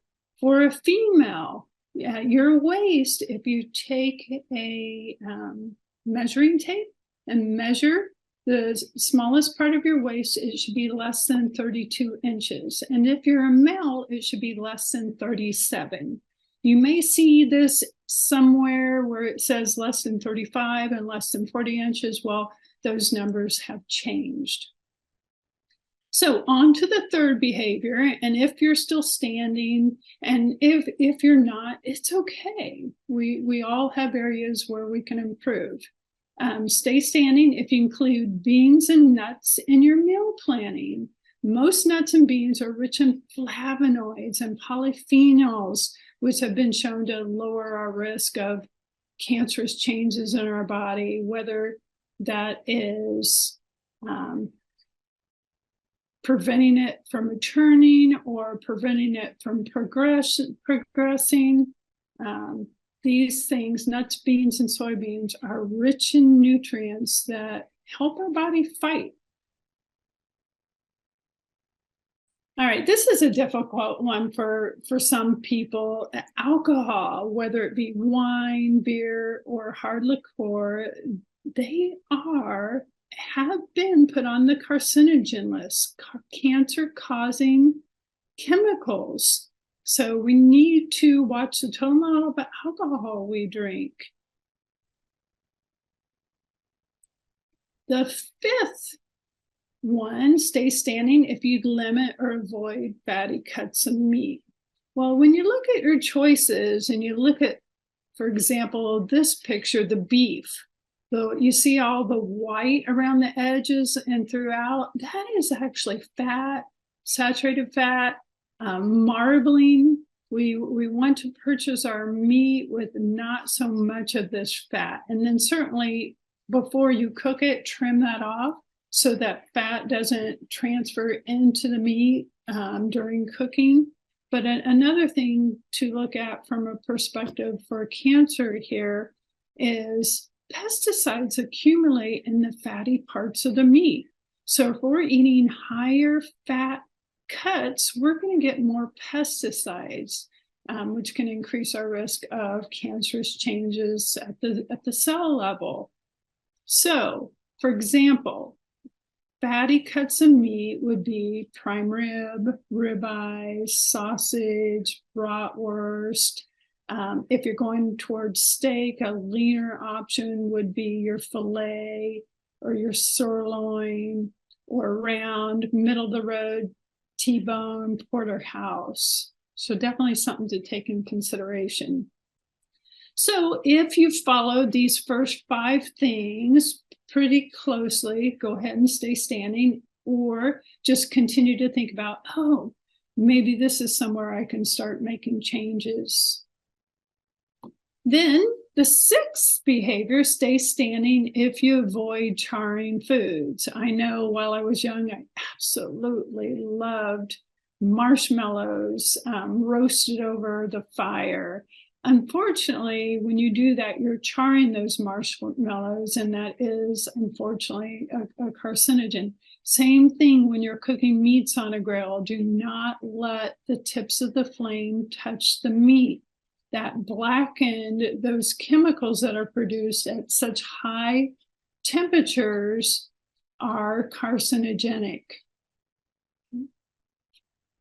And then the seventh behavior, stay standing if you limit cured or smoked meats. So the good news on this one, historically, all of your sliced lunch meats that you would find in the deli section or back where the cheeses can be found in the store, historically, they've all been cured or smoked. Well, cured and smoked are not good for the body, not good for reducing risk of cancer progressing or your cancer reoccurring. So we do not want preserved meats using salts, nitrites, or nitrates because your body converts these into nitrosamines, which are cancer-causing agents. The good news, if you look closely on these labels, such as the ones that I have in the slide for you, you'll notice it says honey uncured ham. And then over here, deli fresh honey uncured, I believe that's turkey. Okay, so look for uncured on these packages so you don't get these potentially cancer-causing chemicals your body converts in the body to nitrosamines. Also, smoking leads to polycyclic aromatic hydrocarbons, which are on the carcinogen list as well. So then we have the eighth behavior or lifestyle practice, sugar. Do we not like sweet things or what?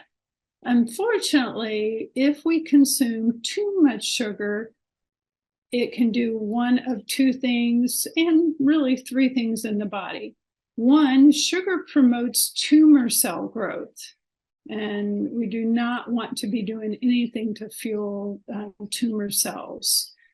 Secondly, if you consume too much sugar, your liver produces even more triglycerides, and these are the triglycerides that work with the LDL cholesterol in your body to increase the rate of plaquing in your heart or in your brain, increasing your risk of heart events such as a heart attack or a stroke. So to avoid fueling those tumor cells, we want to keep the sugar in our diet. For females, and looking at the label where it says added sugar, we want to keep it less than 24 grams a day.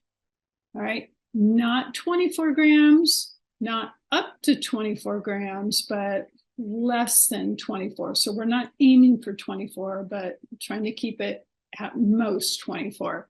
And then for the gentlemen, less than 36 grams a day. And then for children, less than the age of 18, we want to keep the sugar less than 25 grams a day. Okay, the ninth behavior, stay standing if you avoid these plastics, these numbers 3, 6, and 7. Some plastics have been shown to be hormone disruptors in the body and to increase cancer risk. So plastics 3 is PVC, plastic 6 is styrofoam, and 7 is BPA. You probably are all aware of how now baby bottles are BPA free. You can now get cups for your kitchen that are BPA free. I went with the Turvis cups because of being BPA free. So if you look down here, plastics 3, polyvinyl chloride, trays for sweets, fruits, plastic packaging, and food foils to wrap the food stuff. So personally, I always store my food in the refrigerator in glass dishes, not in any type of plastic. And then for the next one, 6 styrofoam, polystyrene. If you look here, a big one for this is styrofoam. So styrofoam plates, styrofoam cups. When you go out to a restaurant, they might put your leftovers in styrofoam. Well, when you get home, immediately take it out of that and store it in some type of glass dishes. Personally, I've invested in the Pyrex glass dishes. They have a rubber lid. During the holidays, you can get them for really cheap, and they're attractive, and they don't cost much at all. So, and then 7's the BPA. So making sure any type of dishes you buy doesn't have this number, and then any type of bottles doesn't have this number. Look for it to say, the PBA free. And then last but not least, stay standing if you get 150 minutes of physical activity a week. So here's the deal. We all need to start somewhere, and they didn't build Rome in a day. So these exercise habits, you need to gradually get to where you're doing about 150 minutes a week. That's 30 minutes a day. You can break that down into 10 minutes, 3 minutes a day. You can start with 5 minutes 3 times a day and do 15 until you think you can handle it. And then you start increasing it to 10 minutes 3 times a day. I am going to go into physical activity and specific research on it in a few minutes, but be physically active. It doesn't have to be work. It doesn't have to be getting on a treadmill or a stepper. It can be something fun. You can turn on the music and dance in your kitchen or in your living room, or taking the dog for a brisk walk. So now I'm going to move deeper into exercise and kidney cancer. I work with another professor and exercise physiologist, Dr. Broadbear. She has provided me with content because I wanted to make sure you had the latest and best information on helping you reduce your risk of your cancer progressing or reoccurring. So the research has found that very active individuals, it actually lowers your risk of recurring cancer than if you're not active. Also, if you have more leisure time physical activity, just walking, whether it be yard work or just being up and about, linked to reduced risk of recurring kidney cancer as well. Physical activity decreases the risk of obesity, high blood pressure, and insulin resistance. And all of these factors reduce your risk of reoccurrence. So we want to optimize the metabolic function, the function at the physiological level to promote your best health possible. So research findings, we found individuals who report any physical activity were 53% less likely to die of kidney cancer than the patients who did not. And the majority of studies note a benefit in either incidence or mortality of renal cancer. And then any type of physical activity provides a protective effect. So it doesn't have to be 150 minutes a week or 30 minutes a day. So starting small works. Research has also found a reduced hazard ratio when workday has more standing and moving versus sitting. So get up throughout the day. Don't sit most of the day. And then regular physical activity is beneficial across all stages of types of kidney disease. And then it also, as I noted with the nutrition, it can reduce comorbidity burden.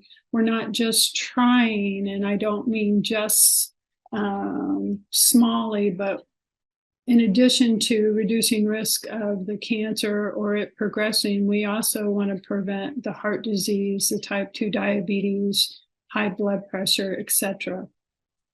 So engaging in physical activity increases your energy. It helps you feel better, alleviates the fatigue you get, because we all know it can be very exhausting when we're fighting these types of things. It improves your immunity, makes you less susceptible to different types of infection while you're fighting the cancer.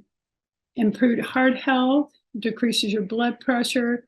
Also, it increases blood flow to your legs, reducing your risk of blood clots.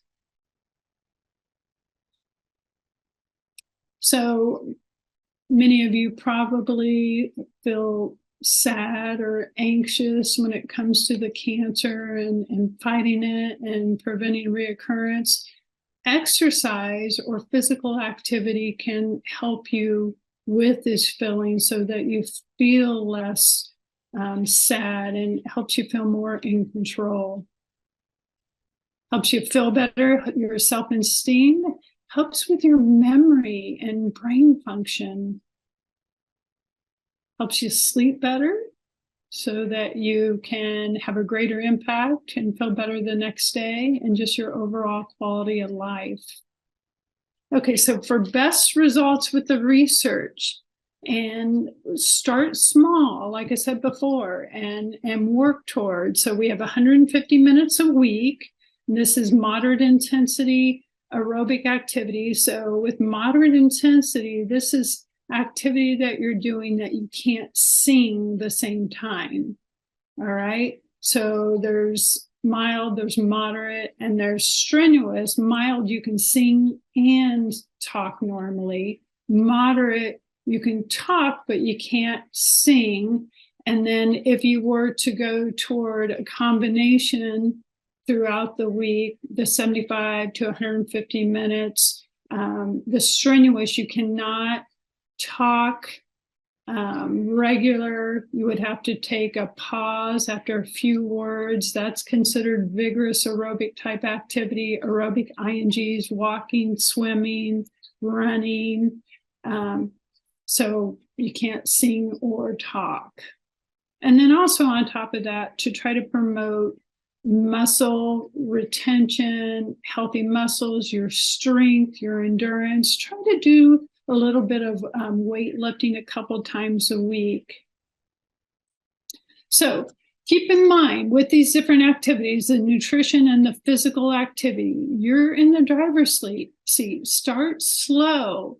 It takes about 21 days to develop a habit. So you can do one change at a time. And then once it becomes a part of your regular lifestyle and it seems like it's part of you, then consider adding on another one.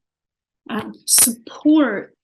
We all need someone for support. So whether it's family or friends or each other, reach out to each other as you meet each other at this symposium today. Your cancer support team. And then please log on to the Judy Nicholson Kidney Cancer Foundation so you can see what all of your support resources are. And then they also have a YouTube channel that you can subscribe to as well.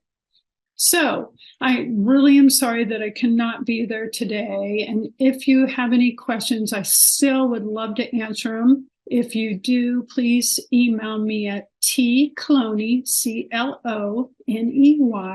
at Millikin, MILLIKIN.edu. And please let me know that you're from the conference and I will answer any questions you have. I truly wish you the best. And perfection isn't the goal. Realism is the goal. And what can you do and when can you start doing it and gradually changing some things to try to have your best fight. All right. Thank you very much.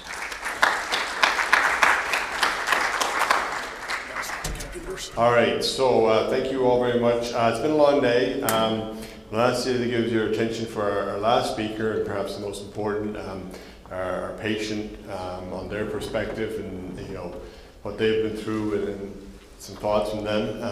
So it's my privilege to welcome to the stage Mr. Thomas Serncy. I know Mr. Serncy now for a few years as a patient. It's been my privilege to be involved in his care, and so I'll have him give us the last talk today, and perhaps the most important one. Thank you.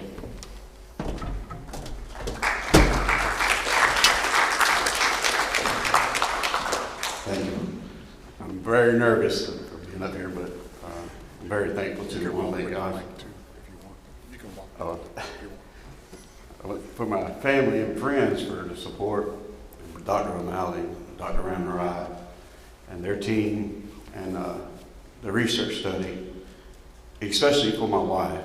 She's had to be on the same roller coaster with me the whole way, and she's been there to support me and encourage me, as well as Dr. O'Malley and the rest of them.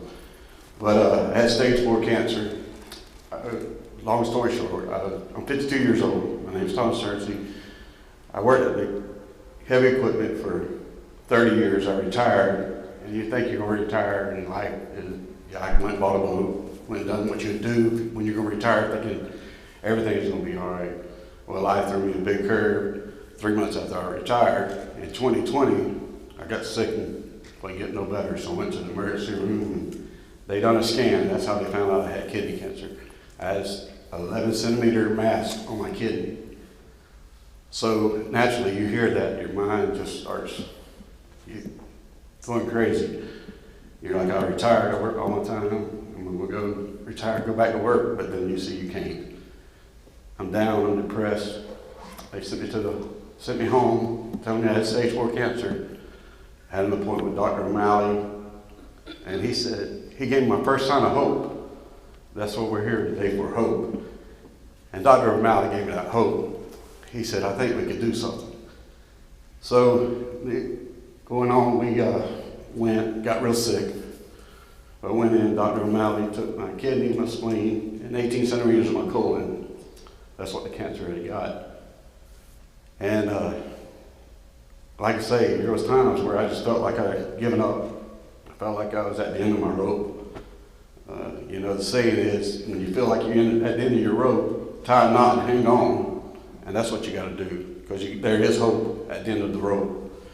And that happened, and then about a year later, the cancer came back. I had masses on my spleen, back on my colon. Like I say, I lost my spleen, my kidney, and 18 centimeters of my colon, and now it's back on my colon. And well, first of all, Dr. O'Malley tried to talk me into doing immunotherapy the first time. He encouraged it, but I didn't do the immunotherapy. Well, this time he said, well, at least go talk to Dr. Ramnaraign. And so I went and talked to him about the immunotherapy, and so we started doing the immunotherapy. After 3 treatments of the immunotherapy, my body started rejecting, and I started having some 3 months of immunotherapy. I started having some complications. So we had to stop the immunotherapy, but the immunotherapy had done what it was supposed to do. The mass was at 8 centimeters, I believe, when it first started the immunotherapy, and it had shrunk to enough to go in to do surgery. So the immunotherapy done its job. It shrunk the cancer enough to go in and go ahead, and Dr. O'Malley and his team, like I say, the U.S. staff, I'm so proud I came here because they've been supportive the whole time and encouraging. Dr. O'Malley is such an encouragement to me, he really is. I mean, I know I keep saying this man's name, but he really is a special man in my life because he cares. And that's a lot of the people that we ran into with UF. We found out that they do care. They care about you. You're not just a number to them. And when you get discouraged, Dr. O'Malley told my wife, he said, look up other stories. And you look up other stories about people that's had cancer, as even much as stage 4 cancer like me. And they go on having children and different things. And it's a very encouraging sight. Go on there and look, just pull up stories of cancer. And there's a lot more encouraging than there is discouraging. And you can find strength in that. You know, you watch a race and sometimes you see a person at the end of the race, they're running and they're running and running, but at the end of the race, they're just so give out that their legs are collapsing. But you see a teammate come up and just put his arm around him and pick him up and maybe carry him across the finish line. Well, I hope that that's what I could do. While I'm going, yeah, I've been running a race and I've been down, but somebody can't pick me up. Maybe I can pick somebody else up. Maybe I can help somebody else out, make it across the finish line, make it across and make it get better. And I've been cancer-free for 1.5 years now. Life is good. I mean, I can't ask for no more. Yeah, I have some complications, you know, some stuff, you know, but nothing that I can't deal with. And like I say, find somebody to encourage you. If you can't, I'm willing to encourage you and let you know that we can make it. And we're going to make it because we have hope. And I thank you very much. I don't want to take up too much of your time, but I'm nervous as could be, but I will say, if you get a chance to do immunotherapy, and you can, it does work. It helps I was scared, like I say, because you think immunotherapy, you're thinking also chemotherapy. You see how it's not, and it's I don't know how to explain it. It works is all I can say. And I thank you for your time, and like I say, I thank UF, the doctors, their specialties, and their staff, and the hospital was great too. So I mean, I'm just so thankful for what has happened in my life, and I hope I can be an encouragement to somebody. Thank you.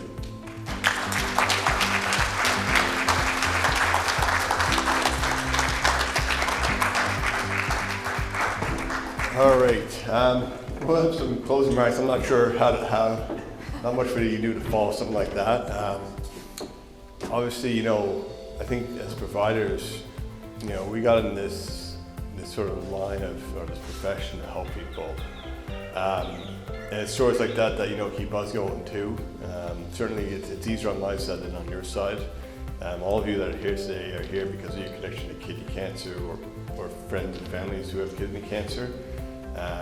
I think, you know, as Mr. Sternstein say, you know, if we can each give each other's hope and support, I think we can do great things. If you had anything to add, Linda? Yes, thank you so much for attending. I hope today gave you some inner strength and hope. And if you heard Mr. Sternstein's story, that's what it's all about. It's about you and people helping each other and the doctors and, of course, the foundation. I want to thank U of F Health and Dr. O'Malley for spearheading this also. He happens to be a board member of our foundation. And so please remember, if you've already done your surveys, that helps us out too, to see what you need. I know several people have already requested, how do I keep my good kidney healthy? So we have taken heart on that, and we're working on that, and we'll let you know when we have it out there on our website, or in the future get somebody to speak about that. So, and we will notify you, and so please fill out that survey. That's really helpful to us. You know, it's just really heartwarming to see you all here and that we can genuinely help each other. Safe travels home, and we'll be keeping in touch. Also, I want to tell you why you've been seeing those beautiful babies and dogs on the TV screen. Our AV person could not make it, and his wife was the nutritionist. Their planes just got delayed in that, and they can't make it, so we had to use Linda Anderson's computer, and so that's why they appeared. Usually they're not there, but maybe we should put that in for some Zen next time or something. And I also want to really, truly thank Linda Anderson. I know you've probably contacted her and talked to her. She's our director, and without her, we wouldn't be able to do all this. And second of all, or third of all, whatever, I have a proposition for you. If you really feel like fighting cancer today and stabbing it out, you can help Linda and I pop those balloons. We have to pop them tonight, so you're welcome. We have plenty of scissors, and you can take a stab at it too. So thank you so much for attending.